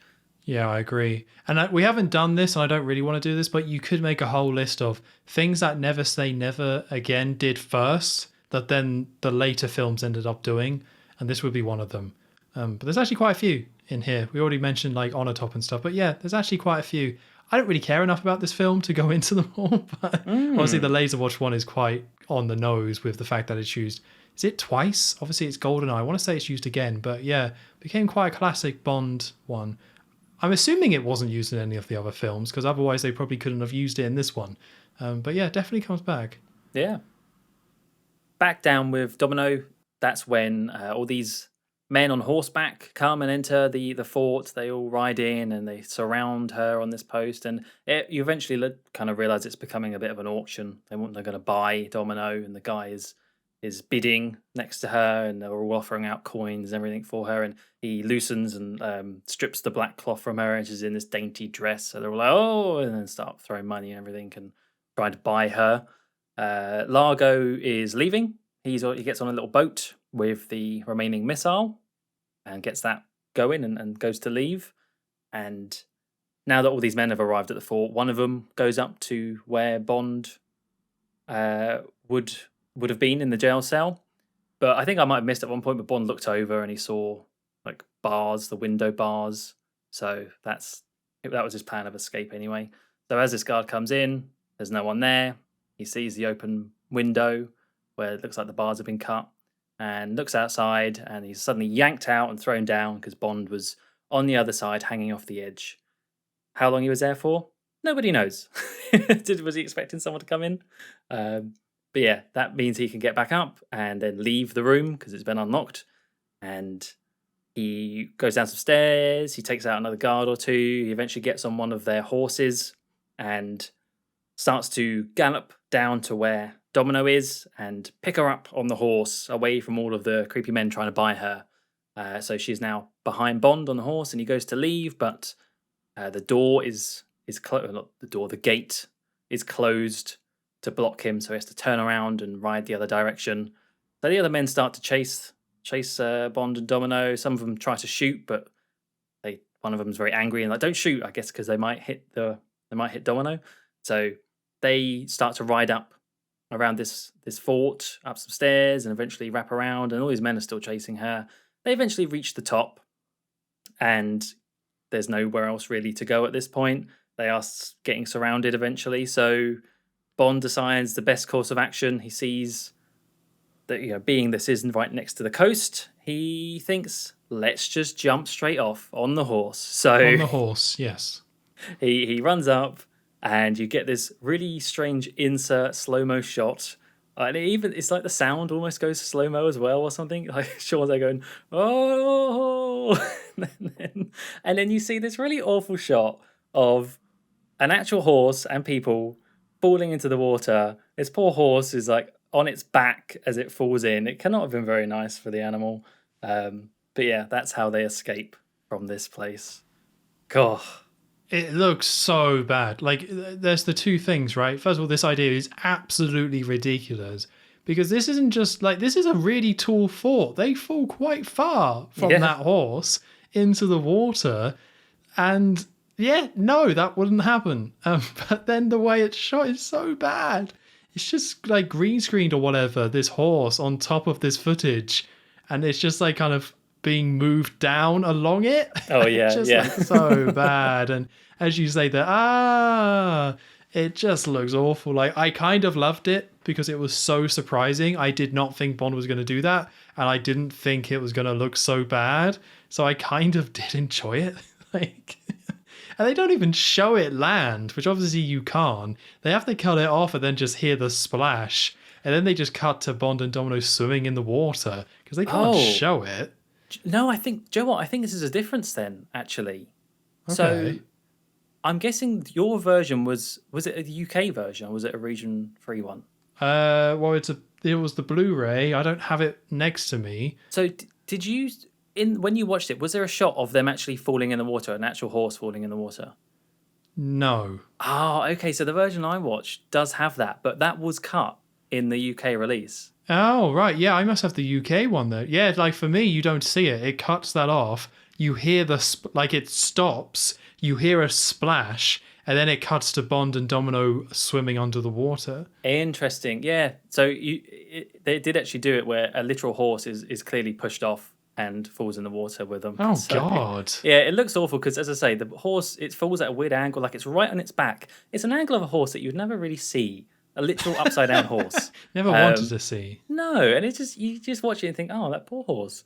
But I think I would have preferred your version, actually. You don't need to see that. Yeah, I mean, it plays more into the comedic angle that you don't see it, really. Yeah, exactly. Because this is complete nonsense and comedy. Like, even before this point, there's a really silly bit where Bond's, like, on the horse, gallops past some men on the horse. But I think what happens is that he goes so quick, it kicks up a load of dust, and then the guys on the horse go into the dust and fall off because of it. Ah. And the music is just really quite wacky as well and strange. And we haven't even got to the fact that Domino was trying to be sold there. Like, oh, God. But yeah, the horse stuff I kind of did enjoy because it was just really stupid. Enjoy is a strong word. But it was just so silly and nonsense that I was kind of along for the ride at this point. But yeah, the Domino being sold stuff, it just goes back to what we were saying before. She is treated like such just a like sex object in this film to the point where she's literally almost purchased. Yep. Literally, that almost happens. Not even prostitution. We're talking about like, I will own you, sexy woman. Like, and she is sold.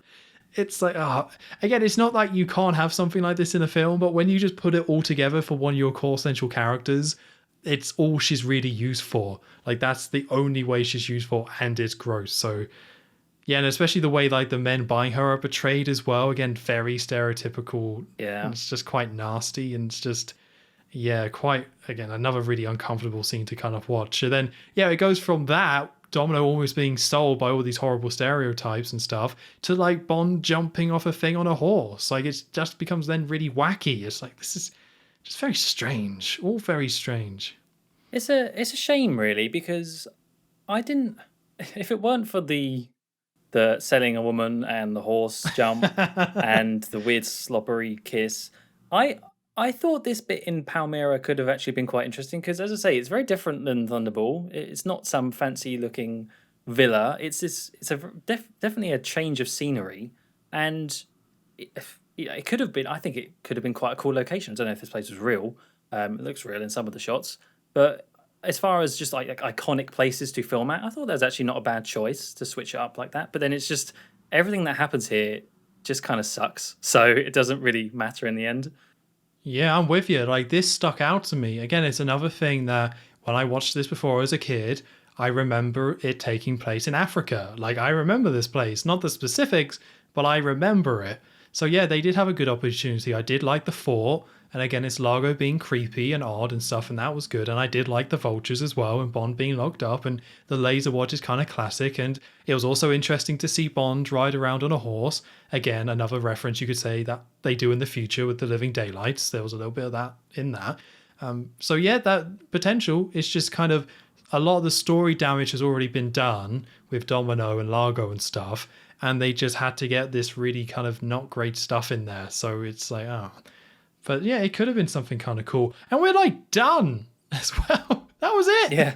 Hope everyone enjoyed it. We're done. They're moving on to the next thing now. Yeah, they get shot at briefly by all the men up from above, shooting them in the water. But eventually, the men on the fort just start getting bombed, and you realize that the U.S. Navy has come in. Felix is there to rescue, and he pulls up in a little kind of dinghy boat thing, and they take Bond and Domino. And I think Bond very very quickly mentions the first bomb is in Washington, and go deal with that.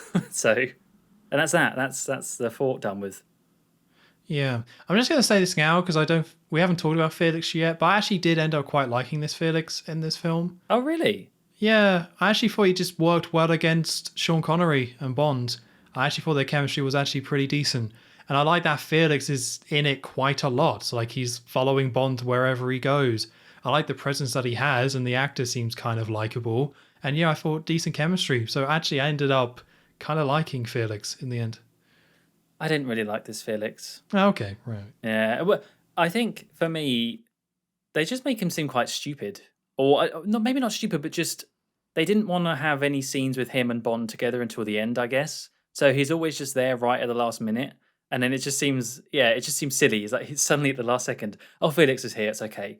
He can clean up, but I mean, yeah, I think the two of them at the end with the final battle scene is all right, but I just think the way they used him up till now.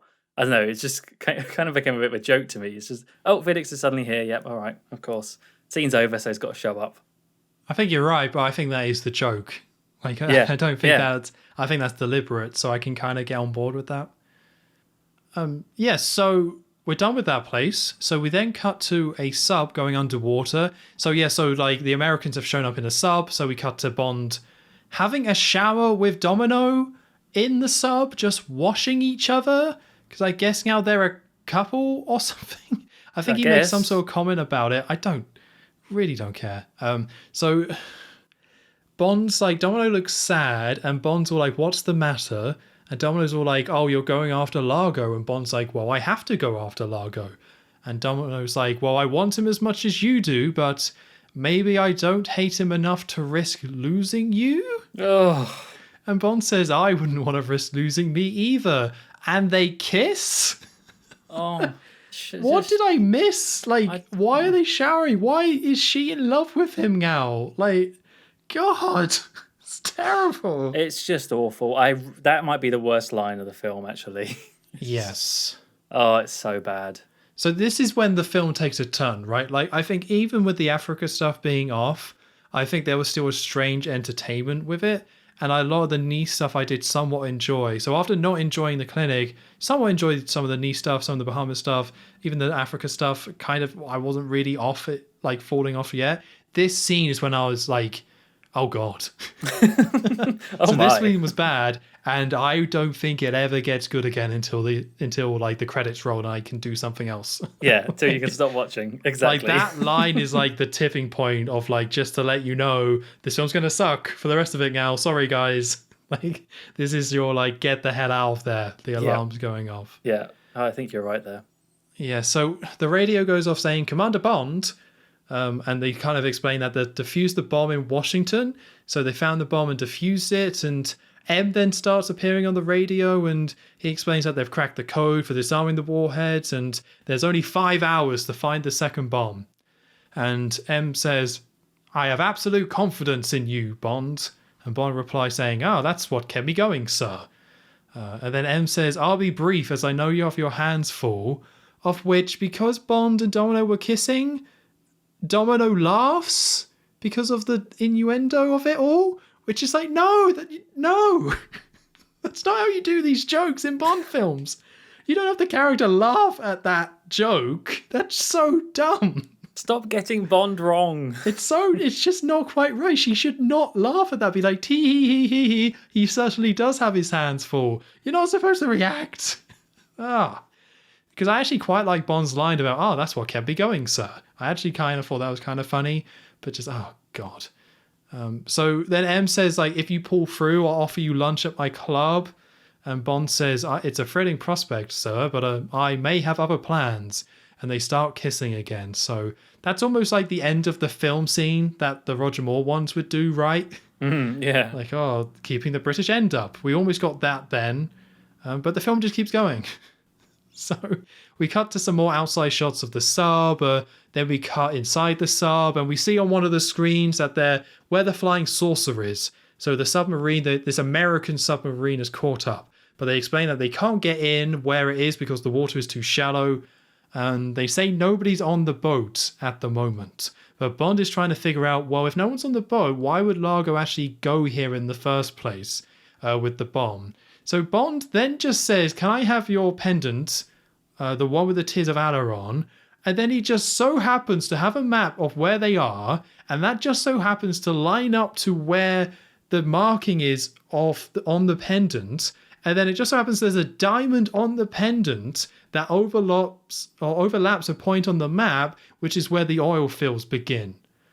And that's it. That's what the Tears of Allah thing was all about. It was just showing a diamond on this like pendant thing, which just says the Tears of Allah is just the beginning of where the oil fields are, which potentially feels offensive, but I'm just too offended from a storytelling perspective to go into that stuff.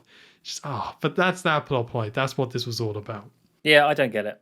I don't understand. I don't get it. No. It didn't add anything to the story because they were already there. I don't know how far they go in the next scene to get to exactly where the diamond is, but they probably could have found it. And when he's doing the whole lining up, it's like, is this Indiana Jones all of a sudden, like lining up the pendant to the map? And it's just so unnecessary. And again, it's exactly what they thought would be the case anyway. That's literally what they said at the beginning. One on the eastern seaboard, one on the oil fields. Yep. They were right. Yeah, like the not Tanner guy was like, they might blow up all the oil fields. And then they just... What do you know? Yeah, Largo's all like, my new business is in oil. I was like, let me put this together. I need your necklace. He just gets a big board with oil and oil fields and draws a line. What does this mean? Wait a minute. What does it mean? It's like, we're literally parked in a bay where the oil fields start, but I need your necklace to really put this all together. So then we cut to like a hatch opening, and this is like, I don't know if you can identify it as the Largo ship, but basically a load of scuba men come out of Largo's ship. They've got this like big propeller system and stuff. It's like there's like kind of a small group here, maybe like 10 people, all with these like propellers and stuff, like all these kind of like machines to take them through the water. And the US command on the sub say there's some activity in the water.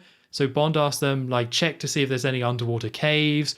We see some more shots of the divers, and the US commander, or the guy in the US command in the sub says, yes, there is a cavity below sea level. And then we cut to Largo and the divers going in that cave. So Bond asks if the commander of this ship, the captain, is equipped with the new I think, XT-7Bs missiles. Yeah. And he's all like, well, that's top secret. How do you know about that? And Bond says that he got it from a Russian translation of the service manual. And he's like, sorry. But then we cut to the shot of 2 missiles being fired from the submarine. And they get launched into the air. And then they open up to reveal Bond and Felix inside each of them. And then they start hovering in the air with like steam and stuff coming out. And they're just like hovering devices. And there's footage of this small village nearby just looking at them do this. But then we just cut to them like on the shore putting on scuba suits. It's so cool. Best gadget. It's just the most pointless thing I've ever seen. Like, oh, well, we can't. I'm not swimming. Put me in the missile. I ain't swimming up to the shore. It's like they're right there. But instead of just swimming or getting a boat, they fire themselves out of missiles just to then go back in the water. It's like, oh my God. It's pathetic. And the reason why I say it's pathetic as well, not just because it looks terrible and, as you say, yeah, it looks doesn't really make any bad. sense. I do wonder if this was meant to be a sort of an attempt at. I mean, it's a jetpack basically. It's like it's the jetpack thing. So I wonder if they're like, Thunderball did a jetpack, so we can do one better and do a jet missile thing. It's just I don't know if there was any connection there, but maybe. Either way, it's just bad, just awful. The only thing I can think of is, again, like editing and stuff. Like, this is a long film. Maybe it would have made sense, but they're trying to keep it moving forward. They're not very successful at it, but stuff just kind of happens. And that just very much just happens. It looks bad. The comedy of the villagers, just looking at them, is bad. Just kind of bad. So we cut to Bond and Felix put on the scuba suits. They don't really talk. They just put it on and then gives a thumbs up to each other. And then we cut to them underwater in the caves. So the caves that we saw the other divers go in. And they both have some torches and... yeah, they're going through the cave, the divers are going through the cave, and eventually the divers reach a underwater, well, I'm going to say cavern, just so I don't have to say cave again, but there is like a proper thing inside. Like, this isn't underwater anymore. They kind of come out of the water to this like underground like cavern. So they're all getting out, taking off their scuba suit, pulling out all the equipment. We see Largo removing his suit, and yeah, Bond and Felix is swimming to catch up with them. But we see Largo and this group of men pulling this bomb along. So they have the warhead and they have this contraption to like pull it along. So they're going through the cave tunnels and we see Bond and Felix. I think they just cut to Bond and Felix being in that same tunnel as well. They just catch up. Yeah, they just smash cut to like, and Bond and Felix are there now. And they start jogging to try and catch up, and they do. And they hide behind this rock and start watching. And there's like these pillars with like carvings of faces on. My first thought was Egypt, but I don't think it is. It looks like that. It looks like a temple all of a sudden. Yeah, it doesn't look like Egyptian shit, but yeah, as you say, some sort of temple underground, under the water, like some sort of ancient thing. So Felix gives Bond an Uzi, and Felix has an Uzi, and Bond just like awkwardly then starts sneaking forward, hiding behind some rocks. So the men are still moving forward in this place, up these stairs, and Bond is just very awkwardly going up. So Bond kind of climbs up near above to where the goons are. And we see Largo calls over a doctor. And was this doctor ever mentioned at any point before? I thought it's the same guy as before on the boat when they captured the missiles. Oh, maybe. This doctor is like, the doctor who allowed us to do all these schemes. Great job, doctor. You're the best. And I'm like, who are you? Now you got me doubting, but I thought it was him.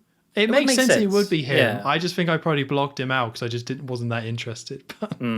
But yeah, so there's this nuclear fisted or this like missile guy, and he puts him in front of a camera, and we see somebody watching the footage saying, well done. And it's Blofeld. So, remember Blofeld's in this film? Right. Yeah. I think this is the last time you see him, so don't worry too much about it. And Blofeld and a load of members of Spectre saying, "Ha, there's nothing that can stop us anymore. Ha, ha, ha, ha, ha." Or there's like, maybe they say there's nobody to stop us. And then they cut to Bond sneaking around the cave. And he kind of sees the bomb still being carried. It's being carried over a gap on a pulley system. And the Doctor is kind of walking around and is looking in this cave. Again, a lot more statues and carvings in here. And they then reach this like inner chamber almost. And Largo's like, the tears of valor. We're here, apparently. And then he like tastes the water. And he's like, it's sweet, like money. Which I guess is just Largo being full crazy mode at this point. Yeah, that's not a phrase. That doesn't make What's sweet like money? I've never heard someone say, "Oh, sweet like money." No. Maybe he meant to say honey, but he missed. Maybe he's just flubbed it, but they kept it in. I think that was probably it. He doesn't do 2 takes. So the bomb is like being pushed into the water because they're going through like this cavern, this ancient temple cavern, just to then go back into the water again. Yeah, I don't know. I guess. Yeah, so like Bond is up above as the bomb is in the water, and there's like a rope tied to this big head of a statue which is loose. So he like kind of pushes it off and it falls down and smashes. They don't see him, but Bond or Largo sends a load of men to go and see what's going on. And at this point, Felix then just starts shooting people. And Bond goes to join in, but before he can even fire his gun, someone just shoots the gun out of his hand. Instantly. Just instantly. Like, it just doesn't... It's like, why? Oh. So then Felix throws a grenade, because of course, and instead of blowing someone up, it just sets someone on fire. And they just start running around like, I'm on fire, because the grenade caught them alight somehow. Felix lighter. There we go. Oh, there you go. Light him, more like. Lighter grenades. Yeah.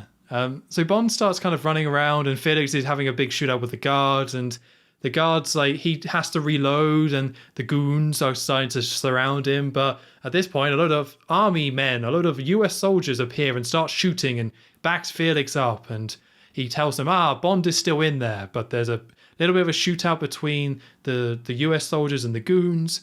But we see that Largo and the Doctor is still like arming and loading up the bomb. So Largo is getting into this like scuba gear. The bomb is armed. It's at this point when it actually gets pushed into the water. I misspoke a little bit there. But Bond sees it, but someone like starts shooting at him. But then really awkwardly, he just goes away. Yeah. So Bond doesn't do Largo anything. swims off, and then the guard just leaves, and then Bond just like walks around, and is like, oh. And then he's just able to jump into the water to follow. That guard's like, right, my job's done. I'm not working overtime. Yeah, like, I fired a clip, I'm off, I'm done. I need to clock out.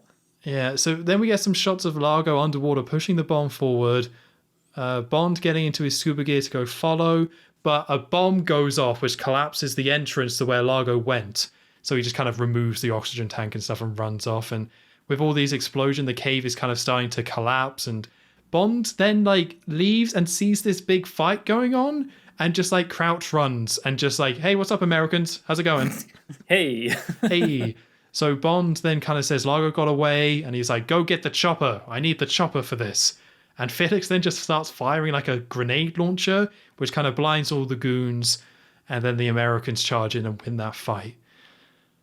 Okay. What are we, about halfway through this finale? Yeah. I think on paper, it doesn't really sound too bad. I know I sound quite exhausted and some of this stuff is quite confusing. It doesn't sound too bad, but this film is really long and this finale never really goes anywhere. It's just kind of like starts to get going, but nothing really happens. And it just drags. And this whole section of like Bond and Felix following these stuff and this little firefight that happens, it's so dull. Like, you've just watched so much of this film at this point. You're just kind of ready for it to be done. And this just goes on and on and on. And we're not even done. I was so bored at this point in the film. Well, I mean, yeah, we're 2 hours into this film, pretty much, as they enter this temple cave area. And it's interesting because some Bond films, thinking back to when we reviewed the previous one, some Bond films, it's a slow burn of getting bored, and then you realise like, and then some it's instant. And this was just like, I couldn't believe how quickly I was tapped out of this. When we got to this part here, I was honestly, I just wanted it to be over. I really did. And I get what they're trying to do here. They're throwing in this section, I guess, because they want that that Bond firefight scene. They want the scene in the villain's lair where there's two forces against each other.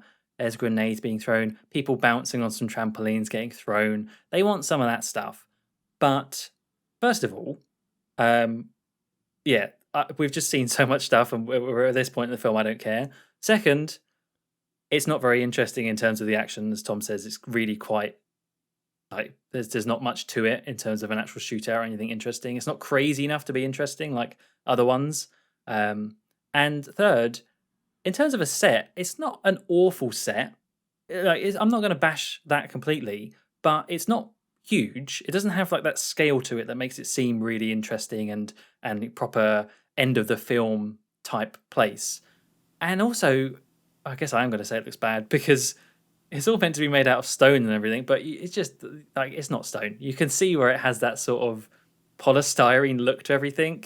It looks like a kids' TV show or something. It doesn't sell very well that they're actually in this place. So all those things combined, I was just really looking forward to Largo getting killed because I'm done. Yeah, it's just, and I think some of it is also because they just have all these different locations. It's like this whole section just makes the North Africa bit feel so pointless, so pointless. Just cut it. Just make it a more tight film.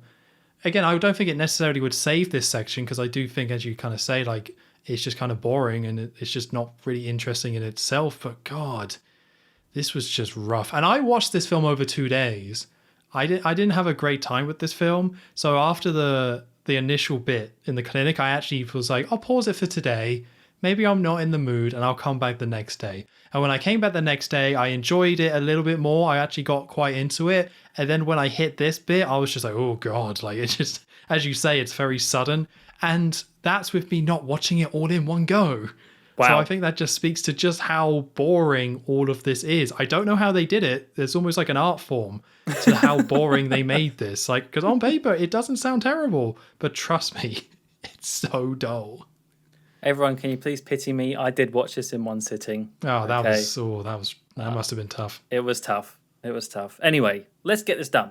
So Bond has asked Felix to bring in the chopper to get closer because of the cave in. So you then just see Bond being transported by a helicopter. He's like on a little holder thing being swung underneath. And he is then dropped a bit further on, it's like a well, isn't it? He says the well, the Tears of Valor well. Yeah. And he does that to try and cut off Largo and his team. So he dives down, and it just so happens that it's the perfect spot because where he lands is precisely where Largo is. Now, weirdly, I can't see in my notes anywhere that there are other people here. It just seems like it's just Largo now. Was that really the case, or was there actually other people there? There must have been someone else there, but I'm also the same. I only have that Largo's there as well, but I never see like Bond actually kill anyone else. So I think at this point no one else is there, but I don't remember Bond actually killing all the goons before. There should have been someone there. I don't know where the doctor went. Yeah, I don't know where they went, but okay. Maybe he got crushed. He got a bit too close. So. Yeah, he just got a little bit crushed. So anyway, he's down there, and it's just as Largo is passing with his little propeller thing with the warhead on it, and so Bond swims under the little boat thing and back up behind Largo to grab him and stop him, and so the two start to wrestle, and where this warhead boat thing is kind of being propelled, it keeps going. So Largo lets go, but this thing is still going. Bond is wrestling. Largo's got a knife and he tries to stab Bond. Bond then pulls off Largo's goggles as a way to distract him, so he has to kind of fumble around and get his goggles back on. So that gives Bond time to go and swim, and I think he sticks a knife, maybe it was Largo's knife, in the propeller of the boat thing. No, I think that's his knife because Largo still has his knife as well. I don't know where Bond got the knife. A knife. But there's just another knife that he has. So he sticks it in there, and that kind of causes it to start to go a bit weird, like it's kind of off balance now and spin around a bit. And obviously this is all underwater, this stuff, so it is quite hard to make out at times, but eventually the boat thing wedges into Largo, and so he gets stuck by it, like pinned down by this thing with the bomb on. So So yeah, he's stuck. Bond is there. He's going to disarm the bomb on the little machine on the end. But you see on the boat, there is a spear gun, a harpoon spear gun thing. So Largo grabs that and he pulls it up and he points it to Bond, and it looks like he's just about to shoot him. But no, Largo gets shot from off screen by a harpoon, and you see that it's Domino. Domino is down here with all of the US Navy men as a little group. And yeah, she kills Largo, and that gives Bond time to disarm the bomb. Yeah. I don't think it's a bad little scene in terms of Bond fighting Largo and stuff, but it's obviously by this point just too checked out to care. And also the Domino, that story beat of her getting her revenge, nah. Like, Yeah. you didn't earn that. Never say Yeah. never again. Don't pretend like you did. I would have just preferred if Bond killed Largo. To me, that makes way more sense. They have a bit more of a stronger connection, but I guess they just got to cram in this plot point because it's quite core to the original film and story. It just kind of exposes how bad that is. But I thought the little fight was okay. I just didn't care. Yeah. And it was, again, we said this, despite moaning about how long this film feels, it was quite a quick thing. It was over relatively quickly. No very long, drawn out underwater scenes like in Thunderball, which I was pleased about because I wasn't a big fan of those. I know you were, but yeah, they get that done and they get rid of Largo relatively fast. So that kind of leaves the end of the film now. We're on to the final scene.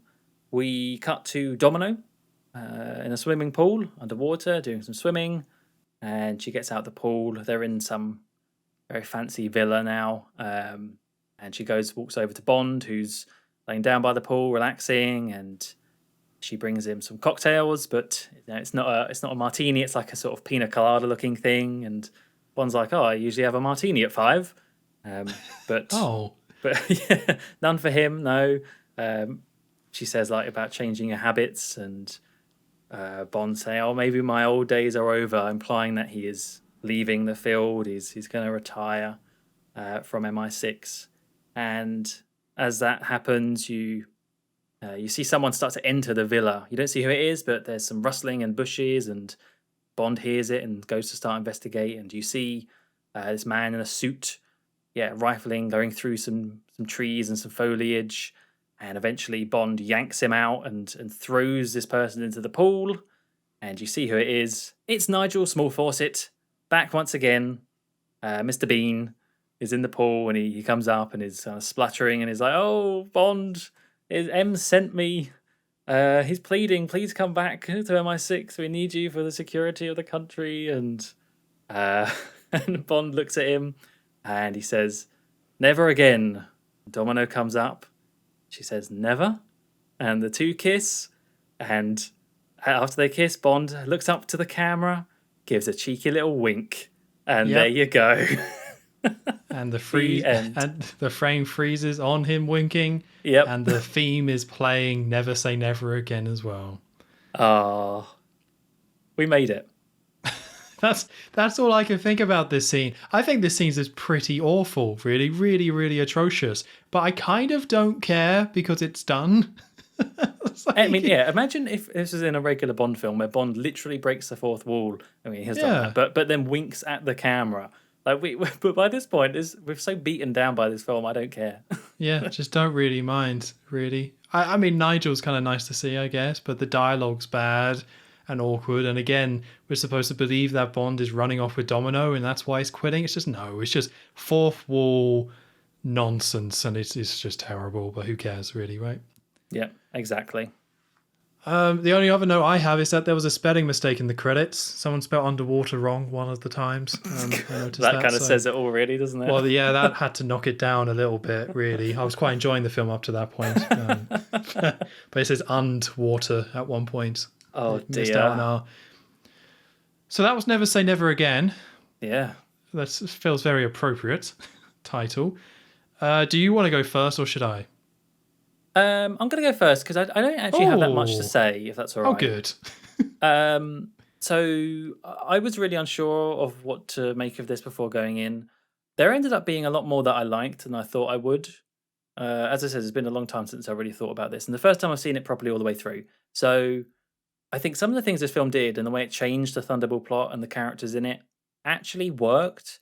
I liked what they did with Q, even though it wasn't in it much. I like what they did with Q. I really liked Largo. We've said it enough times in this review, but I think Largo is kind of the standout character from this film. And it's so bad that I don't even know the actor's name. But what he did and just like the weird way he played him, the unstable nature of him, it really gave me kind of Zorin vibes.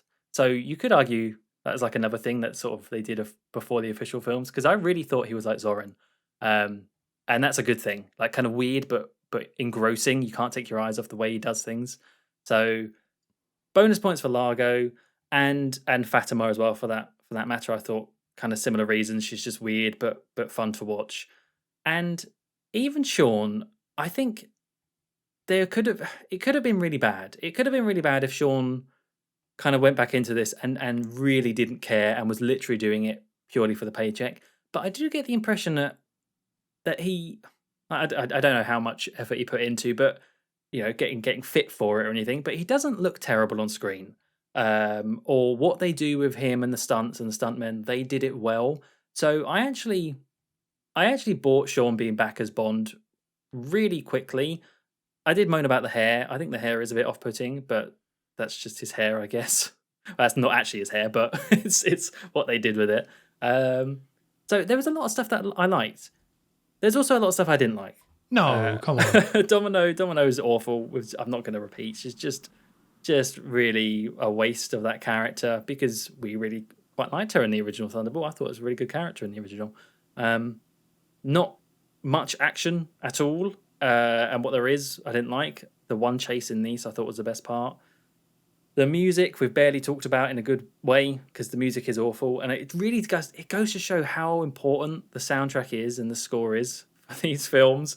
When it's bad, it's bad. There was a proper Bond film we talked about that, about the score. Oh, it was I can't. It might have For been me, it was For Your Eyes Only, yeah. But I know you didn't really dislike that I didn't much. mind that one, but I can't remember which one it was now. But yeah, so this one is like that on steroids. It's just, it's really, really, it takes away from the film. I think I remember you saying that, like a score should never take away from the film, and it does for so many scenes in this film. And yeah, the fact that it dragged so quickly at that last scene, and I also put here overly pervy, even for a Bond film, and made me uncomfortable. And so, yeah, I think things I liked, but a lot that I didn't like. And so when I was working out where to put this, because we are going to rank this. Obviously, it's not our official rankings, because we've done that now. We did our final episode of the 25 Eon films. But in putting this in the 26 film list now, I am going to put this at 26. Wow. It's still going at the end. Even the worst proper Bond film, which for me was Live and Let Die, I think still is better than this. And I as well as, I guess that's for all the reasons I just said, but also it got to me more that this just wasn't a Bond film. What they did was still pretty good with some things, but it wasn't Bond. And they can call characters M and they can call characters Q and they can have Sean, but the core elements just it didn't mesh well enough for me to even consider this being like, I'm in a Bond mood. What film should I watch? I would never go with this one. I would go with my worst Eon Bond film before this. So yeah, it's going at the bottom, I'm afraid. Wow, well that simplifies things. Yeah, it really does. Shove it right in at the bottom. Yeah.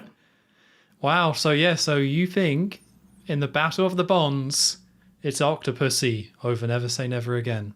Yes, well, that's not saying much because it's only 2 places higher. It's not saying much, is it? Oh my God, what a horrible year. I know, right? What an awful, awful year. So I'll try not to repeat anything you've kind of said. So I kind of went into this wanting I was up for a different kind of take on Bond. I knew this was something different, so I was up for it being a little bit different.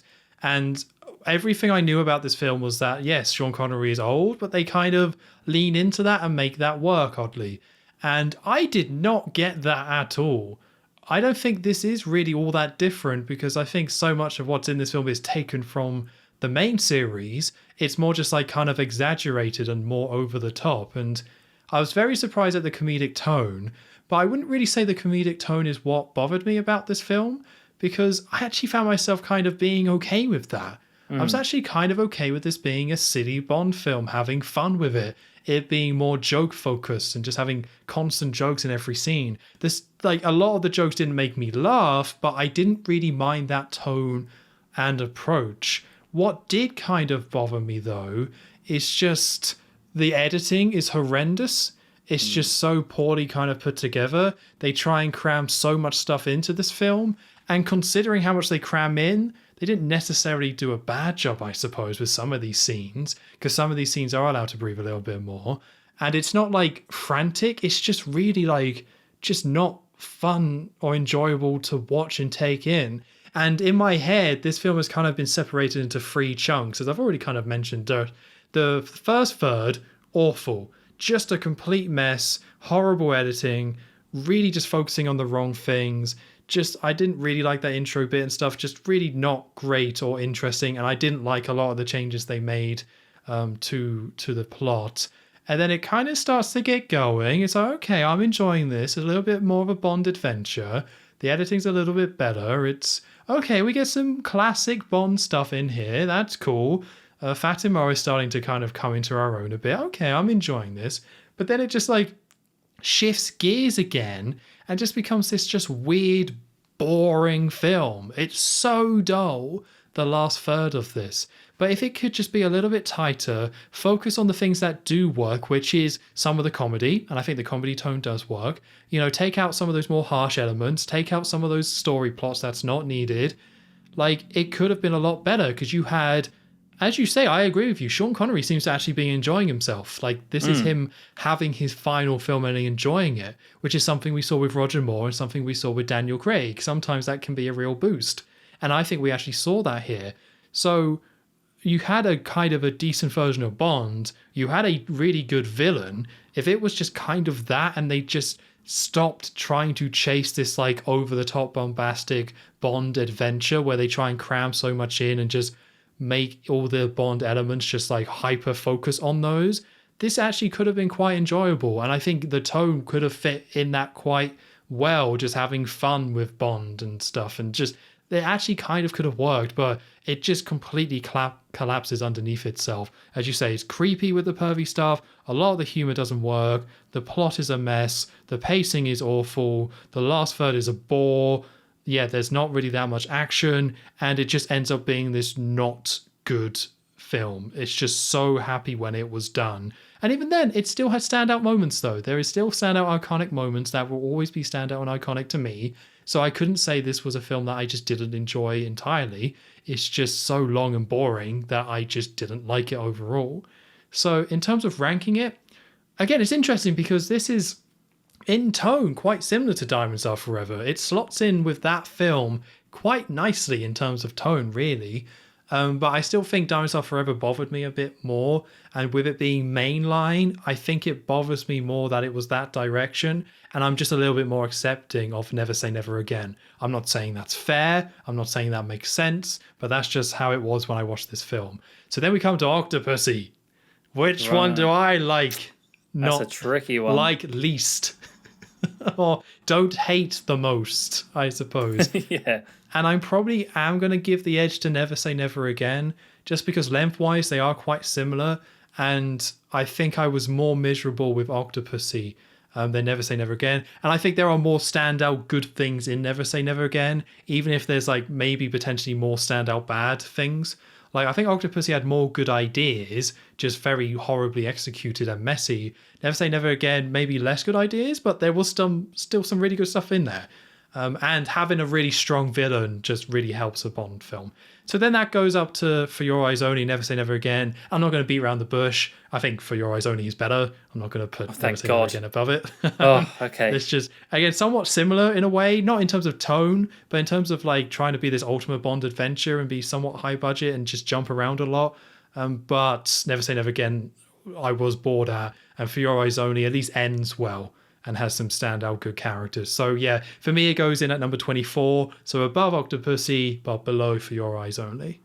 Okay, both not great scores, to be honest. Who'd have No, thought? I was surprised, really surprised. I was expecting something a lot better, and I think if this film wasn't as long as it was, it would shoot up quite dramatically. Like that was such a core part of it. It just felt so long. Like again, like Largo dies and then it's a 1 minute scene and then it's done. And you should not, the villain should not die a minute towards the end of your film. And it just oh my God. Like, yeah, I wanted something a little bit better. And I'm glad that there at least was some good standout stuff. And there was kind of stuff I remember that was kind of cool. But yeah, just awful. Like it just, as a complete package, I never want to see it again, really. Never. Never, no.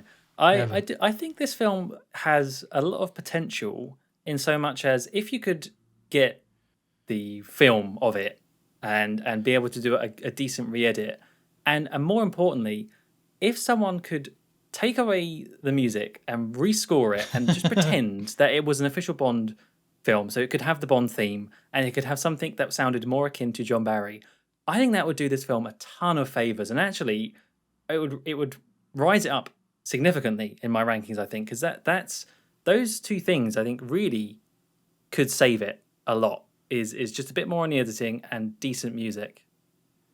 Yeah, I agree. I don't know if it would save it massively, but yeah, it would definitely kind of stop the bad things being as distracting as they are, so you can just focus on the good stuff. It's not easy to have a good Bond and good villain story. It's not easy to do that.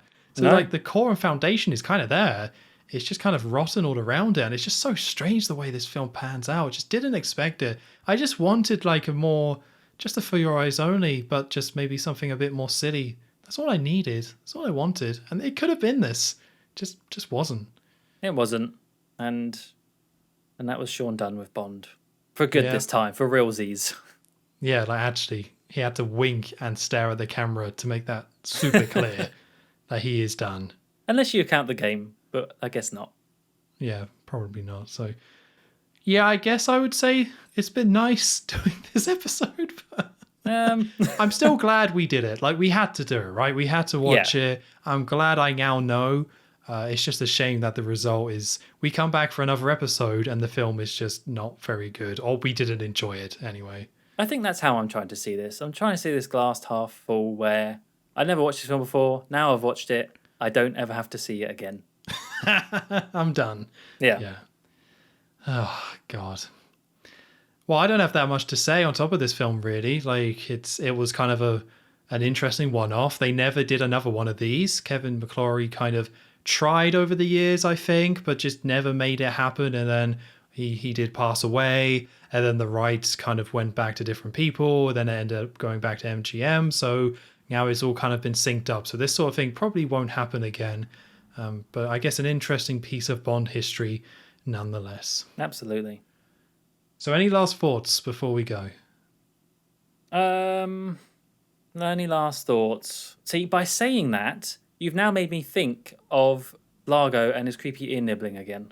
Oh, there we go. By me not wanting to think of it. It's like, don't think of an elephant. What'd you do? Now I've just got that in my head. Thanks, Tom. So it wasn't a complete waste of 5 hours then. I guess you could say so. Yeah, I think so. Well, anyway, thank you very much for listening. You have been listening to a bonus episode of the Bond Revisited podcast. We won't be back again, or maybe we will.